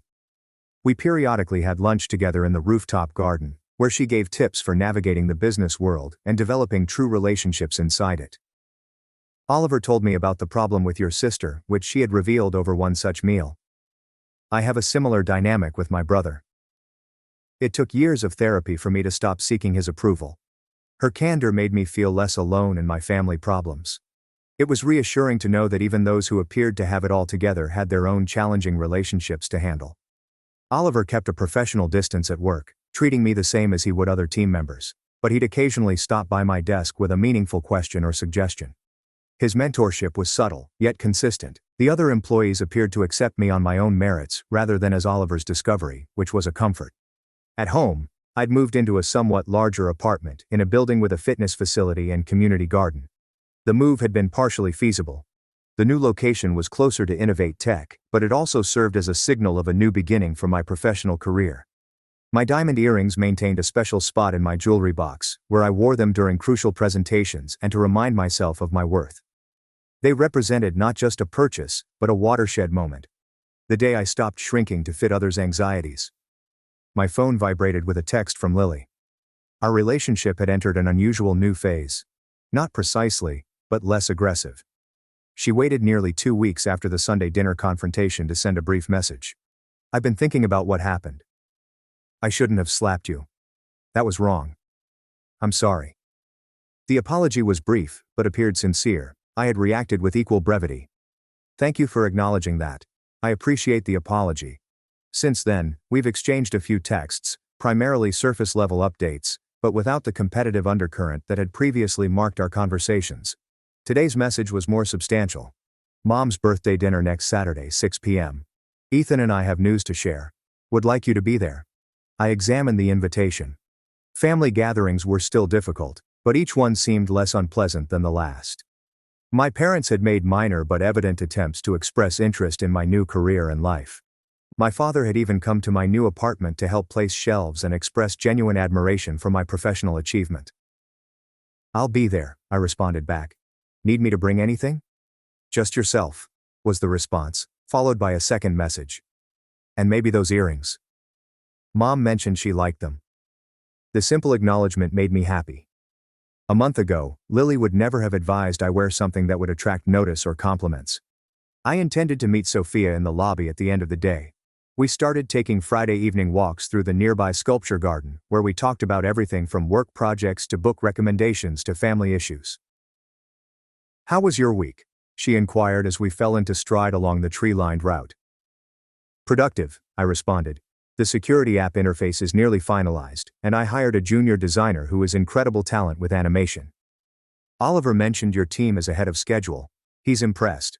I felt a surge of pride at the oblique compliment. What about you? How was the technology conference? Sophia discussed her experiences as a keynote speaker, and I pondered on how much my life had changed in just 4 weeks. Beyond the material improvements, better work, nicer apartment, improved financial security, the most significant change occurred internally. I moved through the world with confidence rather than apologizing. The road had not been easy. I'd had several sessions with a therapist, working through the family patterns that had shaped my self-perception. Learning to set limits without guilt was a daily task, but each small win strengthened my resolve. You seem contemplative today, Sophia said as we stood by a modern sculpture of entwined metal ribbons. I was just thinking about how different things were a month ago, I told him. Sometimes I still can't believe that Lily slapping me in Bellamy's led to all this. Sophia grinned. The catalyst isn't always pleasant, is it? But sometimes we need a shock to break old patterns. True, I nodded, though I wouldn't recommend getting publicly assaulted as a career strategy. We both smiled and continued our walk as the sunset light became golden across the grounds. Later that night, while I prepared dinner in my new kitchen, I saw myself humming blissfully. My phone received an email notification. The professional development course I had applied for had been approved. Another minor success. Another step forward. I considered the forthcoming birthday meal with my family. There would most likely be awkward moments, and possibly even conflicts. Lily's news may include a pregnancy, wedding details, or another life event that would reintroduce her into the family story. But that was fine. Her moments of celebration did not diminish mine. There was room for both of our stories. The earrings would accompany me this time, serving as a remembrance rather than armor. A reminder that speaking my truth, even when it was uncomfortable, had resulted in progress I had not expected. A reminder that even the most painful confrontations can provide space for the most profound transformations. My path from that moment at Bellamy's Jewelry to my current life had not been linear or straightforward. The journey to self-worth is rarely clear, but each step was vital. The humiliation of the slap, the unexpected alliance with Oliver, the conflict with my family, the opportunity at Innovate Tech, and the constant effort to preserve boundaries. The diamonds caught the light as I arranged them in my jewelry box for Saturday's dinner. They shined not only due to their intrinsic brilliance, but also because of the story they now held. My tale of discovering value beyond affirmation from others. Sometimes life's most significant lessons are delivered in terrible packages. Sometimes what appears to be an end is actually a beginning. And sometimes when someone attempts to make you feel tiny, the best answer is to expand into your whole amazing self. After I defended best friend's family, Mom called me obsessive and sent me to therapy. But the courtroom truth destroyed their favorite victim. I was 12 years old when Leo enrolled in my class. He was tall, athletic, and should have been popular. Instead, the entire class turned ghostly white as soon as he walked in. The teacher herself turned pale. I was definitely the only one who was not in the loop. I sat next to him at lunch, and everyone, even Leo, gave me a strange look. "You actually want to be my friend?" he inquired, shocked. We spent the entire day having fun. I didn't have any friends at the time, so I hurried home eager to tell my mother about the new one I'd made. But when I informed her his name, her face became white. "Stay away from that kid. Him and his dad are monsters. They hit and hospitalized their mom." I was shocked. Mom drove me to school the next morning rather than allowing me to walk. She walked up to my teacher and muttered something that made Mrs. Squelch nod grimly. When I attempted to sit close to Leo in class, Mrs. Squelch relocated my seat. When I looked across the classroom, I noticed Leo almost crying. During recess, he stood alone by the fence while the others played. And after school, I realized why. When Leo's father arrived, the pickup area cleared up completely. Parents grabbed their children and hurried to their cars. One mother actually told her kid, "Don't look at him, sweetie." Leo's father simply sat there with his head down as Leo climbed in. Everyone treated him as if they were terrible, but it didn't stack up. Leo's father would pack extra granola bars for youngsters who forgot their lunch money, and Leo volunteered to stay after school to assist special needs students. There was no chance this was the family that had attacked their mother. Then came the day when I discovered who Leo and his father truly were. I was heading home, calculating the $50 my grandmother had given me for my birthday, when 3 eighth graders approached me. "Look at the rich boy," the biggest one said, pushing me to the ground. They took my money, and one of them kicked me in the ribcage. I cuddled up, hoping for more, when they all bolted away. Leo's father stood there, not touching anyone, just standing. "Are you okay, kid?" he said before helping me up. He walked me home without saying much more. When I informed Mom what had happened, she really lost it. "He approached you? What if he'd taken you somewhere?" She was screaming. She contacted the school immediately. "A known abuser confronted my son," she repeated. By the next day, the entire school had learned. The principal issued an email prohibiting Leo's father from visiting school grounds. Parents published it on Facebook, labeling him a predator who stalked students at school. Leo appeared ruined. He sat with his head on his desk for the majority of the day. When I tried to sneak him a message thanking his father for assisting me, he pushed it back. "Please don't," he whispered. "You're making things worse for him." 2 weeks later, I noticed Leo crying in the library. He tried to conceal it, but his shoulders shook. I sat down nonetheless. "They spray-painted Predator on his car," stated Leo. "He lost his job because of it. We might lose our apartment." He wiped his eyes harshly. "Everyone hates him. But they don't know anything." "What do you mean?" I inquired. Leo looked around to ensure that we were alone. He then dropped the bomb. It turns out he and his father never hit their mother. Actually, it was the other way around. Their mother struck them. She'd toss bottles, break cookware and plates, and use lighters. Leo still has a burn mark on his back from it. Then why was your dad blamed? I inquired. He simply burst into tears at that point. He said that, in addition to striking them, his mother constantly threatened his father, claiming that if he ever left and took Leo, she would tell everyone Dad was the abuser. My face turned pale. And that's what she did, Leo added, sobbing. When Dad took me and we finally left, she took him to court and lied about everything. Then why does everyone say you're guilty? 'Cause you're all idiots who can't do a Google search. He then took out his phone and showed me something that changed all I had ever known about them. He handed me screenshots from police reports, court documents, and medical records.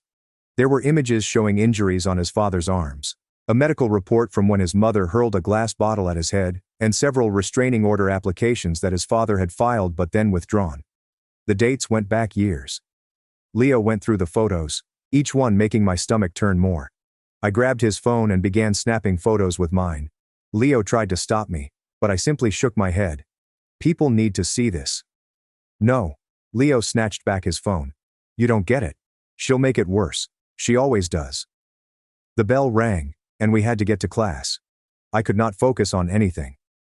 Every time I looked at Leo, crouched over his desk, I remembered those images, his father sitting in his car with spray paint, calling him a predator, and how everyone, including my own mother, bought the lie. Mom waited in the pickup line after school. She hardly let me in before beginning. I heard you were talking to that Leo kid in the library. What did I tell you? Mom, you don't understand. No discussion. You're staying away from him. She tightened her hold on the steering wheel. His father is dangerous. The whole community knows it. But what if they're wrong? I took out my phone. What if I could show you? Mom slammed on the brakes at a red light and turned to face me. Whatever sob story they fed you, I don't want to hear it. Abusers always claim to be victims. Always. At home, I went straight to my room and began investigating. I found the court case online. According to public documents, Leo's mother initially received complete custody, but when he turned 12, he decided to live with his father. That's when she submitted the abuse allegations. The timing appeared strange. I made a spreadsheet on my computer that organized everything. The photographs from Leo's phone, the court history, and the fact that Leo's father had never been convicted of anything, only charged. I was engaged in research when Mom approached at my doorway. What are you doing? I minimized the window. Homework. She walked over to reopen it. In a matter of seconds, her expression changed from perplexed to outraged. You took pictures of their fake evidence? Are you insane? It's not fake. Look at the dates. Look at the... Delete it. Now. When I hesitated, she took my phone. I'm keeping this until you learn to make better choices. And you're grounded. No computer except for homework, and I'll be checking. The following few days were torturous. At school, I tried to smuggle notes to Leo, but the teachers kept separating us. When I walked by, the kids started murmuring. That's the kid who hangs out with the abuser's son, someone mentioned. I began using the library computers around lunchtime. Mrs. Chen, the librarian, paid little attention as long as you remained quiet. I dug deeper into the public records. Vanessa, Leo's mother, had a background that included 2 previous restraining orders from ex-boyfriends and an arrest for assault at a bar before meeting Leo's father. I was printing papers when someone behind me cleared their throat. Mrs. Patterson, the most vocal parent volunteer, stood with her arms crossed. Shouldn't you be at lunch? I took the papers and shoved them inside my rucksack. Just finishing homework. That afternoon, Mom was waiting in the principal's office when I was summoned. Mrs. Patterson sat next to her, looking smug. Principal Harris held up the printed sheets. Care to explain why you're researching restraining orders during school hours? Mom's face was stoned. We'll discuss this at home. We drove silently till we reached our driveway. Then Mom exploded. Mrs. Patterson told me everything. You're obsessed with defending these people. What's wrong with you? What's wrong with me? What's wrong with everyone else? I exclaimed back. You're destroying an innocent family because you're too stubborn to look at evidence. Go to your room. You're not leaving this house except for school until you get your head straight. I stomped upstairs, slamming my door. Mrs. Patterson's house was across the street, visible from my window. She had probably already texted the other moms about my concerning behavior at school. The next day, things got worse. When I sat down, the kids moved away. My normal lunch table was unexpectedly filled. Even the teachers looked at me differently. Leo caught my eye in the hallway and said, I'm sorry. I ate lunch alone in the bathroom stall, strategizing my next steps.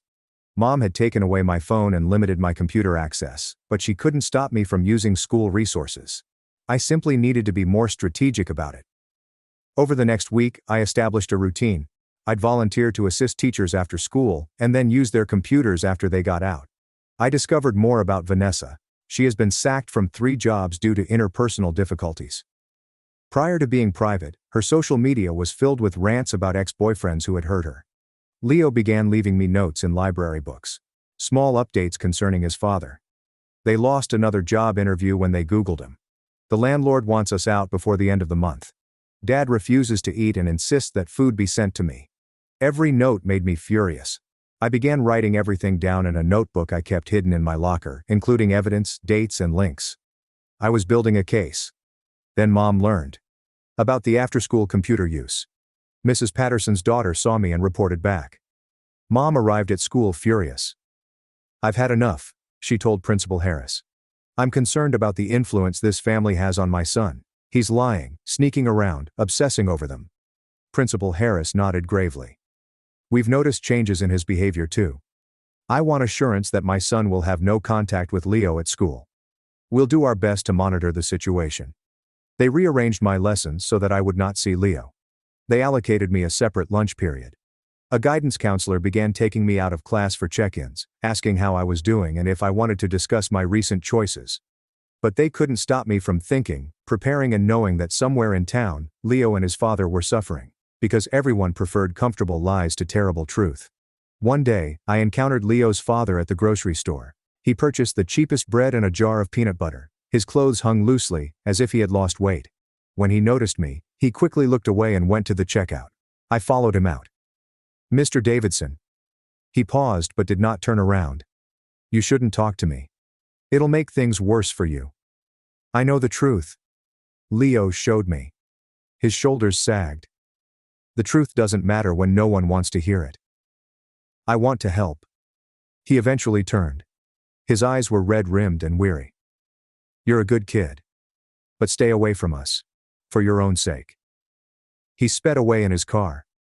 Predator, barely visible beneath a layer of poor paint. That night, Mom arrived in my room with her laptop. "I want to show you something." She opened up the parent Facebook group. Post after post regarding Leo's father. I saw him prowling near the playground. He followed my daughter inside the store. "Why is he not in jail yet?" "These are lies," I replied.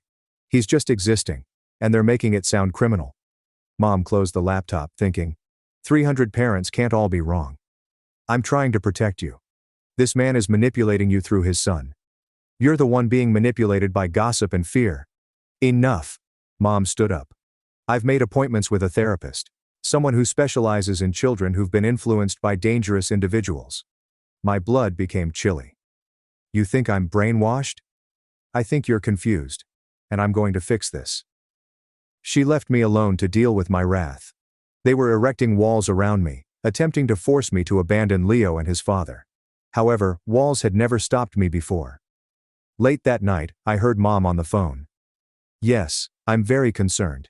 He's obsessed with proving their innocence, taking pictures of supposed evidence. I think they've really gotten into his head." I recognized the deliberate tone. She was constructing her own case, portraying me as unstable, obsessed, and manipulated. The same strategy Vanessa had used against Leo's father. I stared at the ceiling, contemplating.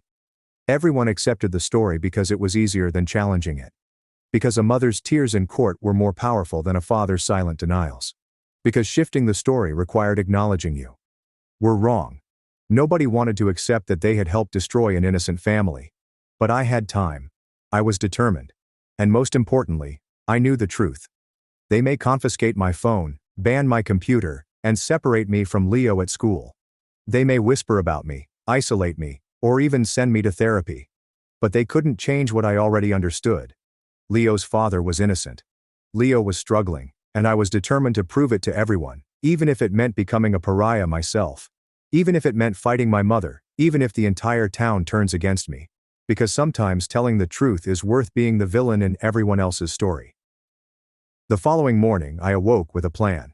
It was hazardous, certainly stupid, and would undoubtedly land me in further trouble.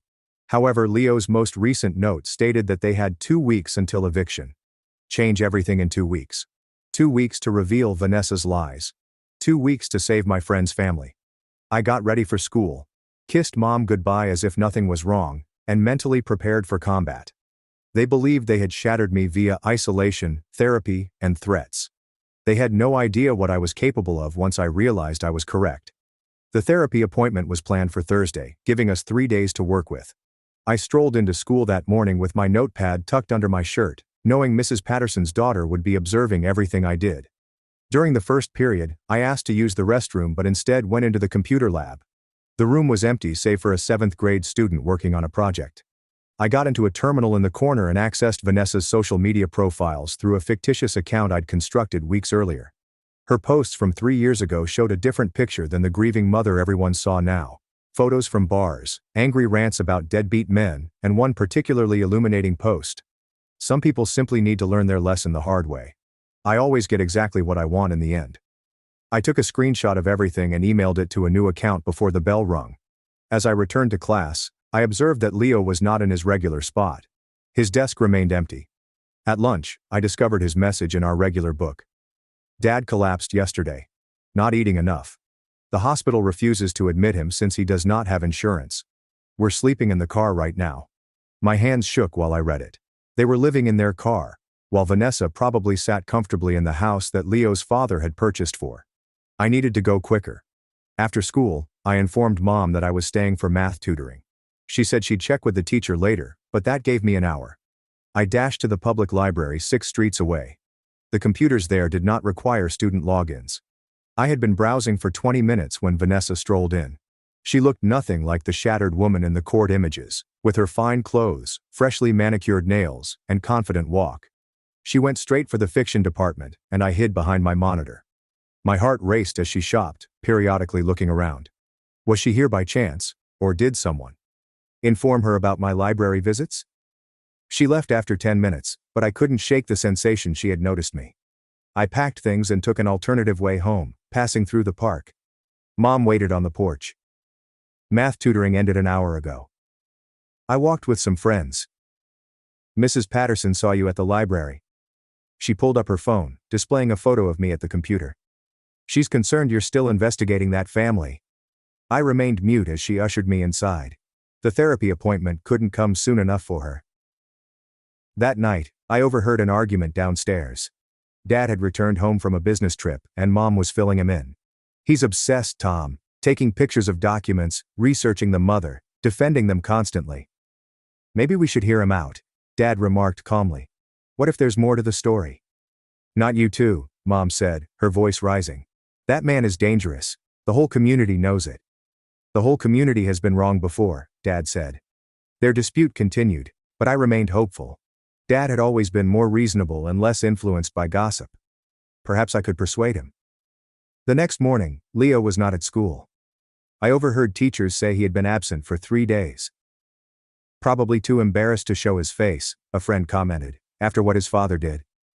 I wanted to scream that they had it wrong, but I remained silent. Let them assume I had given up.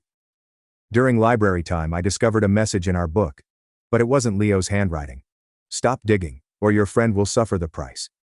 Vanessa knew. She was aware I was scrutinizing her. My palms trembled as I pocketed the note. This was going beyond parental drama and school gossip. After school, I convinced Dad to take me past Leo's old flat. The automobile was not in the parking lot. We investigated 3 additional lots until I found it behind a supermarket shop. Leo's father was slumped in the driver's seat, while Leo was curled up in the back. Dad, please, I implored. Look at them. Does that look like a dangerous man to you? Dad stared for a long time. Get back in the car. But instead of driving home, he stopped at the grocery store. He purchased 2 grocery bags and a hot rotisserie chicken. Stay here, he said. I watched as he approached their car and softly knocked on the window. Leo's father sprang awake, panic blazing across his face. But Dad simply held up the bags. They spoke for a few minutes, with Leo's father shaking his head constantly. Dad eventually left the goods on their hood and walked back. He wouldn't take them at first, Dad muttered as we drove away. Said he didn't want charity. I told him it wasn't charity, just one father helping another. That night, Dad and Mom got into another disagreement. But this time, I heard my father say, "What if we're wrong, Janet? What if we're destroying an innocent family?" Thursday came too quickly. The therapist's office smelled of vanilla candles and had inspiring posters on every wall. Dr. Reeves appeared precisely as I had expected, wire-rimmed glasses, a compassionate smile, and a notebook ready. "Your mother tells me you've been defending a classmate whose father has a concerning history," she says. I chose my words carefully. "I've seen evidence that the story everyone believes might not be true. Sometimes when we care about someone, we want to believe the best about them," she stated with tenderness. "But that can blind us to red flags. What if the red flags are pointing at the wrong person?" We went in circles for an hour. She'd say I was being manipulated, but I'd dispute with facts. She'd talk about trusting community judgment, and I'd point out that communities have made mistakes in the past. By the end, she appeared frustrated. "I'd like to see you weekly," she informed Mom. "He's showing signs of oppositional defiance." Great. I now had a label. Friday morning I found Leo in school. He looked terrible, unwashed clothes, lifeless eyes and slightly shaky hands. "Are you all right?" I whispered as I passed. He shook his head slightly. "She called Dad yesterday. Said she'd drop the restraining order if we came back. Dad said no." She got angry. "What did she do?" "Nothing yet, that's what scares me." During lunch I utilized a teacher's computer while she was attending a meeting. I told her I needed to print my assignment. Instead, I logged into the email account where I was storing evidence. There was a new message. There's no sender name. Just, "You were warned."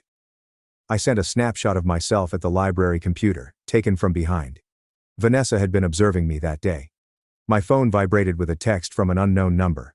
Mom had stolen my phone, but I had concealed the old one in my locker. "Your friend looks tired. Sleeping in cars is so dangerous. Anything could happen." I took a screenshot of the threat and added it to my evidence file. Vanessa was growing bolder. That afternoon, Principal Harris summoned me to his office. Mom was present, along with Mrs. Patterson and 2 other parent helpers. "We're concerned about your behavior," Harris said. "Multiple parents have reported seeing you researching private information about a family in our community." "I'm trying to help them," I explained. "By spreading lies?" Mrs. Patterson leaned nearer. "That poor woman has suffered enough without you dragging her name through the mud." "Have any of you actually looked at the evidence?" I questioned them.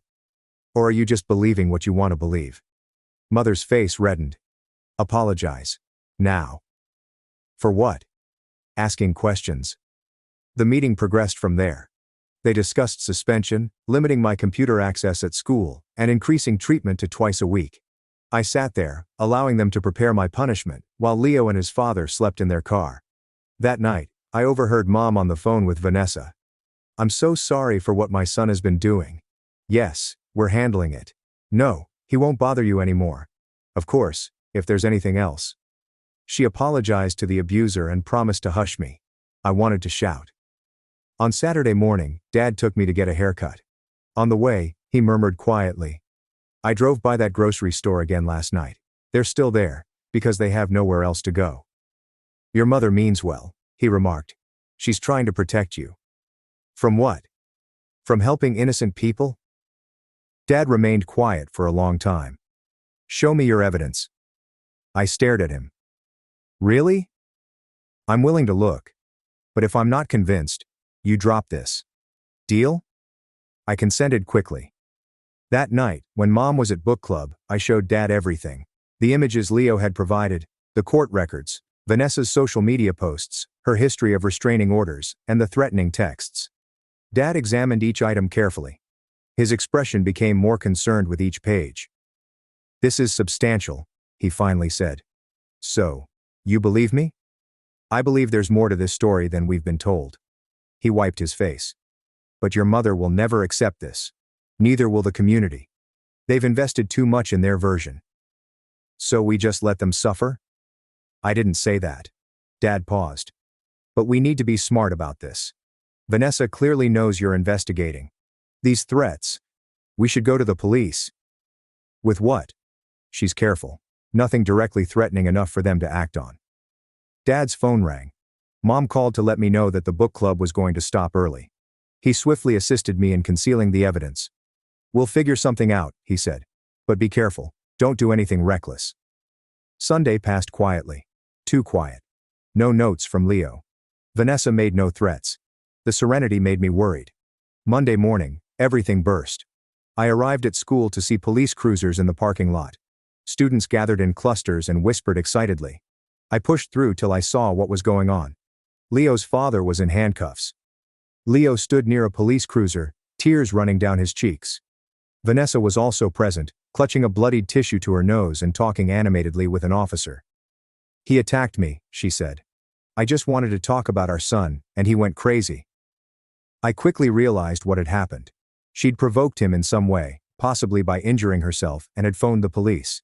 The classic abuser approach is to elicit a reaction and then play the victim. "That's not true," I exclaimed, pushing ahead. "She's lying." An officer stopped me. "Stay back, son." "But I have evidence. She's the abuser, not him."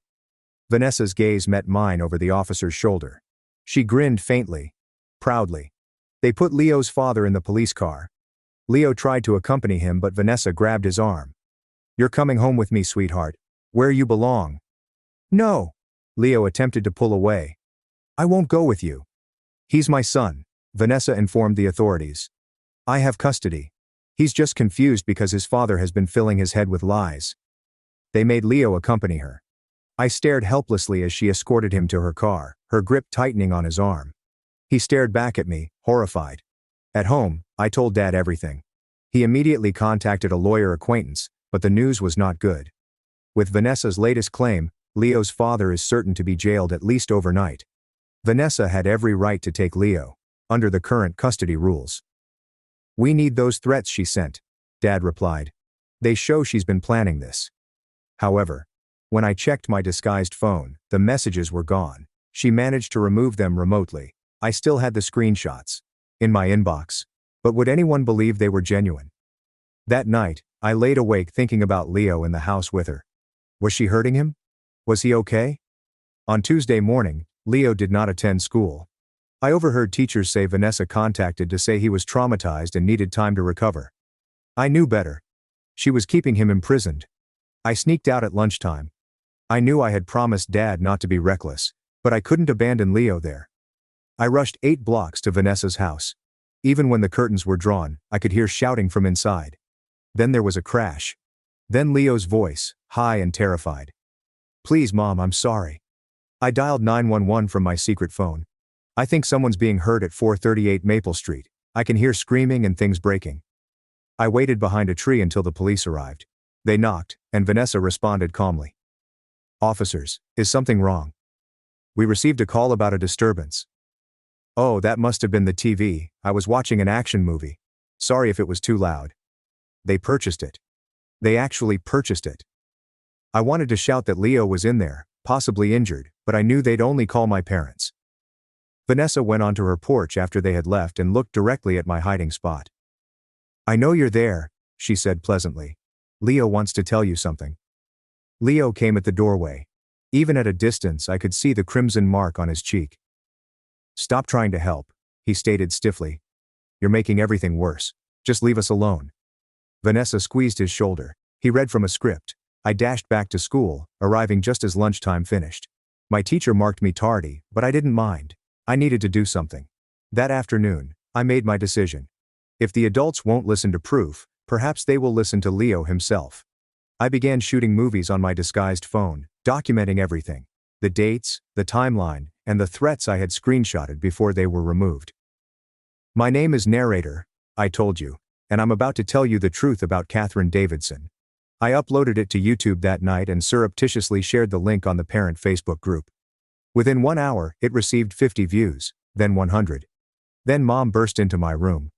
"What have you done?" The video was already being debated within the group. Some parents called me a liar, while others asked questions. Why would a 12-year-old make this up? What did he have to gain? "You're grounded indefinitely," Mom explained. "No school, no leaving the house, nothing until you take that video down." "Excuse me?" I asked.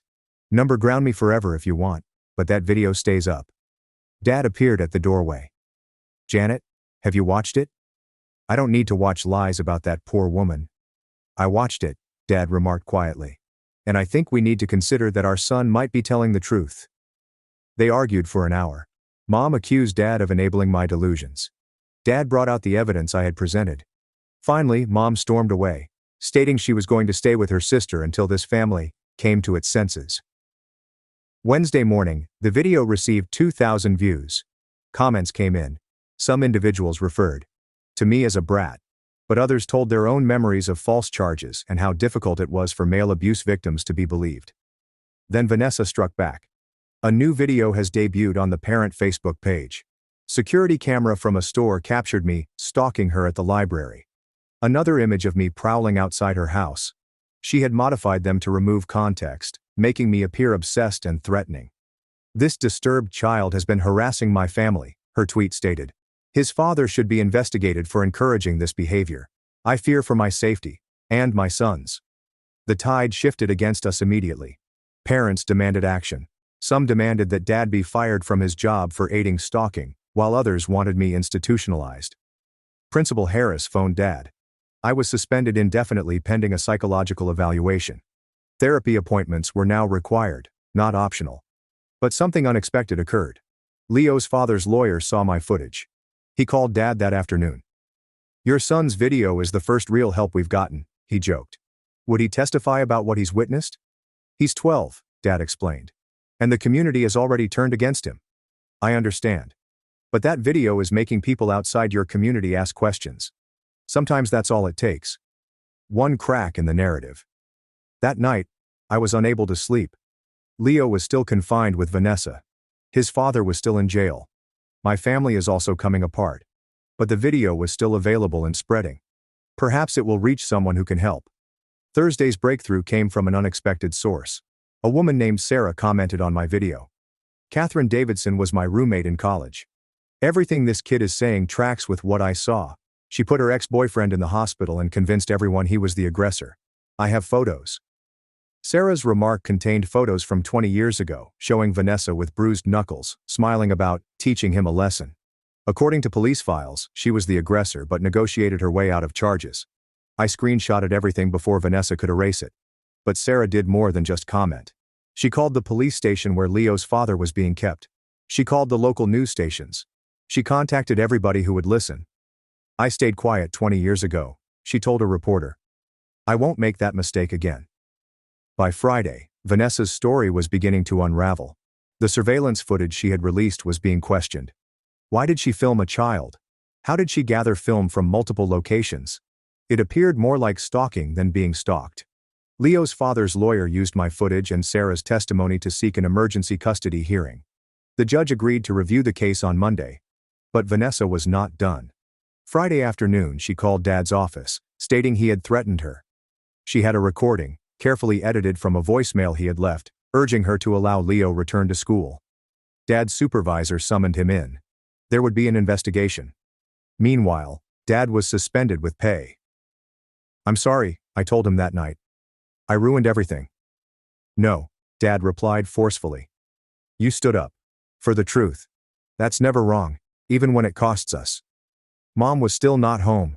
She texted Dad that she would not return unless I sought therapy for my fixation. Our family was divided, much like Leo's. Saturday, I spent the day refreshing the video statistics. There are currently 50,000 views. It was picked up by many news outlets. "Local boy's video sparks debate about believing abuse victims," read one headline. The comment section was a battleground. Vanessa's fans labeled me a monster. However, more people began to share their own stories, including men who had been assaulted and not believed, as well as children who had witnessed their fathers being destroyed by false charges. The story was shifting. Then Sarah posted again. This time she had video. Vanessa admitting to lying about her boyfriend on an outdated camcorder from college. "He was going to leave me," Vanessa stated in the shaky footage. "So I made sure nobody would believe him when he tried." The smoking gun. I instantly downloaded it and saved it wherever I could think of. This was the proof that everyone needed. But Vanessa made one last desperate move. Saturday night, she announced on Facebook that Leo had fled. "My troubled son has been so brainwashed by his father's lies that he's fled our home. Please help me find him." The police issued an alarm. The entire community was searching for Leo. Vanessa portrayed the desperate mother well, even giving an emotional interview to local news. I knew better. Leo would not run away. He had nowhere to go. Which implied Vanessa had done something with him, like hide him somewhere to make her narrative more credible. I contacted the police with my theory, but they dismissed it. The boy who made the video is not a credible source, they informed us. So, I did the only thing I could think of. I went live on social media. Leo Davidson didn't run away, I told my phone camera. His mother is hiding him somewhere. She's done this before.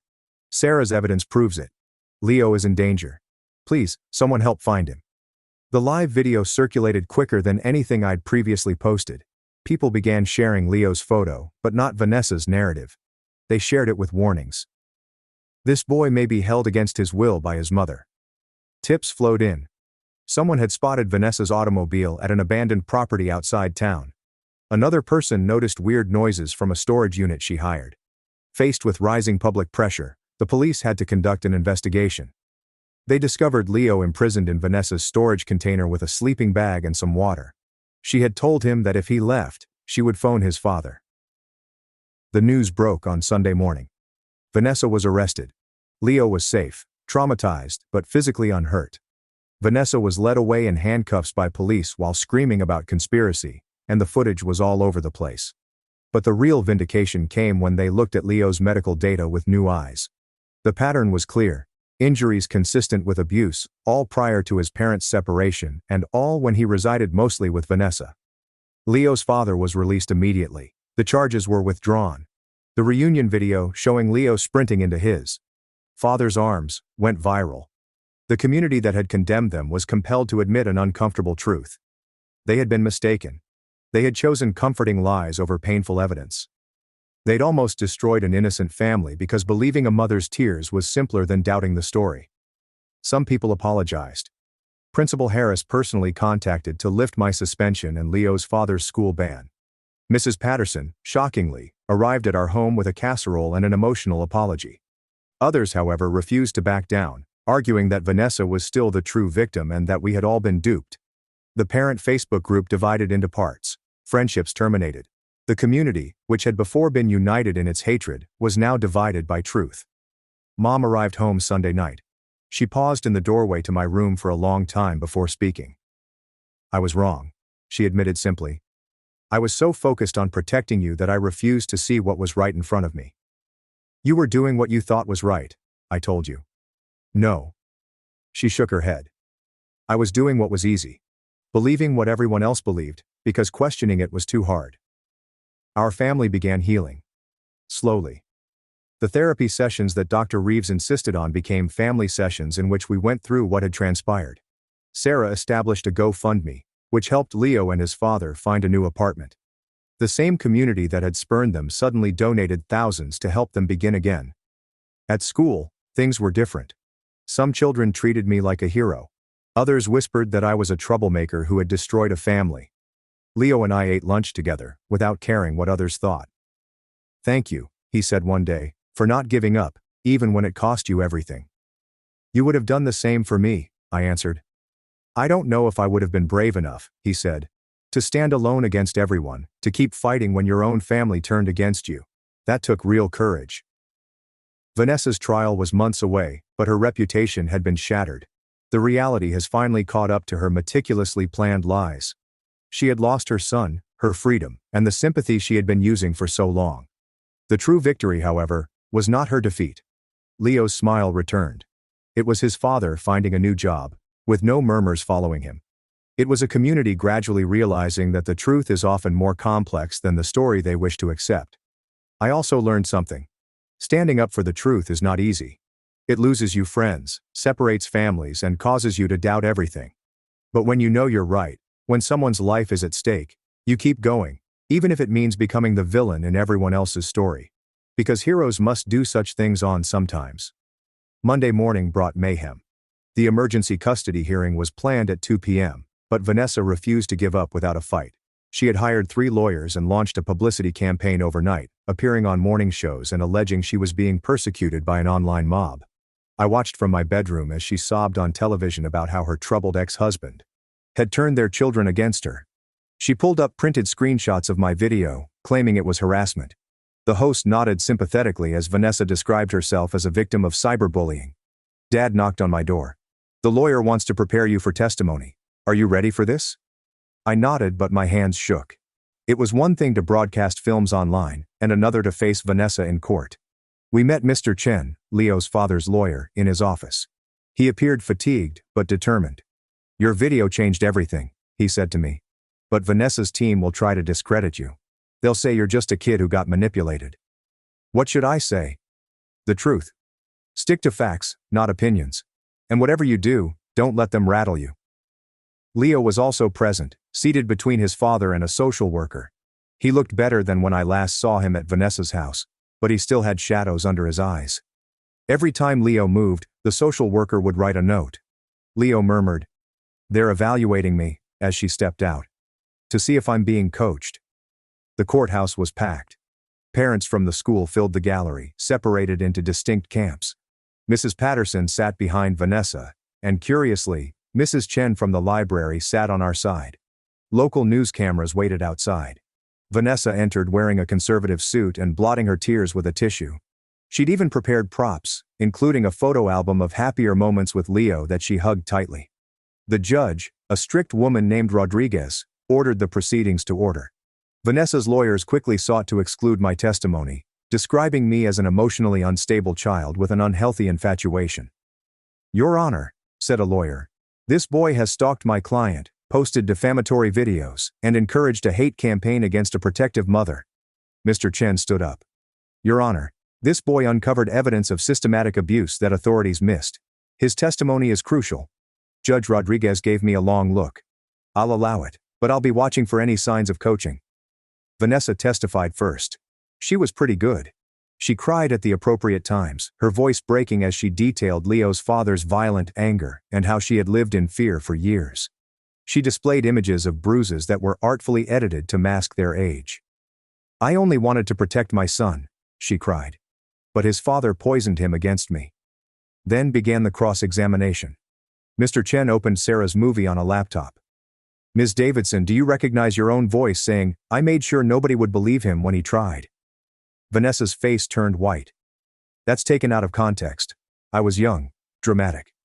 Were you being dramatic when you locked your son in a storage unit? I was protecting him. He was going to run to his father. By imprisoning him. Vanessa's lawyers objected constantly, but the harm had been done. Her disguise was sliding. Following that, Leo testified. His voice was calm but steady as he showed the judge his burn scars and described the pattern of torture.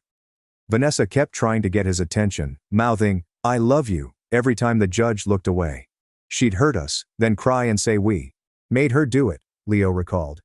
She'd say if we told anyone, they'd take me away forever. Then it was my turn. My legs felt like jello as I stood up. Vanessa looked at me with loathing. Her lawyer quickly attacked. Isn't it true you have no friends except Leo? I have friends. But Leo was your first real friend, wasn't he? You'd do anything to keep that friendship. I remembered Mr. Chen's advice. Stick to facts. I saw evidence of abuse. I reported it. You mean you saw what Leo wanted you to see? You took photos without permission, stalked my client. I investigated the truth. You're 12 years old. What makes you qualified to investigate anything? I straightened up. Being 12 doesn't make me stupid. It just means adults think they can lie to me. Gasps echoed across the gallery. The lawyer's cheeks turned red. Your Honor, this child's disrespect is honest, Judge Rodriguez interrupted. Continue, young man. I told them everything. Timeline, evidence, and Vanessa's threats. Her lawyers kept objecting, but I remained calm. Factual. When they displayed the stalking videos, I explained their context. Vanessa knew I was gathering evidence, so she gathered her own, I recalled. But she had to edit it, because the truth didn't support her story. During recess, Vanessa surrounded me in the corridor while Dad was in the restroom. You little brat, she yelled, you've ruined everything. I moved away, but she followed. Leo will never forgive you for this. You've destroyed our family. No, I replied, loud enough for others to hear. You destroyed it. I just showed everyone how. A bailiff entered, and Vanessa swiftly reverted to her mourning mother, but several people had observed the incident. When court reopened, 3 parents requested to testify. They'd been in Vanessa's inner circle but had their reservations. One mother revealed how Vanessa advised her on what to post in the Facebook group. Another said Vanessa had asked her to lie about seeing Leo's father near the playground. I thought I was helping, the woman admitted, mortified. She seemed so convincing. Vanessa's lawyers scrambled, but more fissures emerged. An expert reviewed the hospital documents she had submitted and identified irregularities. The bruise images were analyzed and discovered to be several years old, predating the split. By 4 p.m., Vanessa's story had totally unraveled. But she had one more card to play. Your Honor, she rose up, ignoring her lawyer's attempts to stop her. If you give Leo to his father, I'll kill myself. I can't live without my son. His blood will be on your hands. The courtroom exploded. Leo began crying. His father tried to console him as Vanessa sobbed dramatically. Judge Rodriguez smashed the gavel.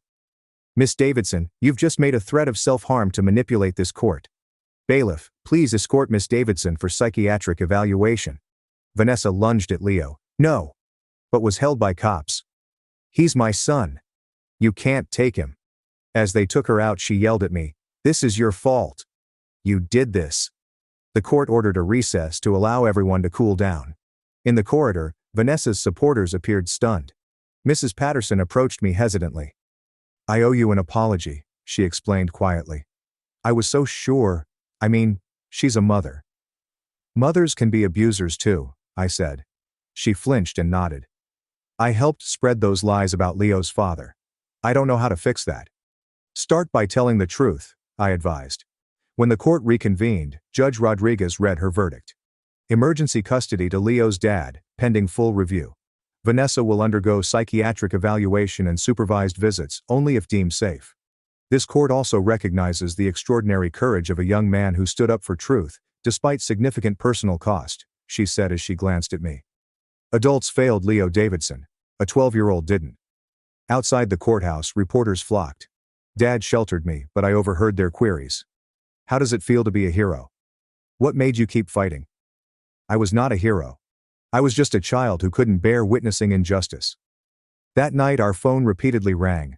News outlets. Talk shows. Everyone wanted to know the story. Dad turned them all down. You've been through enough, he stated. Mom sat beside me on the couch. I'm proud of you, she stated. And I'm sorry I didn't listen. You were trying to protect me from the wrong thing, she told me. I was so afraid of the monster everyone described that I couldn't see the real monster hiding in plain sight. Tuesday, I returned to school. The hallways felt odd. Kids began to whisper, but not all of it was bad. Some people nodded respectfully. Others still believed I was a troublemaker who had destroyed a family. Leo was also there. We sat together at lunch and ignored the looks. My dad got a job interview, he remarked.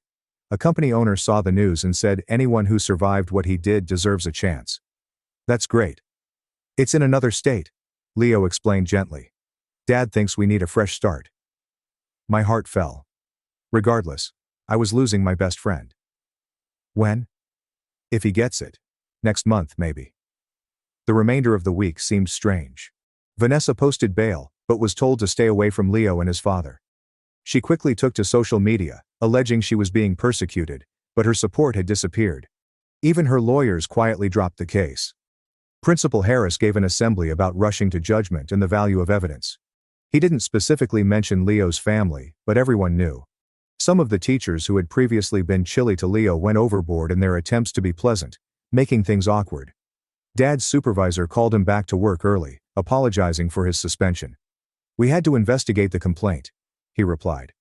But it's clear now it was harassment. Our family slowly regained its rhythm. Mom and Dad were cautious around each other, rebuilding trust. When Dr. Reeves saw the true circumstances, the treatment session she had ordered became more beneficial. You showed remarkable moral courage, I was informed. But it's okay to feel angry about what it cost you. I was angry. Angry at the adults who'd believed lies so easily. Angry at the system that almost let Vanessa win. Angry that doing the right thing had nearly destroyed my family too. Sarah made a call on Friday afternoon. She was flying in to attend Vanessa's criminal trial. I wanted to thank you, she explained. For 20 years, I've carried guilt about staying silent. You gave me a chance to make it right. You helped save Leo, I remarked. We both did. But you started it. A 12-year-old had more courage than I did at 22. That weekend, the main Facebook group collapsed. Vanessa's private communications have been leaked, with screenshots advising parents on what to post. Some parents turned against one another, disputing about who was most to blame. The group eventually disbanded totally. Mrs. Patterson formed a new organization focusing solely on confirmed information. She requested me to moderate it. I declined. I had had enough of parental drama. Leo's father got the job. They would be relocating to Oregon in 3 weeks. We spent every day after school together, attempting to squeeze years of friendship into days. "I'll pay a visit," Leo pledged. "And there's video chat." "It's not the same." "No," he agrees. "But it's better than me being trapped with her." Vanessa's psychiatric evaluation confirmed what everyone already knew. She had a history of deception and abuse dating back decades. She was charged with false imprisonment, child abuse, and false reporting. Her trial would last months. The Tuesday before Leo departed, we sat in the park where it all began, where his father had defended me from bullies what seemed like a lifetime ago. "I never thanked you properly," Leo said. "For everything." "You don't need to thank me." "Yes, I do." He took out a wrapped present. "Dad and I got you something." Inside was a compass on a chain, simple and elegant. "So you always know the right direction," Leo explained. "Even when everyone else is lost." I put it on right away. It felt right. Their moving day arrived too quickly. The entire neighborhood watched as they loaded the truck. Some had the courtesy to show shame. Others simply stared. Leo's father shook my hand. "You saved our lives," he replied simply. "I'll never forget that." "Take care of him," I instructed. "Always." Leo hugged me tightly. "Best friend forever." "Forever," I said. I watched their pickup disappear around the bend, the compass resting against my chest. Mom placed her arm around me. "You did a good thing," she replied. "Even though it hurts now." That night, I sat to my computer and began typing. Not another video or expose, just a simple post. Sometimes telling the truth costs everything. To rescue your best friend, you may have to lose them. Sometimes being correct feels worse than being incorrect. But the truth matters. Justice is important. And occasionally a 12-year-old needs to remind grown-ups of this. I posted it and shut down my laptop. Tomorrow will present fresh challenges. There will probably be new fights. Vanessa's trial looms. The community remained fragmented. Some people will never forgive me for revealing their cozy lies. But tonight, I held the compass and recalled Leo's joy at the courthouse when the judge declared him free. It made everything worthwhile. My phone buzzed with a message from Leo. "Made it to Oregon." Dad smiled. Really smiling. "Thank you." I smiled too. For the first time in months, I smiled genuinely.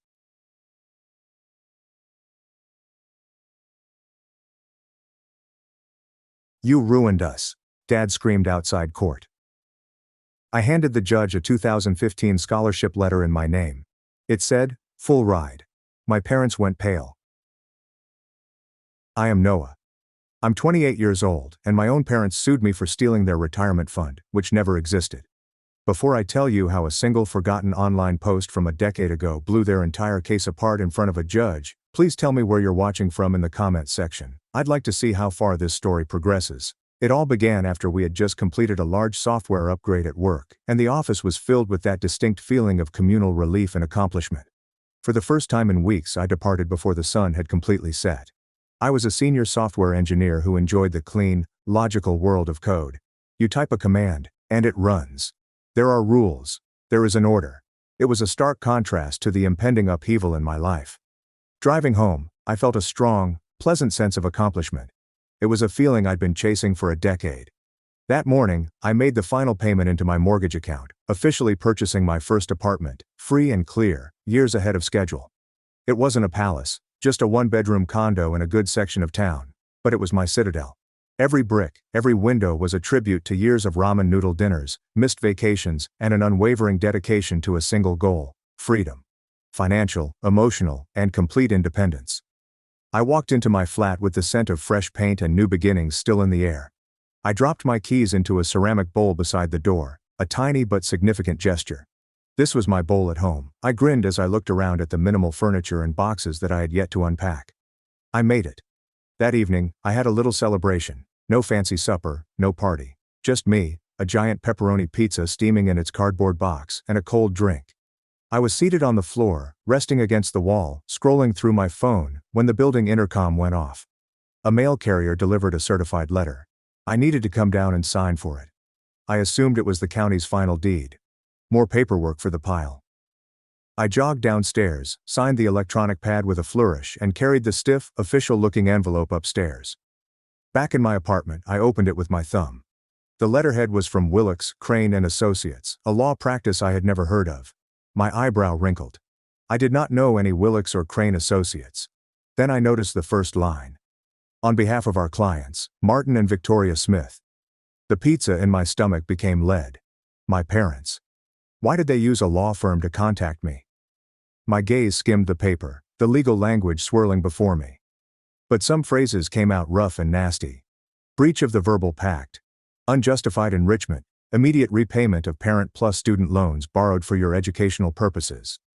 My heart began to beat frantically and painfully against my ribcage. I forced myself to continue reading, my breath caught in my throat. The letter methodically itemized loan disbursements for every semester I was in college, including fall 2015, spring 2016, and more. The total number was then displayed at the bottom of the page, which appeared to be impossible.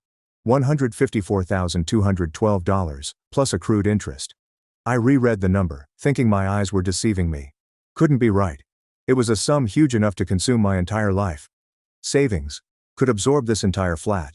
Could swallow me. But the final words broke my heart. It was not a request. It was a cold and deliberate threat. Failure to negotiate a payment plan within 30 days will result in legal action to collect assets, such as property liens and wage garnishments. Wage garnishment. Liens on property. They were coming for my home, which I had just completed paying for. They were coming for my salary, which I had worked so hard to obtain. I leaned back against the wall, the letter trembling in my grasp. The planet tipped on its axis. This was not a misunderstanding. The formality, legal wording, and 30-day deadline constituted a declaration of war. My own parents, who were meant to be my staunchest supporters, had just pointed a financial bazooka at my head and threatened to pull the trigger. I sat there for what seemed like hours.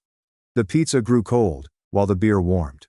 The silence of my new empty house was no longer peaceful. It was oppressive, dominated by a single blaring question. Why?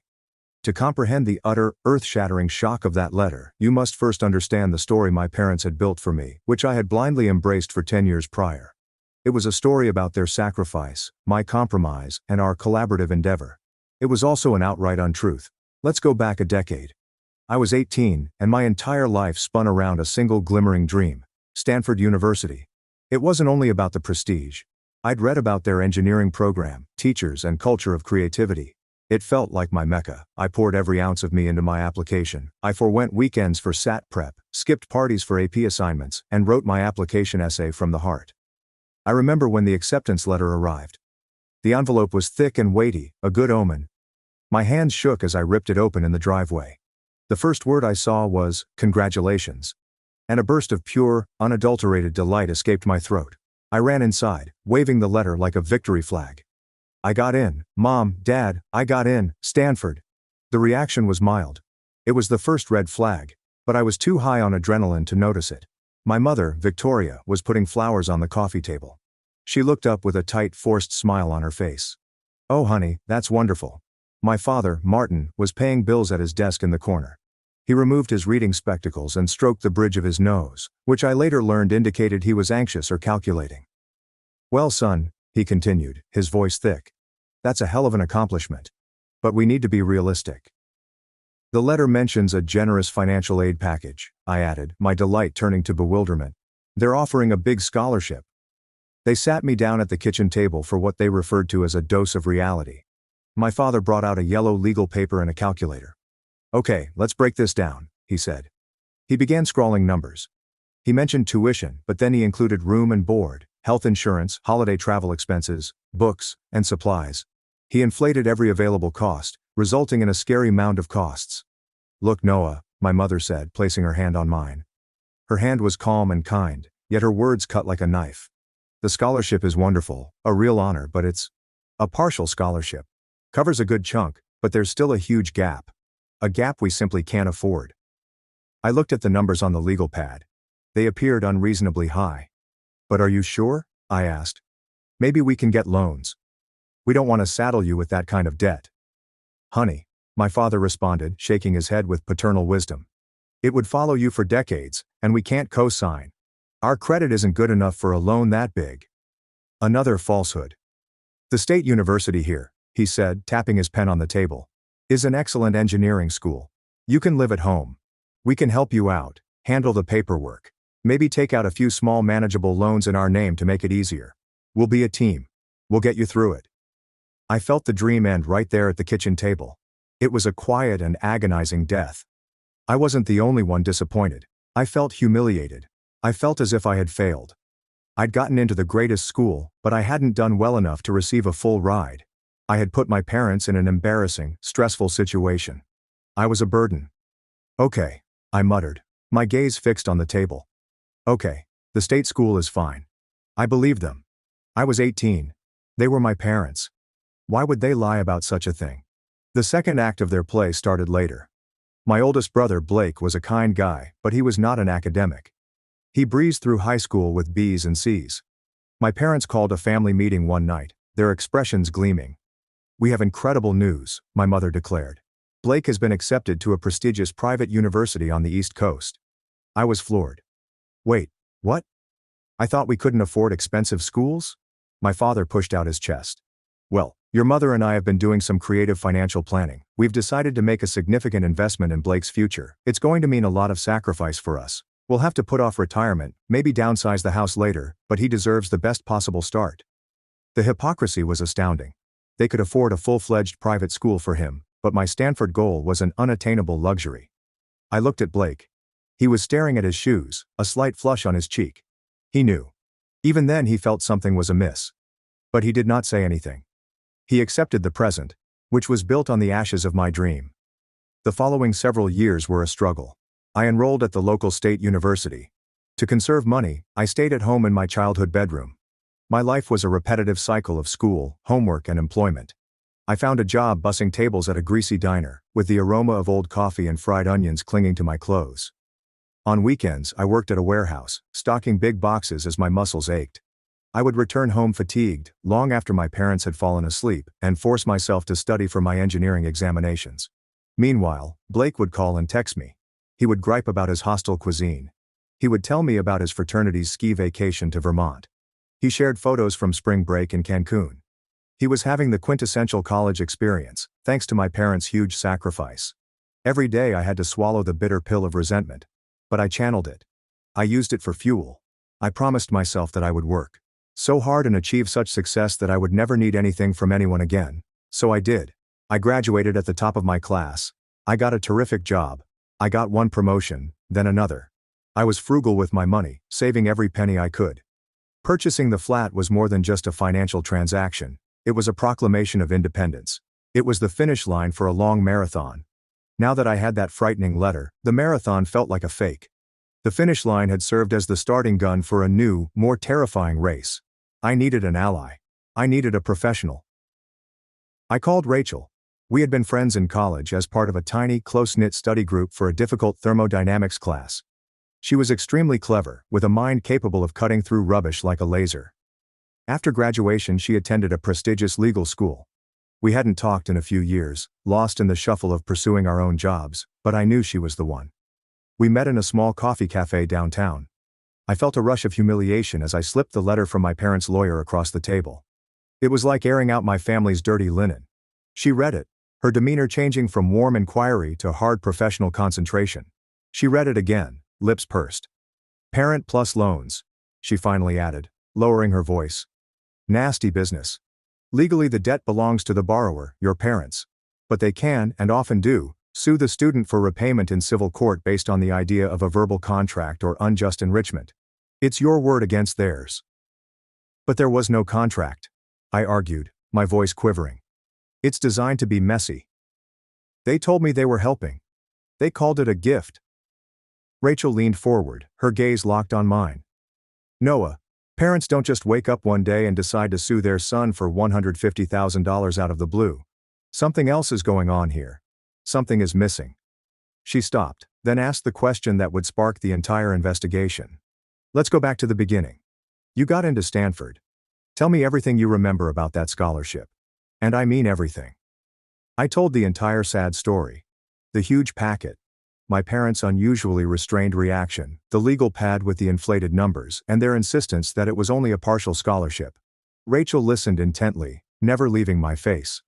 After I finished, she remained silent for a whole minute, staring at the letter on the table. She then looked up at me. Noah. She began with precision and clarity. I'm going to ask you a very important question, and I want you to think very carefully before you answer. Okay, I responded as my heart began to pound. Are you 100% certain it was a partial scholarship? Did you ever, with your own two eyes, see a document, a letter, an email from Stanford that explicitly stated the scholarship was partial? She leaned in closer. Or did you just take their word for it? The question lingered in the air, thick and menacing. I opened my mouth to provide the obvious response. Of course I accepted their word for it. They are my parents. But the words would not come out.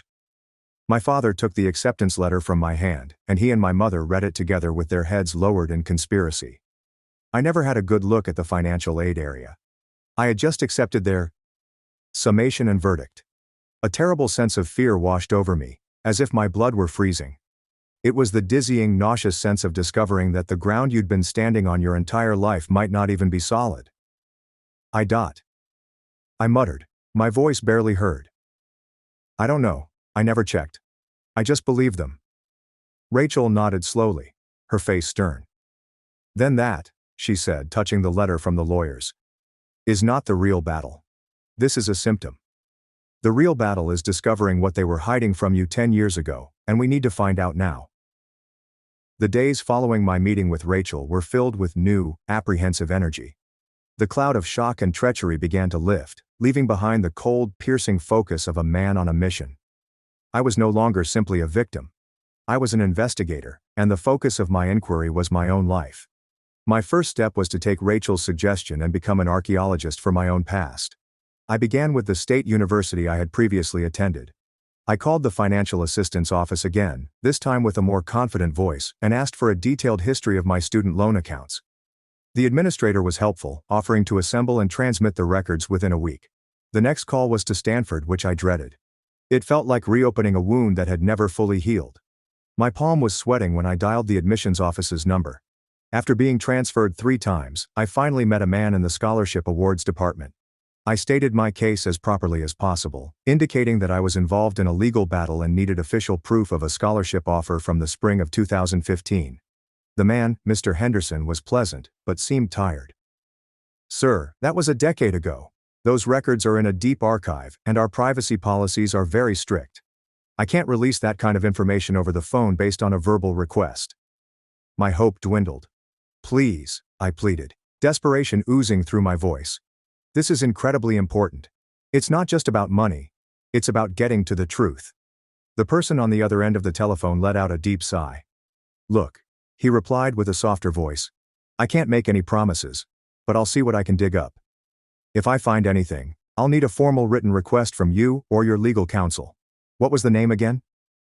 I gave him my details and hung up, feeling as if I had thrown a message in a bottle into a huge, uninterested ocean. That evening, as if on cue, my phone rang. The caller ID indicated, Mom. My thumb hovered over the decline button, but morbid curiosity compelled me to answer.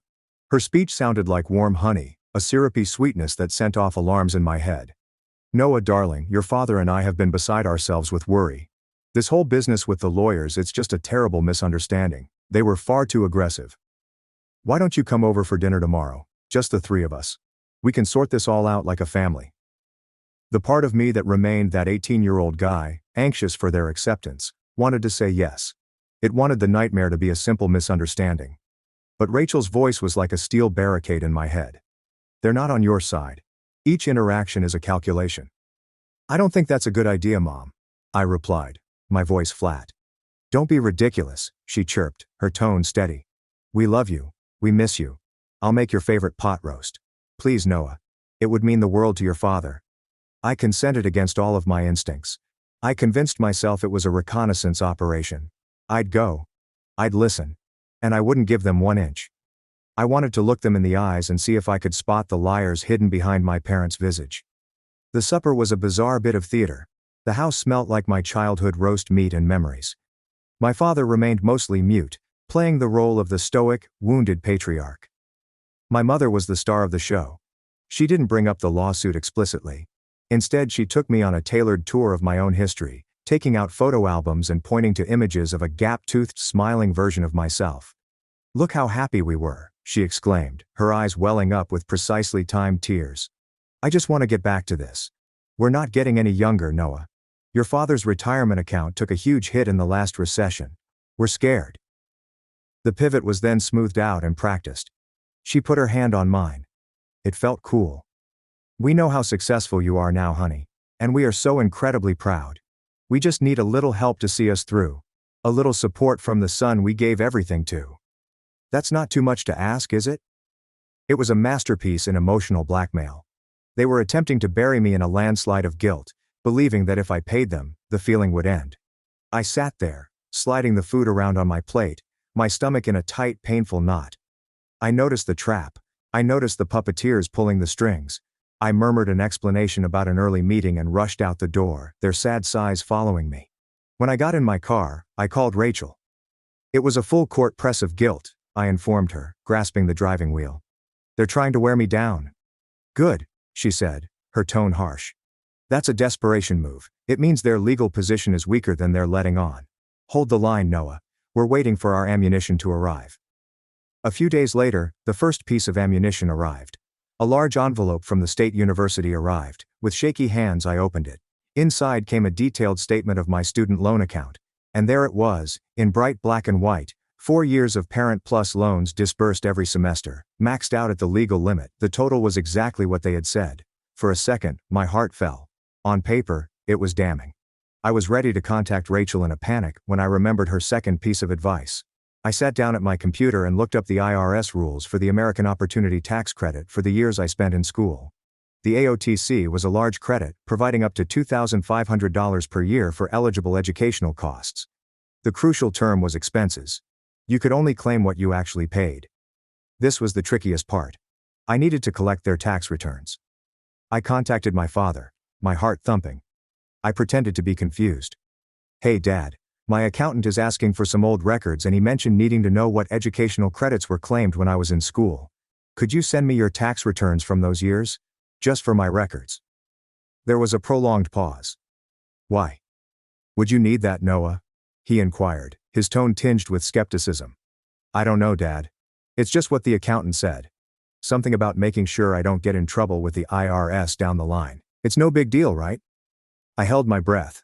He grumbled, but ultimately consented. "Fine, I'll have your mother scan them." An hour later, they arrived in my inbox. I forwarded them directly to Rachel. Her call arrived less than 20 minutes later. "Gotcha," she exclaimed, with a triumphant smile in her voice. "They claimed it every single year for the maximum amount. Noah, if they were paying with loan money, that's legal, but if that tuition was covered by a scholarship they knew about, they didn't just lie to you, they lied to the United States government. This is our leverage. This is big." It was a victory, but it felt disgusting. I was preparing a case against my own parents for tax fraud. Each piece of evidence revealed another weakness in the basis of my world. The following day, the second shoe dropped. An email arrived in my mailbox. The subject line read simply, "Stanford University follow-up." My breath caught. It came from Alan Carter, the current head of scholarship grants. He said that he had located the archived file. "Hi, Mr. Smith. Following up on your question, I have identified the archived file with your admission and scholarship offer. Per your request, I've attached a legally certified and notarized affidavit for your use. The document verifies that you, Noah Smith, have been awarded the G.H. Redmond Merit Scholarship. This was a full-ride award that covered all tuition, obligatory fees, lodging and board for 4 undergraduate years. Our records show that the official notification for this award was sent via email to the primary address indicated on your application, victoriasmith88@mail.com. I hope this information is helpful. We wish you well in resolving your issue. Sincerely, Alan Carter." I gazed at the screen, unable to process the words. Full ride scholarship. Your tuition, lodging and board will be covered in full. My hand trembled when I clicked on the PDF attachment.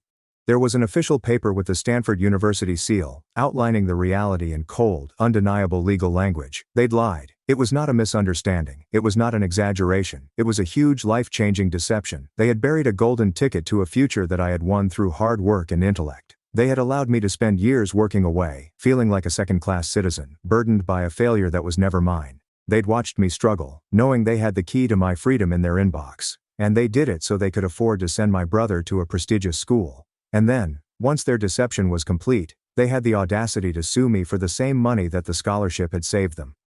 The despair I had felt for months vanished. The bewilderment evaporated. In their place, an emotion I had never felt before arose. Pure, icy, diamond-hard rage. This was no longer about safeguarding my apartment or my income. This was about taking back a stolen past. This was about bringing justice to the 18-year-old child they had betrayed. I picked up my phone. My hand was completely steady. "Rachel," I replied when she responded. "I've got it." The smoking gun.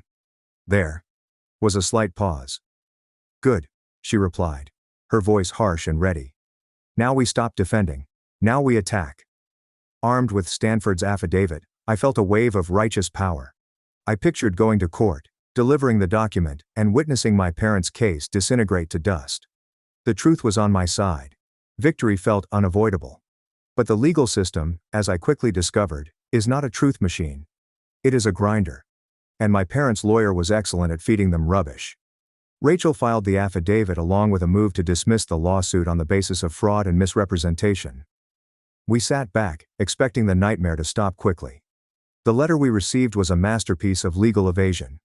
Their lawyer did not question the affidavit's legitimacy. Instead, he crafted a new story around it. They stated they had never received the email from Stanford. It must have gone into their spam folder, like a digital ghost in the system. They contended that based on the reasonable premise that I only got a partial scholarship, they had a fiduciary duty as my parents to acquire the loans as a safety net. They were not lying, you see. They were simply responsible, loving parents prepared for the worst. They maintained that the stress and financial liability they incurred by signing those loans represented a type of assistance for which I was ethically and legally required to repay. It was bold. That was absurd. And it worked. The judge, a jaded guy who has probably seen every type of family drama, declined our motion to dismiss. He ruled that the question of my parents' knowledge and intent was a factual issue that needed to be decided at trial. The news was devastating. The final line I had envisaged had vanished, leaving behind a long, dark, and expensive road. The assurance I'd felt had been replaced by a growing, insidious fear. The case was not only ongoing, it was spreading. That's when my own personal storm started. The stress resulted in a persistent low-grade fever. It was the first thing I thought about when I awoke, and the last before I drifted into a fitful slumber. My work, once a haven of rationality and order, has become a battle. I'd stare at lines of code, but my head was in a trial, picturing my mother on the stand. I began losing weight. My friends would tell me I looked exhausted and haunted. My apartment, once a symbol of independence, began to seem like a cage. The legal bills from Rachel's firm were building up on my coffee table, a reminder of how much this was costing me. I was spending my savings to protect myself against a lie. The irony was as nasty as poison. One night, I reached my breaking point. I sat in the dark, staring at another bill, my gut tight with fear, and a nasty and enticing thought slipped into my thoughts. Simply pay them. I could end everything. I could phone their lawyer and propose a settlement. I could create a payment plan. I could defer a percentage of my salary for the next 20 years. It would be a surrender. It would represent a win for their lies. But the noise would stop. The legal bills would stop. The nagging, never-ending stress would finally stop. I could reclaim my life, albeit a degraded version of it. I took up the phone, my thumb hesitating over Rachel's contact information. I was about to phone her. I was going to tell her to draft the settlement. Paperwork. I intended to surrender. My parents had pushed me to the edge, and I was prepared to jump. I had a surge of deep self-loathing. They'd finally finished it. They'd broken me. As I sat there, buried in darkness and defeat, a random recollection emerged. Like a glimmer of light in the abyss. It was a remembrance of my mother from many years ago. She wasn't the loving mother in the photo albums. She was the mother who would spend hours at night clacking away on the home computer's keyboard. She was infatuated with a certain online parenting community called College-Bound Parents. She had a username, a ridiculous, arrogant nickname, and she would spend hours giving advice, telling stories, and I later discovered, bragging. A small thought, hardly audible, flared in my head. What if she brags about it? It was a really long shot. A computerized Hail Mary. By this point, the forum was most likely a ghost town. The post would be gone in the digital ether. But there was something. It was a lone, weak thread in a world of sorrow. My heart started beating a little faster. The call to Rachel could wait. I rushed for my laptop and turned it on. My fingers, clumsy with a strange mix of optimism and desperation, entered the forum's name into the search field. There was still a digital remnant from a previous internet era. I found the search option. I remembered her username, a cringeworthy nickname that was so uniquely her. Proud Mom 8. I entered it and pressed enter. The page returned an error. The search feature was broken. The archives were outdated or corrupted. The flash of hope vanished as swiftly as it had appeared. Of course. It was a stupid concept. I sat back in my chair, the blackness creeping back in. But then my engineer brain took control. If the front door is locked, you can try the back window. There had to be another way to access outdated web pages. The Internet Archive. The Wayback Machine. My fingers moved across the keyboard again. I typed the forum's URL. A calendar arose, with images of the location captured over the years. I searched over the years for a window of time that was most important. I selected a date and held my breath. The page loaded agonizingly slowly, like a dial-up era ghost. It was a snapshot of the forum from that particular day. I began scrolling, my eyes burning from the screen's glare, looking for that one username. Page by page. Thread by thread. Parents are worried about their SAT scores. Parents are disagreeing about dorm room basics. It was an ocean of digital babble. Hours have passed. The clock on my screen moved forward. My body ached. My eyes felt like sandpaper. I was about to give up, drown in tiredness and defeat.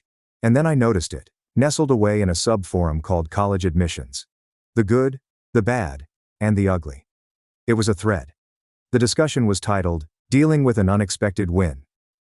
The username next to it is ProudMom88. My breath got locked in my throat. My heart pounded against my ribcage. It seemed as if the world had stopped spinning.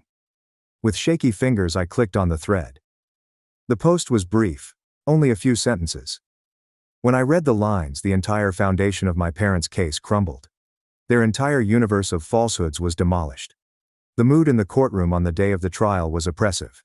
The room was modest, wood-paneled, and smelled of old paper and stale air conditioning. I sat next to Rachel, my outfit feeling like a costume. My relatives had gathered across the aisle like a hostile delegation. My mother, Victoria, was dressed in a modest beige suit, exuding disgruntled motherhood. My father, Martin, sat ramrod straight with a stern expression. Behind them, my brother Blake appeared pale and uneasy, avoiding my gaze. Their lawyer, Redmond, was a shark in a $1,000 suit. He spoke first, and his opening statement was a symphony of trickery. He portrayed my parents as humble, hard-working individuals who had mortgaged their future for their children. He utilized terms like sacrifice, devotion, and the American dream. These are good people, he remarked, his voice ringing with deceptive sincerity. People who did everything for their son. And now that he is a successful engineer, enjoying a six-figure salary made possible by their sacrifice, all they ask is that he honor his commitment that he does the right thing. My mother delivered an outstanding performance on the witness stand. She wept softly while Redmond asked her a series of questions regarding their financial difficulties. She talked about sleepless nights, cutting coupons, and the crushing weight of the loans they took out for me. "We never wanted any of this," she said softly, blotting her eyes with a neatly folded tissue. "We just wanted him to acknowledge what we did. We gave him his future, and he's left us with nothing." It was devastatingly effective. I could sense the judge's sympathies move toward her. I felt my own case, my own reality, turn to sand and slip away from me. Then it was our turn. Rachel's approach provided a dramatic contrast. She remained cool, precise, and surgical. She summoned me to the stand and asked me to relate my version of events, my dream of Stanford, my parents' reality check at the kitchen table, and my 4 years of grinding through public university while working 2 jobs. Redmond's cross-examination was intended to humiliate me. "Mr. Smith," he began, his tone condescending, "are you genuinely asking this court to accept that a guy of your evident intelligence, much alone an engineer, never once bothered to independently evaluate the single most important cash offer of his young life? You simply accepted your parents' version of events?" "Yes," I replied, my voice clear and firm, staring directly at the judge. "Because they are my parents. And I trusted them." "A very convenient form of trust," Redmond sneered before settling in. Rachel approached the bench after I had stepped down. Your Honor, she started, catching the room's attention. The plaintiff's entire case is based on a claimed misunderstanding and memory. They maintain they never saw the email and acted in good faith. We would now like to present facts that will leave no question that this was not a misunderstanding. It was a purposeful, planned, and documented deceit. A big monitor facing the court and the witness stand came to life. Your Honor, Rachel continued, I am submitting a certified timestamped snapshot of the Internet Archive taken on April 28, 2015. The page comes from a public online community called College Bound Parents. I watched my mother's hand move to her pearls. Her face lost its color. My father gave her a look of utter wrath. The post in question is from a user with the handle ProudMom, Rachel remarked with a strong voice. Mrs. Smith, can you please confirm for the court that this was your username on that forum? My mother stared at her, silent. Her lawyer jumped to his feet. Objection. Relevance. This is a fishing expedition. It is the most relevant piece of evidence in this entire case, Your Honor, Rachel said in response. It goes directly to the plaintiff's knowledge and intent. Overruled, the judge said, his gaze narrowing and focusing on my mother. Mrs. Smith, answer the question. My mother swallowed, her throat straining. I may have used that name on a few websites, she stuttered. Thank you, Rachel said, a sad smile on her lips. Would the court clerk please read the highlighted post from user ProudMom8 aloud? A great calm descended over the courtroom. The clerk fixed her glasses and proceeded to read, her voice clear and emotionless. Unbelievable. My oldest has to struggle with loans to get into a good school, but my youngest just got a full free ride to California. He doesn't even know yet. Sometimes a parent has to make the tough calls for the good of the whole family. A collective gasp echoed across the gallery, and Redmond stood motionless, his mouth slightly agape. My father looked at my mother with such absolute betrayal that it was almost frightening. He had been a part of the deception, but it was plain he had no idea she had been so stupid as to document it. But Rachel wasn't done. She waited for the words to sink in before administering the fatal blow. So, Mrs. Smith, she added quietly but clearly, it appears you knew. You knew it was a whole free ride. And you took a difficult decision to withhold that life-changing chance from your own son, leading him to believe he had failed, and then suing him a decade later for money you never had to spend. Is this correct? My mother simply gazed, her face a collapsing ruin. The judge had had enough and glanced down from his seat, his face filled with frigid disgust. Mrs. Bonham Smith, he said, his voice dangerously low. Do you have anything to say in reaction to this revelation? Before she could respond, the last pitiful piece of their conspiracy broke apart. My brother Blake, who had been shrinking in his seat, suddenly leaped to his feet. His face was blotchy, his eyes wild with fright, and he wasn't staring at me, but at our parents. I told you it was a crazy idea, he yelled, his voice cracking with a decade of pent-up guilt and cowardice. I warned you it would explode in our faces. I never asked for any of this. It wasn't an apology. It was a confession and acknowledgement that he knew he had been a quiet accomplice to their crime for his own gain. The trial was done. The truth had been detonated, not simply revealed, and my entire family had suffered as a result. The judge's gavel fell with a piercing, final crack that mimicked the disintegration of my family. He did more than just reject my parents' lawsuit. He openly demolished it piece by piece. This court has witnessed a shocking and malicious campaign of financial and emotional fraud perpetrated by parents against their own child, he added, his voice frigid and angry, far more scary than shouting. He glanced down from his bench, his eyes roaming over my parents, who appeared to shrink in their chairs. The claim is dismissed with prejudice, he said, implying that they could never try to bring this action again. This court will not be used as a weapon for family extortion. He waited, allowing the weight of his words to sink in before delivering the blow that would change everything. Furthermore, he said with a sterner voice, based on the clear evidence of misrepresentation, the defendant's testimony, and the plaintiff's own documented admissions of deception, I am referring this entire matter to the Internal Revenue Service for an investigation into tax fraud, and to the District Attorney's Office for a review of potential criminal charges, including conspiracy and perjury. My mother made a slight coughing sound, and my father, who had maintained a tough facade throughout, suddenly cracked. He fell in his chair, his face ashen, as if he had just witnessed his entire world burn to the ground. They hadn't simply lost a case, they'd invited the entire crushing weight of the federal and state governments into their life, and their greed had become a self-destruct sequence. As the judge adjourned the court, A weird numbness overcame me. I'd won. The truth had prevailed. But there was no elation, no triumphant fist pump. Just a wide, hollow silence where my family had once been. Rachel put a soothing hand on my shoulder. "You did it, Noah," she whispered softly. "You faced them down, and you won." I could only nod. The words stayed in my throat. We collected our paperwork and walked out into the long, sterile courthouse hallway, and there they were, waiting for a broken hostile scene. My father was the first to speak, his voice a hoarse whisper. "You've ruined us," he muttered, his eyes flaming with hatred. "Are you happy now? You've dragged your own family through the mud and destroyed everything." My mother stood behind him, her face contorted into a mask of pure malice. The sweet maternal facade was vanished, replaced by the hideous reality underneath. "We gave you life," she moaned. "We sacrificed everything for you and you repay us with this betrayal. You are no son of mine."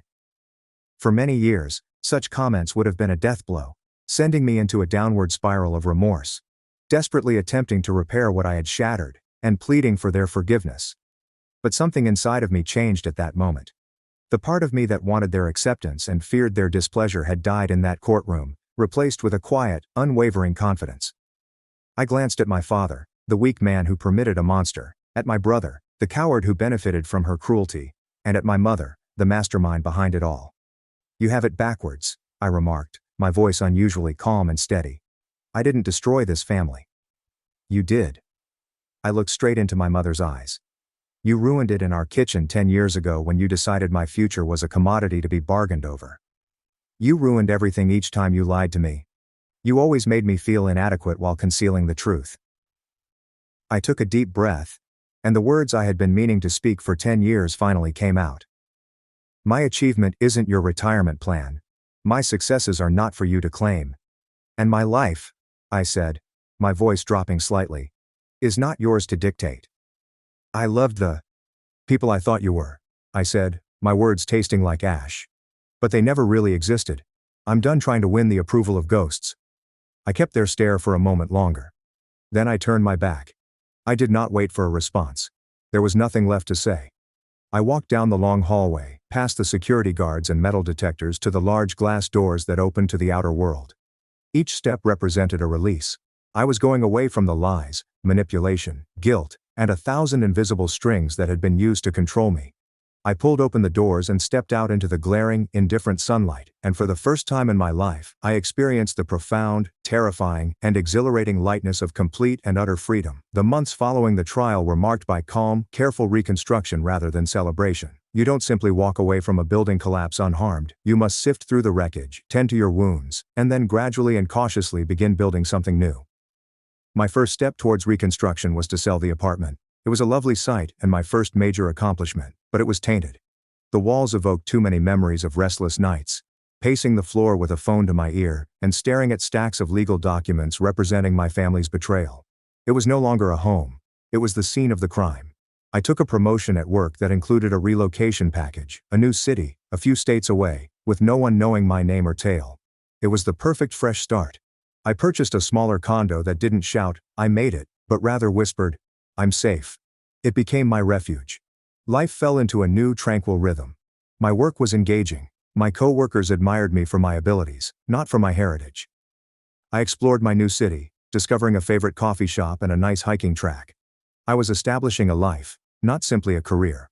One of the most surprising outcomes of the struggle was an invitation to speak at a tiny local TEDx event. A writer who covered local tech topics wrote an article on my case that focused on how I used the Internet Archive as a digital forensics tool to win, rather than the family drama. After reading the post, the event's organizer contacted us. The topic of their event was redefining value. They asked me to speak. I was afraid. But Rachel convinced me differently. "Your story isn't just about you, Noah," she had explained. "It's for everyone who has ever been made to feel small. For everyone who has ever had their worth questioned by the people who were supposed to build them up." So I agreed. I stood on that small platform beneath the bright lights, my heart pumping as I delivered my story. I didn't concentrate on the rage or the legal maneuvering. I discussed the invisible price tags that some families impose on their children. I discussed the courage it takes to craft your own tale. When I finished, the audience exploded with cheers. Afterwards, person after person approached me, not to give sympathy, but to tell their own stories. I recognized that my grief, which had once been a cause of shame, had transformed into a means of connecting with people. I stayed in touch with Rachel. Of course. She had become more than just my lawyer. She was the most loyal friend I had. She gave me the occasional depressing update. The IRS investigation had been, in her words, a financial colonoscopy. My parents were compelled to repay 10 years of bogus tax credits, along with heavy penalties and interest. It wiped out their meager money. They had to sell the family house where I grew up and relocate to a small rental flat. Their social circle, which was based on a veneer of middle-class respectability, dissipated once the trial became local news.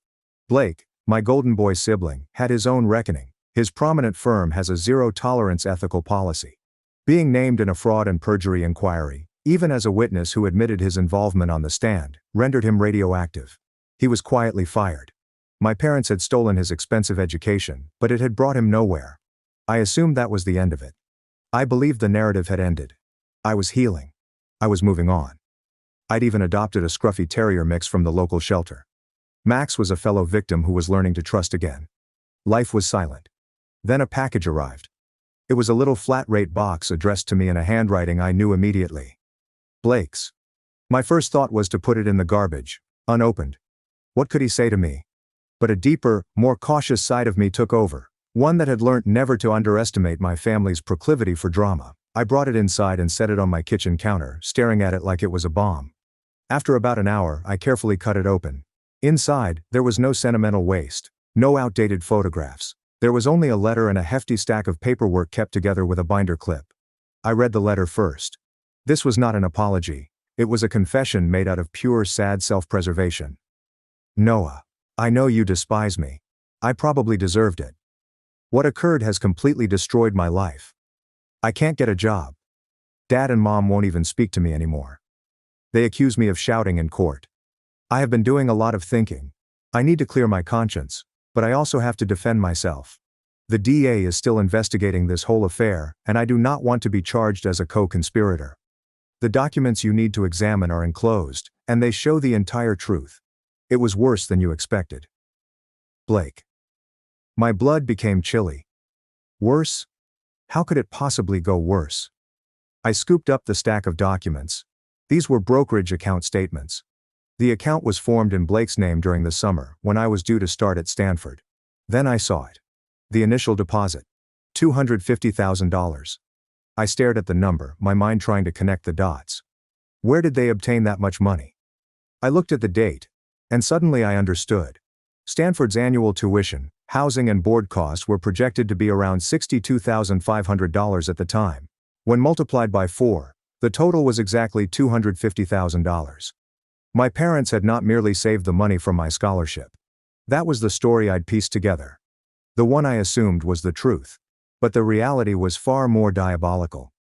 They went to a financial advisor, presented my full-ride scholarship as if it were a grant, and took out a portfolio loan to cover the cost of my 4-year education. They had commercialized my future. They had converted my accomplishment into dollars. The statement spelled forth the entire, horrible scenario. They transferred that $250,000 to a brokerage account in Blake's name, making him the legal owner and direct accomplice. They utilized the money as a slush fund. I observed these withdrawals. Tuition payments to Blake's private university, a down payment for my father's new automobile, a vacation in Hawaii. The worst element, which made me literally nauseous, was their investment approach. They had not been conservative. They had invested the money in high-risk speculative technology stocks, intending to profit off my stolen future. For a while, it worked. The account expanded. Then followed the crash. I witnessed the horrific losses. The panic trade, the value evaporates. More than 80% of the initial money was depleted. And then everything clicked into place. The case was not motivated solely by vengeance. It was a desperate, mad attempt to make up for their losses. They weren't suing me over the money they spent on me. They were suing me for the seed money they had stolen in my name and then gambled with. They believed, in their twisted imaginations, that the first $250,000 was rightly theirs, and I was the insurance policy to recover it. I dropped the papers on the counter. The room felt like it was spinning. All this time, I believed I'd discovered the truth. But I'd just scratched the surface. This wasn't simply about dishonesty and family favoritism. This was intentional, premeditated deceit on a scale I could not have predicted. They hadn't simply hidden my fantasy from me. They sold it to the highest bidder and then lost the money in the casino. Blake's letter was not a statement of conscience. It was self-preservation. He was throwing our parents under the bus to defend himself, providing me ammunition to make sure he didn't take the blame. I strolled up to the sliding glass door and gazed out at the city lights. I didn't feel angry anymore.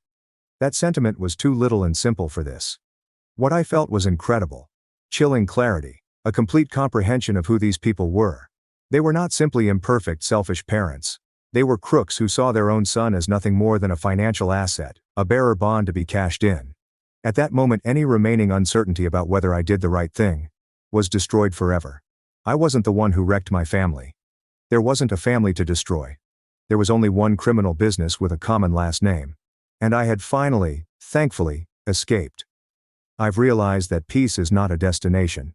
It's a peaceful area you create for yourself, one day at a time, especially after discovering that the fight you thought you'd won was only one battle in a much longer, uglier struggle. For me, tranquility is the stillness of an early morning, sitting on my modest balcony with a warm cup of coffee, watching the city slowly come alive. It's the cheerful, rhythmic clicking of Max's nails on the hardwood floor as he comes over to push my palm with his favorite squeaky toy. It's the basic, uncomplicated thrill of finally living my own life. Do I still think of them? Yes. But things are different now. After receiving Blake's delivery, the narrative in my thoughts changed from tragedy to case study. The rage I felt during the trial has subsided into something else. It is the cold, hard certainty of an investigator who has finally solved a lengthy, difficult case. I no longer grieve for the family I should have had. I see them as they are. People whose moral compass was so damaged that they saw their son's victory. Not as a reason to celebrate. However, it is considered an asset that must be liquidated. Blake's final revelation was a strange, bitter gift. It fully cauterized the wound. There are no further questions. No more lingering doubts. I understand now. The case was not filed only for spite. It was a desperate attempt by failed gamblers to have the casino reimburse their losses. I was their final desperate bet. In light of such a devastating betrayal, I've been forced to reframe what forgiving is. It is not about absolving them. What they did was not simply a falsehood, it was a crime. It is not about reopening the door to my life. That door is not only locked, it has been removed, and the doorway has been bricked over. For me, forgiving has been the act of fully acknowledging the reality, no matter how unpleasant, and then intentionally determining that their story will no longer be mine. It is about giving up on the idea that they will ever feel remorse, because people like that do not feel guilt for their actions, only for being caught. Forgiveness is about regaining control. They are greedy. They are desperate. They're anarchy. It cannot reach me here. I'm no longer a character in their dark, twisted story. I am an author on my own. And I have decided to compose a story of peace. The other day, I was unloading the final box from my move. At the bottom, I found a copy of Stanford's notarized affidavit, that single piece of paper that had previously served as both my sword and shield. I assumed the document had the ultimate truth. For a brief time, I considered framing it as a prize from my biggest battle. But then I remembered the brokerage statements Blake had sent me. That was the actual truth, the final ugliest chapter, and I realized I didn't want a wartime trophy on my wall. I didn't want any reminders of the darkness. I looked up to the main wall of my living room. I have a large framed photograph from last month hanging there. It's a picture of Max and me at the top of a hiking trail, looking out over a big green valley. We're both slightly muddy. The sun is bright. And I am laughing. This is not the nice, guarded smile from my old family portraits, but a wild, unrestrained laugh of pure, undiluted freedom. I took the affidavit and copies of the brokerage statements. I took them to the shredder at my home office and fed them through one by one. I watched as the truth of their crimes faded into meaningless confetti. The scholarship affidavit described a war I was obliged to fight. The financial statements told the story of a crime that I was fortunate to uncover. But what about the photograph on my wall? That is the story of the life I intend to live. A life built without duty or debt. Not on stolen futures or broken trust. But on loyalty and delight, and a tranquility I've earned one solitary morning at a time. Thank you for hearing my story. I hope it touched you in some way. Have you ever learned a fact that was worse than you expected? And how did you find peace afterwards? Share your story in the comments section below. I've read them all. Don't forget to like and subscribe to avoid missing out on what comes next.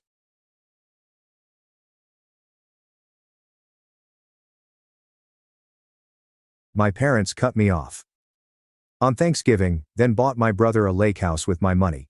Now they're behind bars, seeking second chance. My name is Ethan. My age is 32. And my own father told me he didn't have a son on Thanksgiving Day, staring me in the face.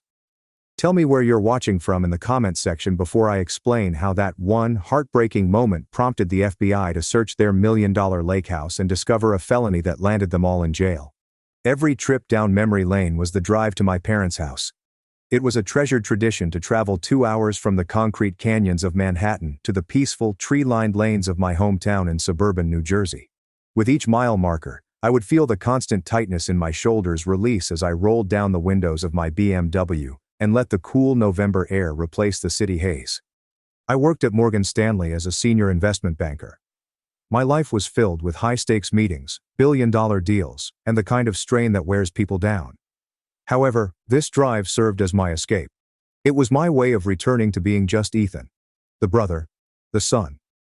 I was very drawn to home this year. I recently finished a contract that I had been working on for 6 exhausting months. Although it was a huge success for the company, I was left feeling exhausted and unable to function. With an unexpected sense of urgency, all I wanted was the smell of my dad's wood-burning fireplace, my mom's cooked turkey, and the comfortable, if occasionally obnoxious, banter with my younger brother Ryan. My mind visualized the scene.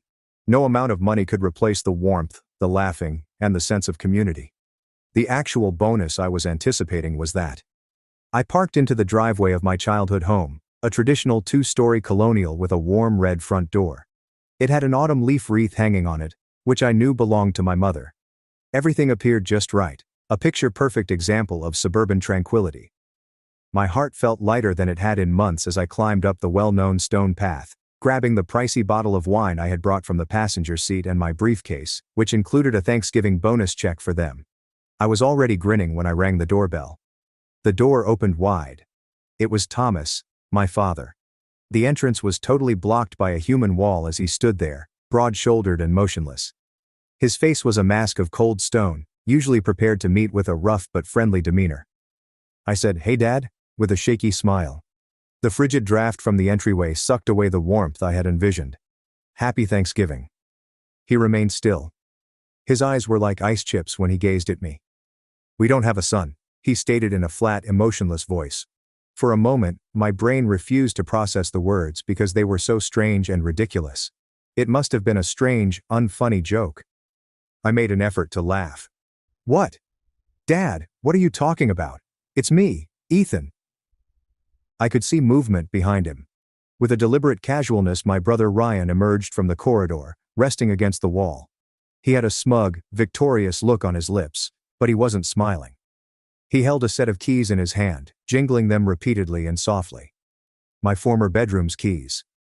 My father said, "Please leave," in a voice that was almost a whisper but had a sharp edge that pierced me more deeply than a shout could. I glanced from my brother's derisive grin to my father's vacant gaze. Just a few feet away, in a world I was abruptly and cruelly shut out of, I could smell the smell of roasting turkey and feel the warmth of the corridor. I refrained from arguing. I didn't beg. Something just snapped inside of me. Or perhaps it just fell into place. I nodded slightly and tightly, the motion being rigid and artificial. I walked back down the stone path, turned around, and closed the door of my car. There was silence in the world outside the windows. I gazed at the house that had all of my childhood memories, the crimson door, and the autumn wreath. I no longer called it home. When I took out my phone, a picture of my dad, Ryan, and I grinning from a previous family vacation appeared on the screen. A lovely, flawless falsehood. I drew my finger over my banking app. In the ashes of my heart, a clear, icy resolution started to take shape. They didn't only shut a door. They were unaware that they were going to lose the war they had just begun. It was physically difficult for me to breathe because of the silence in my automobile, which felt like a thick blanket weighing me down. I'm not sure how long I sat there, maybe a few minutes or an hour. Shock and pain had turned time into a dense, sticky blur. A frenzied parade of memories raced through my head as I looked for the first crack, the first indication that my life was based on sand. Last Christmas, I recalled. My yearly bonus, which has enough zeros to change most people's lives, had just arrived. My mother, Margaret, was the first person I called. There was a pattern. Their success was my success. A month earlier, I had overheard her discussing her knee discomfort with my aunt over the phone. The doctor had advised a complete replacement, but the insurance company would not pay for the state's top surgeon. She had stated it in her usual way, a martyred sighing tone that was just right to be overheard and make people feel guilty. She had moaned, "I just don't know what we'll do. Your father's so worried. I suppose I'll just have to live with the pain." I deposited $45,000 into her account 2 days later. I didn't give it any second thought. "Get the best surgeon, Mom," I said to her over the phone. "Don't worry about the cost. Your health is everything." Her voice was so full of emotions of appreciation that I could practically hear them. "Oh, Ethan, you're our angel, our savior. What would we ever do without you? You work so hard, and you're so generous to your old parents." I recalled the rush of comfort I experienced at the time, the strong, alluring sensation of being the provider, the virtuous son, and the person who could find solutions to all of their issues. The long hours and restless nights were worthwhile because of it. A week later, I was looking through social media when I came upon a photo that Ryan had shared. In the California sun where he lived, he stood beside a brand new Mustang GT that was shining cherry red. The headline said, "Early Christmas from the best parents in the world. Time to hit the road. We're blessed." My mother's tone had immediately become defensive when I had gently questioned her about it. "Oh honey, you know Ryan. He works so hard at that car dealership of his. He deserved a little treat. It wasn't that expensive. Your father and I just wanted to see him happy. Don't be jealous, Ethan. Your time for nice things will come." My time. All of it was paid for by myself. I didn't say that though. I simply gulped down the harsh taste and declared, "I'm happy for him." My accomplishment, I reminded myself, was supposed to encourage them all. I was happy if they were happy. I told myself, nonetheless. The memory felt different now, sitting in the refrigerated car. It was rancid and polluted. Then another recollection, from my early years, came flooding back, crisper this time. Ryan was 8 and I was 12. Ryan, who usually wants to be the center of attention, was showing off by swinging the bat furiously while we were playing baseball in the backyard. He merely grinned at me when I told him to use caution. "Don't worry, I'm a pro," he had promised. He swung hard on the next pitch, sending the ball soaring through the large plate glass window in the living room. I paused as I saw the spider web of fissures and heard the horrible crash. Ryan, who was already an Oscar-winning actor, started crying right away and pointed a quivering finger at me. He cried out, "Ethan did it! He threw it too hard," as my father angrily bounded out of the house. I made an effort to clarify. "Dad, it was him. He hit it with the bat." However, it was pointless. My dad's gaze was fixed on me. The older one was me. I ought to have exercised greater responsibility. My objections were written off as weak justifications. I had to use the money from my summer job to help pay for the new window while I was grounded for a month. Ryan's bravery earned him ice cream. Later that evening, I caught a glimpse of him playing with his toys through his slightly ajar bedroom door, wearing a cunning little smirk. I had never experienced the chilly, lonely, and enraged sense of being the chosen scapegoat before. I was struck like a brick by a third memory from my time in college. My desired school, NYU, had accepted me, but it was pricey. Determined not to be a financial burden, I worked 2 part-time jobs to pay my bills, one at the library and one at a waiting table. I survived on cheap coffee and ramen. My parents sent me a card containing a $100 on my 21st birthday. A week later, Ryan, who was still in high school and had just turned 18, shared a photo of the brand new SUV that his amazing parents had purchased for him as an early graduation gift. "Ready for college road trips," was the caption. I recall feeling a deep, visceral sense of injustice as I stared at that photo in my small dorm room, while the smell of burnt coffee filled the air. A gentle rap on my window broke the trance. With my heart racing, I leaped. Mrs. Whitaker, who lived next door, was there. Her eyes were gentle and wrinkled, and she was in her late 70s. Her hugs had never been as warm as those of my own mother.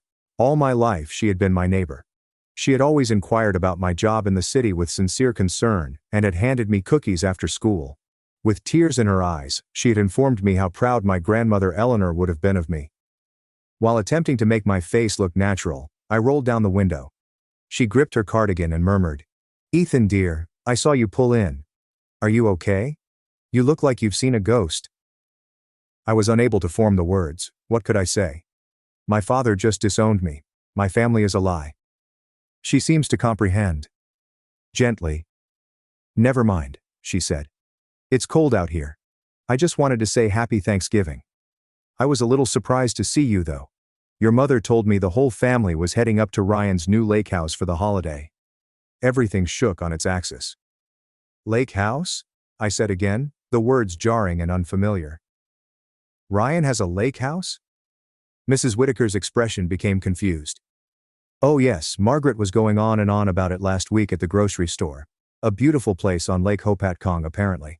She said Ryan's dealership was doing so well, he decided to treat the whole family to a new getaway home. She showed me pictures on her phone. It looked awfully expensive with a big boat dock and everything. She gave me a pat on the arm, bringing a tiny bit of warmth into my otherwise cold world. Well, perhaps I misunderstood.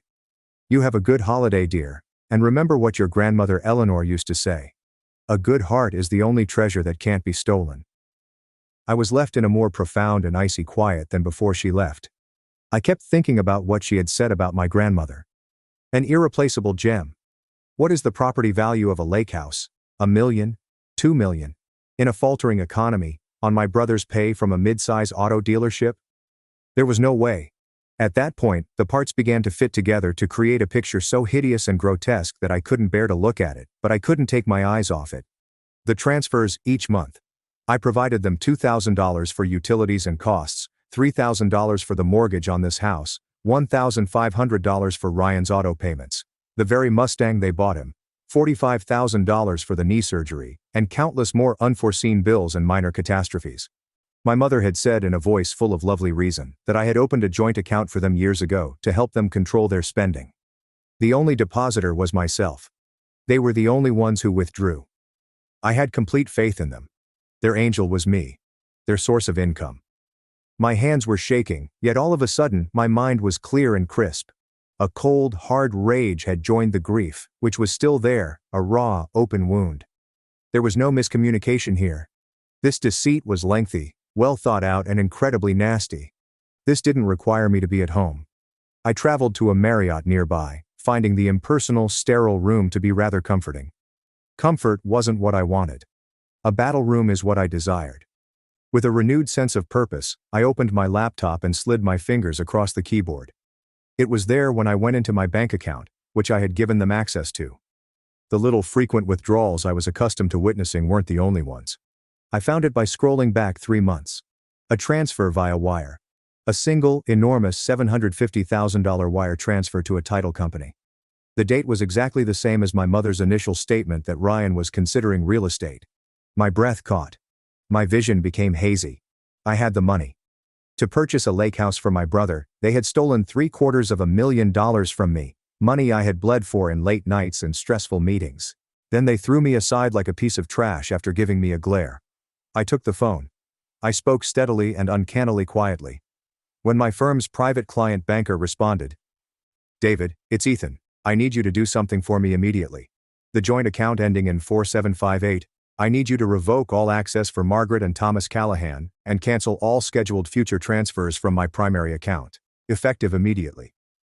David answered, "Of course, Ethan," in a tone that exemplified professional prudence. "Consider it done. Is everything okay?" After saying, "Everything is crystal clear," I hung up. It was a defensive self-preservation action. I convinced myself that it was only about halting the damage and safeguarding the remnants of my devastated finances. I still hadn't made up my mind to attack at that point. I had no idea that the lake cottage was only the first step in a larger rabbit hole. Unaware of the creatures that hid in the shadows below, I stood on the brink of an abyss. My first 24 hours in that hotel room were a haze of coffee, room service and the glaring blue screen of my laptop. There was no sound on my phone. My family has not called or texted me. It was as though I had just vanished, and they were totally okay with it. That silence validated everything and was more damning than any claim. I wasn't related. I served as a resource. Additionally, I was disposable now that the resource was secured in the form of $1 million lake property. On the second day, I didn't recognize the number that called, breaking the silence. My heart pounded against my ribs as I gazed at it. I let the voicemail go. A message appeared a minute later. My mother gave it to me. My hand shook a little as I hit play. Her voice filled the room, laden with rehearsed fear and fake tears. "Ethan, honey, it's Mom. I don't know what happened. We were at the grocery store buying some things for the lake house, and my card was declined. It was so embarrassing, Ethan, right in front of everyone, and the bank sent an alert that the mortgage payment wasn't scheduled. Did you do something? Is something wrong with your accounts? Please call me, baby. I'm so worried about you, baby." The term made my stomach turn. The acting, the phony worry, was brilliant. The smooth transition to me as the possible issue and her as the victim. She had spent decades honing the script. I didn't respond. Couldn't. How would I respond? "Yes, Mom, I cut you off because you stole nearly $1 million from me and then had Dad disown me." I was left speechless by the bald-faced madness of her call. I knew I was in over my head at that point. I had to deal with more than simply family strife. I couldn't even begin to speculate about the possible legal repercussions of this momentous financial occurrence. I knew that charging in blindly would only burn me, but my wrath was a raging fire. I required a strategy. I required experts. I had to change my perspective from that of a hurt son to that of an investment banker. The hostile takeover of my own story was suddenly the most significant transaction of my life. I called a man by the name of Daniel Park first. As a forensic accountant who could locate a single missing dollar in a pile of documents, he was a legend in the financial community. He was credited with making spreadsheets sing. I knew he was the greatest, but he was pricey. I located the number for his company and called. "Mr. Park," I replied when his assistant interviewed me. "My name is Ethan Callahan. I'm a senior VP at Morgan Stanley. I have a sensitive personal financial situation that requires absolute discretion and the highest level of expertise."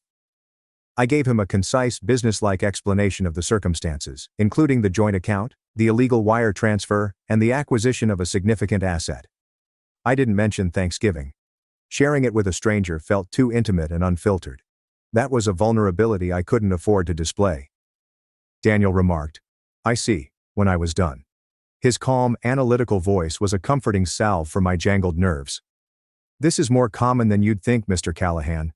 Greed makes people do ugly things, especially within families.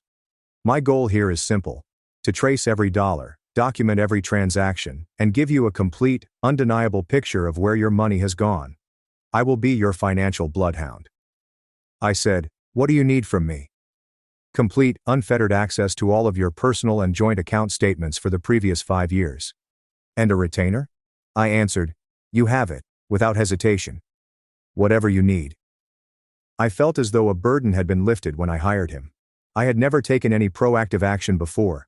I was now a client, rather than merely a victim. This wasn't just me. My phone buzzed with a text the following day as I was returning to my deserted apartment in Manhattan. Ryan sent it. My blood froze. With my hands on the steering wheel, I pulled over to the side of the road.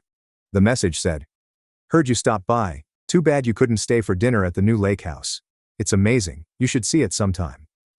The winking symbol. It was a match put on a gallon of gasoline, that small pixelated face.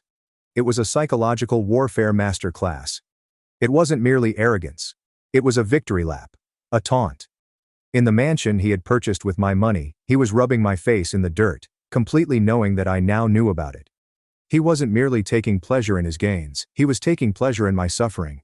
In a burst of white-hot wrath, the last remnant of uncertainty and misdirected familial allegiance vanished.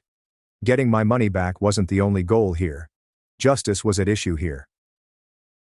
Daniel gave me a call the following morning. There was part of the detached serenity gone from his voice. A keen edge of professional interest took its place. "Ethan, I've got the initial analysis done," he said. "The $750,000 transfer for the house is clear as day. The documentation is sloppy. They were overconfident. But there's something else, something much more concerning. I'm seeing a pattern of smaller regular transfers from your joint account to a corporate account for a business called Nate's Premier Auto. That's your brother's dealership, correct?" "Yes," I replied, feeling my gut clench. "Well," Daniel went on, and I could hear him tapping on the keyboard. "These transfers don't look like normal business investments. They're structured in a very particular way. We're talking multiple transfers a week, almost always between $9,000 and $9,900. They're deliberately staying just under the $10,000 federal reporting threshold." A shiver ran down my back. That was referred to as smurfing or structuring. It was a tried-and-true method of evading financial regulator inspection. Daniel remarked. And it gets worse. I've pulled his business's financial statements. I'm seeing corresponding international wire transfers going out from his business account to shell corporations with accounts in the Cayman Islands and Cyprus. These are not payments for auto parts, Ethan. This is a washing machine. I muttered. Money laundering, my words tasting like ash. Daniel said, it has all the hallmarks of it. This is bigger than a family dispute, Ethan. The lake house might just be the tip of the iceberg. The funds from your account were likely used as seed money and to maintain cash flow for a much larger operation. My professional opinion is that you're looking at a potentially serious criminal enterprise. The expansive vista of Central Park from my 50th floor window seemed far away and surreal as I reclined in my office chair. An illegal business. My brother was the ideal youngster, incapable of wrongdoing. And my parents, the devoted martyred people I grew up with. Did their love for their favorite kid cause them to be uninformed or complicit? I nearly burst out laughing at that thought's naivete. This was no coincidence, either in terms of the structure or the sheer size of it. They were aware. They knew, of course. They were the ones who had brought him up, helped him along the way, and profited from him at every turn. A rush of nausea swept over me. This was becoming unmanageable. A stolen nest egg was no longer the only issue. The account that had been utilized to finance this had my name on it. I, Morgan Stanley's Ethan Callahan, might be involved. All of a sudden, my future, my license, my career, was on the precipice. My thoughts were racing. I still held on to the desperate, stupid hope that this was all some huge, horrible error. That Ryan was simply making stupid, but not malevolent choices, and was in over his head. That he was being blindly enabled by my parents. With a thin, aloof voice, I heard myself say, Daniel, hold on. Let's not jump to conclusions. For now, let's just focus on the personal funds. Let's just track what they spent on themselves. The vacations, the shopping. I need to think. Ignoring this won't make it go away, Ethan, Daniel replied in a stern but sympathetic voice. You need to decide how you want to proceed. With my heart beating frantically against my ribs, I hung up the phone. The earth beneath my feet was collapsing, and I was standing on the precipice. I was forced to choose between risking my own career collapse and letting them get away with it in order to preserve some warped, shattered notion of family. Or should I jump to see what was waiting in the abyss below, even if it means taking them all down with me? I still lacked the guts to take that risk. I continued to pray and hope for an excuse not to. An explanation that would never materialize. I spent a week living in suspended animation. I left for work. I chaired meetings.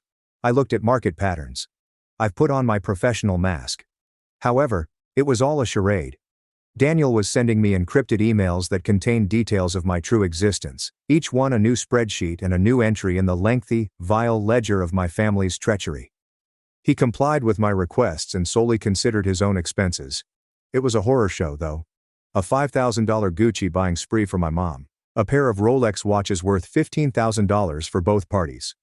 My parents and Ryan received a $30,000 first-class vacation to Italy, complete with social media pictures of them toasting champagne glasses.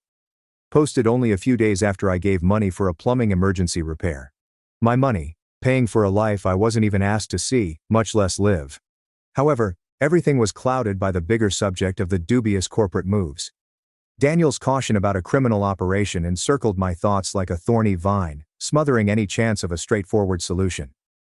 Was I shielding criminals? Was I culpable since I did nothing and wanted to keep this a family matter?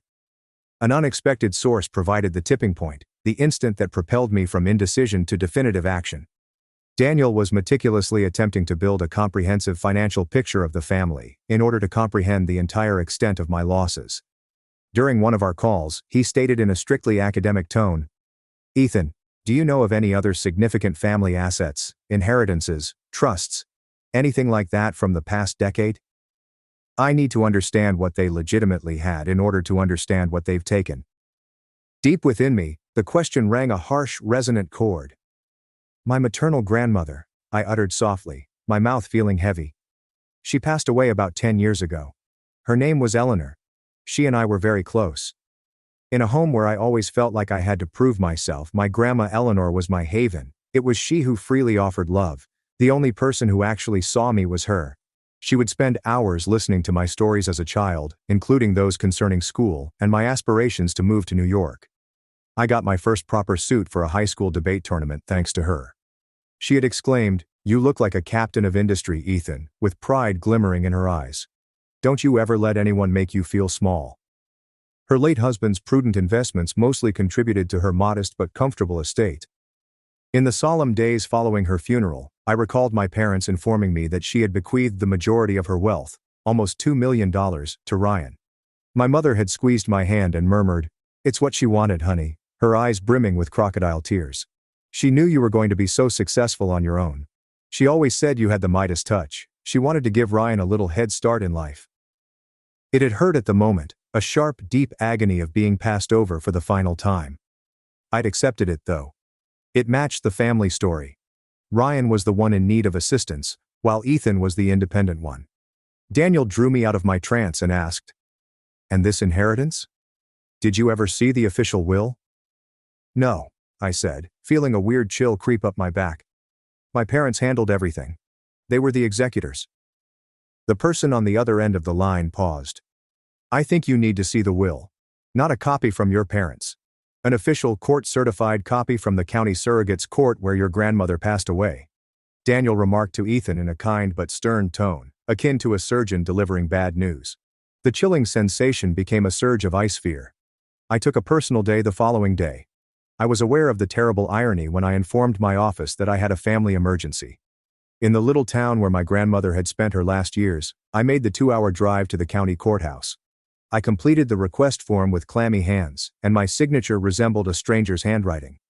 The clerk, a woman who appeared bored, accepted the form silently and vanished into a back room. I waited for what seemed like an eternity. She brought back a thin, beige file with yellowed pages. "Callahan Estate," she murmured, thudding it loudly. The scent of dust and old paper filled the air as I carried it to a peaceful nook of the records room. I could feel the hammering of my heart in my ears. I got the file open. I looked for it among the whereas and hereby that make up the thick legalese. The last proclamation, how her assets were distributed.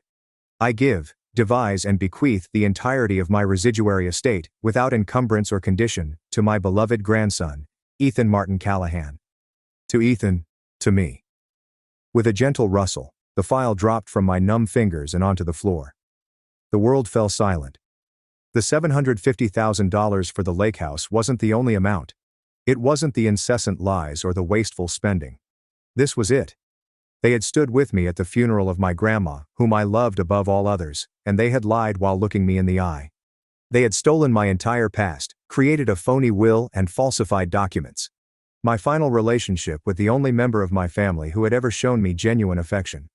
While I was feeding them thousands each month to keep their heads above water, they had stolen $2 million that was legally mine and used it as the seed money for Ryan's illegal business. The sorrow was so great and so deep that it went beyond tears. The air in the room was sucked out of my chest like a black hole. This was not an act of treachery on Thanksgiving. My entire life had been a betrayal like this. I was a different man when I left the courthouse. The dreadful enlightening fire of the truth had wiped out the injured son who had suffered over reporting his family. And tool of cold, unadulterated justice took his place. Just like clockwork, my phone buzzed. I didn't identify the number that sent me the video message. As stated in the text above it, "From your neighbor Mrs. Whitaker." She said, "You should see this. Please be careful, son." I hit the play button. The video was time-stamped on Thanksgiving Day, minutes after I had drove away, and it was blurry. Obviously from a security camera. It was aimed at the front yard of my parents. After watching my dad shut the red door, I turned to face my mom and Ryan, who had come out onto the porch. They were all giddy with uncontrollable laughter. I was shocked the first time I saw it. My blood froze as I saw it a second time. As my spirit turned to stone, I watched it a third time. Margaret, the martyr who was my mother, wiped a fictitious tear of laughter from her eye. "Oh, the look on his face," she said with a crisp, clear laugh that was captured on tape. "You were perfect, Thomas. So cold." With a vicious smirk on his face, my father growled. "He served his purpose. He won't be a problem anymore." Then my brother Ryan, the king of his dilapidated little castle, threw an arm around them both. He uttered the words, "Don't worry," in a condescending tone. The cash cow might be gone, but he left us a mansion full of milk. With their laughing resonating in the chilly November air, they headed back inside after clinking imaginary glasses. I didn't think twice. I dialed the phone for my lawyer, Julia, with very steady hands. It was time to let her hunt since she was a shark and the best litigator in New York. Change of plans, I stated in an emotionless voice. Julia. We're no longer on the defensive. I inhaled deeply to regain my equilibrium. They didn't just steal my money, Julia. They stole my entire life. And I want it back. Everything. The following 48 hours passed with the swiftness and accuracy of a military mission. My lawyer, Julia, was amazing. With a grim, focused attention that was both frightening and reassuring, she took in the fresh information. The stolen $2 million, the forged will, the security camera footage. High above the city, in her sterile contemporary conference room, we met. She touched the certified copy of the actual will and stated, "This changes everything, Ethan," in a steely voice. "This is the linchpin. This isn't just a financial dispute anymore. This is felony grand larceny, forgery, and conspiracy. This is a slam dunk, not simply a case, especially when combined with what your accountant has discovered." Her piercing eyes met mine as she halted. "This is a racketeering case." The phrase lingered in the air, menacing and heavy. Racketeering. It's the kind of term you hear in mafia films, not in relation to your annual Christmas card sending family from suburban New Jersey. With coffee in hand and a chilly sense of purpose, we worked into the night. We put everything together in one scathing dossier. Clear charts that trace the flow of my inheritance money through Nate's Premier Auto and offshore are part of Daniel Chen's forensic investigation, which has now been extended to include money laundering. The highlighted and annotated side-by-side comparison of the faked will and the authentic one. An affidavit from me, notarized and sworn, that details every dollar stolen and every lie I've spoken. The video file from Mrs. Whitaker, a digital record of their evil intent, is the crown prize. Agent Torres, who works in the FBI's white-collar crime section, was the man we met. He was a towering, commanding guy with weary eyes that had witnessed every conceivable form of human avarice. The place we sat in was sterile, government issue, and had a stale coffee odor. With an inscrutable mask of professional cynicism covering his face, Torres listened to our presentation in silence. He had witnessed family conflicts in the past, with sons and daughters leveling irrational charges. Julia made her point as precisely as a surgeon would. Daniel used his laser pointer to guide him through the financial maze, emphasizing the offshore accounts and structured deposits. Julia then flipped her laptop over. "And finally, Agent Torres," she stated, "the defendants, in their own words." She hit the play button. The calm room was filled with the faint sound of my family laughing. Torres narrowed his eyes at the television and leaned forward. He saw my brother's cocky declaration about the cash cow, my father's ruthless smile, and my mother's exuberant joy. He saw it all. He then gestured for Julia to play it once more. He leaned back in his chair and gave me a look when it was done the second time. I noticed a glimmer of something in his weary eyes for the first time. It wasn't sympathy. It was a tired sort of acknowledgement. For the first time he realized I wasn't just another unhappy heir. I fell prey to a long-term, well-planned scheme. "Mr. Callahan," he said in a gravelly voice, "we've had Nate's Premier Auto on our radar for a few months. Suspected vehicle export fraud, shipping stolen luxury cars overseas with false VINs, big money. Very messy. But we were missing the funding source. We couldn't figure out how he was bankrolling the operation." He drummed his finger across the thick dossier. "You just handed it to us on a silver platter." He got to his feet and held out a hand. "Thank you for coming forward. Take courage to do what you just did. We'll take it from here." The next days were the quietest and most painful of my life. I had no idea when or how the storm would break, but I knew it was coming. I was living in a condition of suspended dread while going about my daily activities. I cringed every time my phone rang, thinking it was one of them, somehow conscious of what I had done. A week later, on a Tuesday morning, the call came in. Agent Torres was the one. "Ethan," he stated in a serious tone, "just wanted to let you know. Warrants have been served this morning, multiple locations." After hanging up, I switched on the television. And there it was. A squadron of black SUVs was seen swarming the lake house, which I inherited, according to live aerial footage. The scene was clear despite the camera's shakiness. Tactical-clad FBI agents were pouring onto the site. As Ryan was carried out in handcuffs, the camera focused on his face, which was a mask of unfathomable hatred. Without his trademark smile, he appeared pitiful and little. After that, the feed shifted to my childhood home. The hospitable red door stood fractured close to the lock, wide open.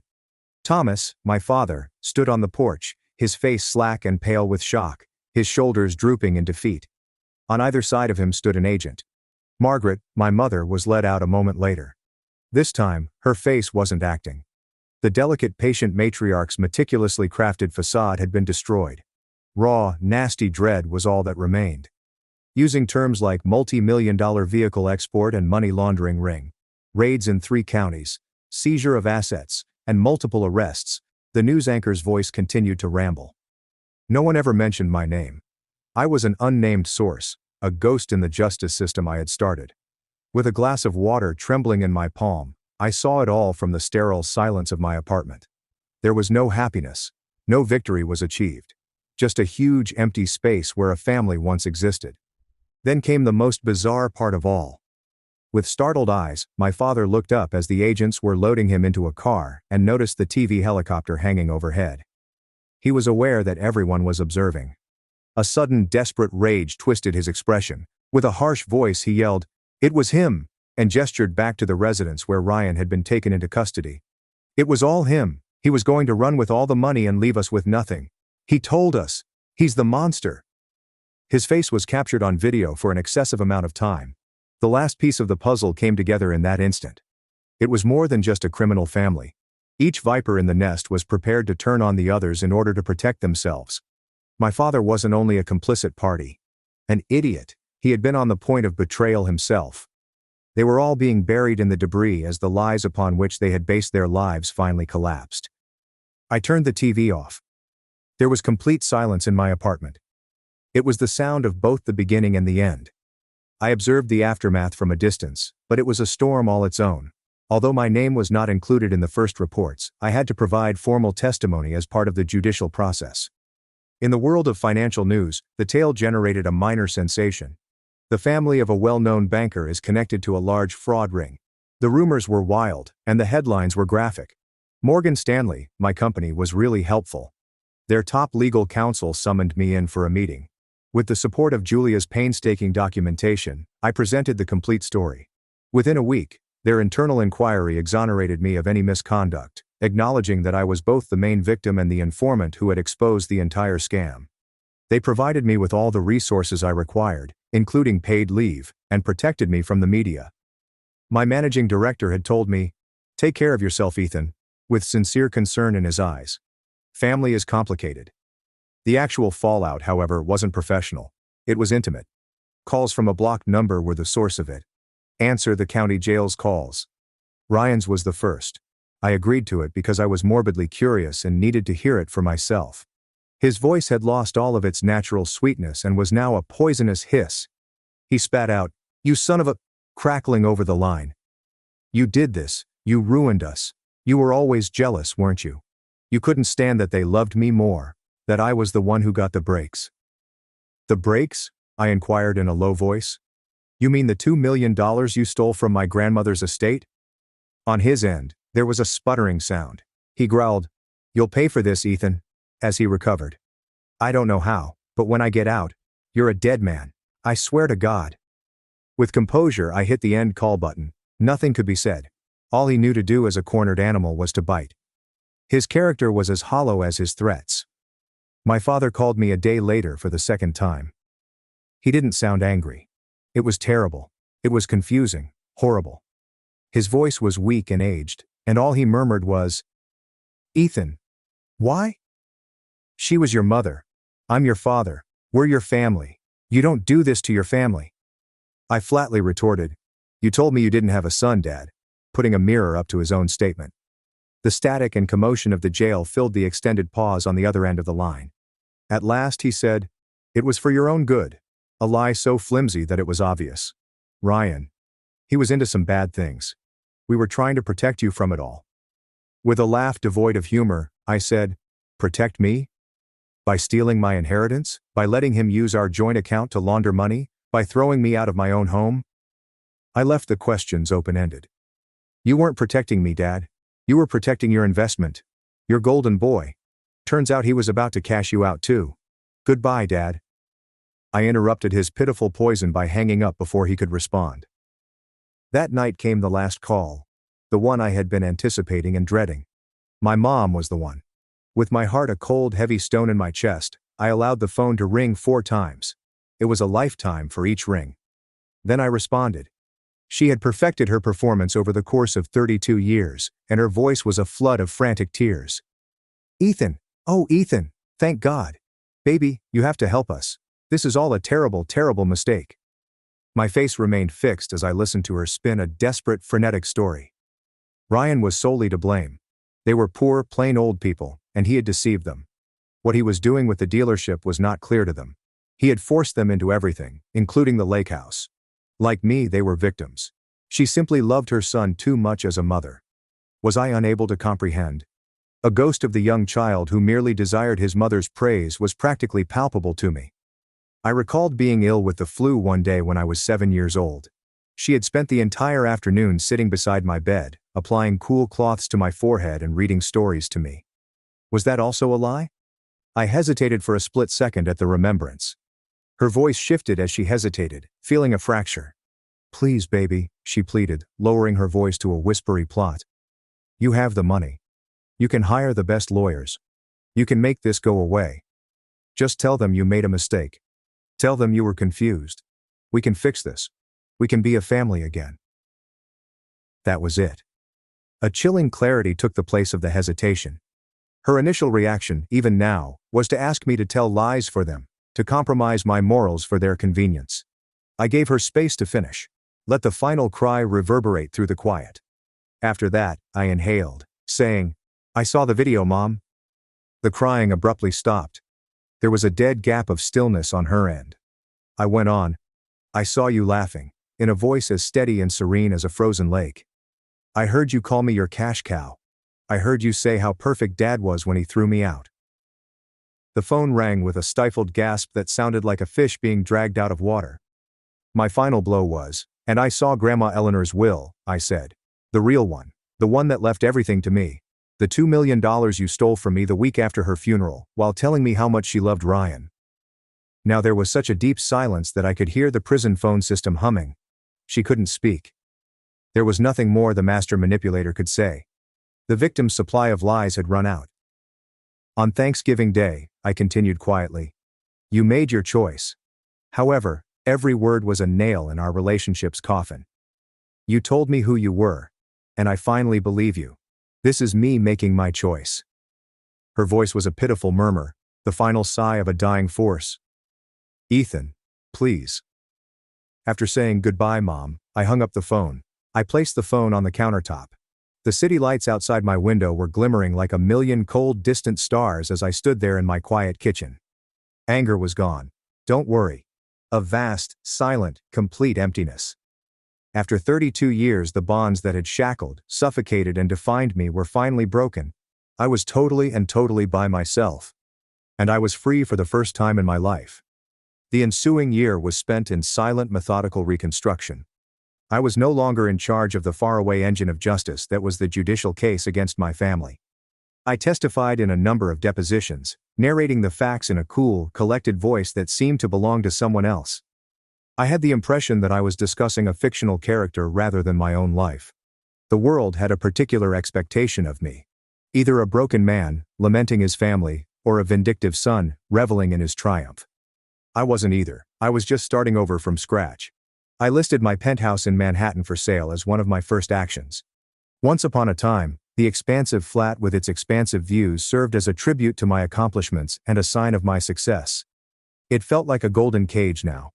A monument to a lifetime of attempting to win the respect of undeserving people. The sale went through fast. I didn't turn around. I relocated to Brooklyn to live in a family-friendly neighborhood with parks and a smaller, cozier apartment. It featured a tiny balcony overlooking the bridge and space for plants. Compared to the penthouse, it seemed more like home. Additionally, I began visiting Dr. Evans, a compassionate and perceptive therapist. I initially refused, convincing myself that I was capable of handling it alone. I had always lived by the same old script. However, I broke down during our first session. I finally gave myself permission to release the 32 years of emotional baggage I had been carrying in her peaceful office, which was filled with books and soothing lighting. I discussed the ongoing pressure to be flawless, the isolation that comes with being the one with the ability, and the ingrained worry that has plagued me my whole life. The feeling that I am somehow essentially unlovable. During one session she informed me, "You weren't their scapegoat because you were flawed, Ethan," and her words struck me like a physical blow. "You were their scapegoat because you were strong. They needed someone to carry the weight of their own inadequacies, their own failures and deceits. And you were the only one in the family capable of doing it." Her remarks were enlightening. My entire past was reframed by them. Because I was weak, I wasn't a victim. It was my resilience that made me a target. It was not my responsibility to bear the burden on my shoulders. It had never been. A few months later, my lawyer Julia called to inform me of the final ruling. Ryan was found guilty of fraud, money laundering, and racketeering and given a 15-year sentence in federal prison. Thomas and Margaret, my parents, were both sentenced to 8 years in prison for conspiracy and grand larceny. In his sentencing remarks, the court had been especially severe on them, pointing to their own son's deep and deliberate financial and emotional betrayal, despite the fact that he had been nothing but giving. "Thank you for the update, Julia." I did not get a sense of triumph after hanging up. Just the calm turning of a heavy page, the ultimate, definitive conclusion to a difficult chapter, gave me a sense of closure. The inheritance, not the jail terms, was the most significant aspect of the deal. The $2 million, along with 10 years of interest, was given back to me following a protracted civil lawsuit that ran concurrently with the criminal prosecution. The funds remained undisturbed in a different account for some time. Because of the long history of dishonesty around it, it felt like blood money. It wasn't what I wanted. Then, while I was seeing Dr. Evans, I had an idea. I refused to allow them to taint my grandmother's heritage. I was going to take it back. Julia and I collaborated to create a non-profit organization. In memory of my grandma, we named it the Eleanor Foundation. Its goal was clear and straightforward: to offer pro bono financial and legal assistance to senior citizens who had fallen victim to financial fraud, especially by family members. I established the first endowment with the $2 million that was retrieved. It was a means of turning the most repulsive aspect of my tale into a source of inspiration. By defending those like her, I was able to pay tribute to the only member of my family who had ever genuinely loved me. My managing director at Morgan Stanley summoned me into his office a few months after the foundation's creation. "Ethan," he said, "we've been impressed with how you've handled everything, with your integrity and resilience. We have an opening in our London office. Executive Director. It's a big step up. A chance for a fresh start. A new city, a new continent, a clean slate. I didn't even need to consider it. The cosmos seemed to be finally coming into harmony with the new course I was attempting to take." I answered, "I'll take it," and for the first time in what seemed like forever, a sincere smile appeared on my face. I felt lighter than I have in years as I packed up my Brooklyn flat. I wasn't escaping my history. I had confronted it, broken it down, and grabbed what was mine. I was now moving in the direction of my future, which I was creating on my own terms, based on honesty and morality. I was standing in the bright, warm kitchen of my Kensington, London apartment 1 year to the day after I had stood on that chilly doorstep, alone and rejected. The aroma of my mother's turkey and the underlying stress of a family get-together were not present in the air. It was filled with the sound of easy, sincere laughter and the beautiful sense of the food my friends had prepared. I was celebrating Thanksgiving. Over the past year, a lot has changed. My life's greatest choice had been to relocate to London. I cherished the city, its history, and the cadence of my own unique way of living. Even while my work was gratifying and difficult, it no longer defined who I was. I no longer felt that I had to put on bulky armor to prove my value because of my achievement. I was only doing my job. I surveyed the table I had prepared. No blood relations were present. This was a distinct kind of family, one that was created voluntarily, rather than by birth. There stood Mrs. Whitaker, her gentle eyes glimmering with a youthful joy. She was my honored visitor, and I had flown her out first class. When I offered her, she said, "I've never been on an airplane before," and her unabashed happiness was contagious. Even I had forgotten the story she was telling about my early years while she held court. My forensic accountant, Daniel Park, and his spouse were present. Spreadsheets and depositions had brought us together, and a true relationship had grown between us. I appreciated his passionate sense of justice and sharp wit. With a knowing smile, he lifted his glass across the table to me. My lawyer, Julia, was also present. In a battle I never intended to fight, she had been my general and my pillar of support. She was simply my friend tonight, and she was sobbing from laughter at one of Daniel's jokes. Along with a straightforward note, my therapist, Dr. Evans, had given a lovely arrangement of fall flowers. To fresh starts and new customs. You have my admiration. I scooped up my drink as we all sat down, the laughing fading into a friendly buzz of discussion. Everyone fell silent and turned to face me with smiles. I don't have a big speech, I said in a clear, steady voice. I just want to express my gratitude to everyone. I felt like I had lost everything as I was standing outside a house I believed to be my home a year ago. I believed that my entire life had been based on falsehoods. I looked directly at these individuals who had been kind, loyal, and honest to me in my hour of need. The therapist who helped me recover, the professionals who spoke up for me, and the neighbor who looked out for me. But I was wrong, I added, my lips forming a genuine smile.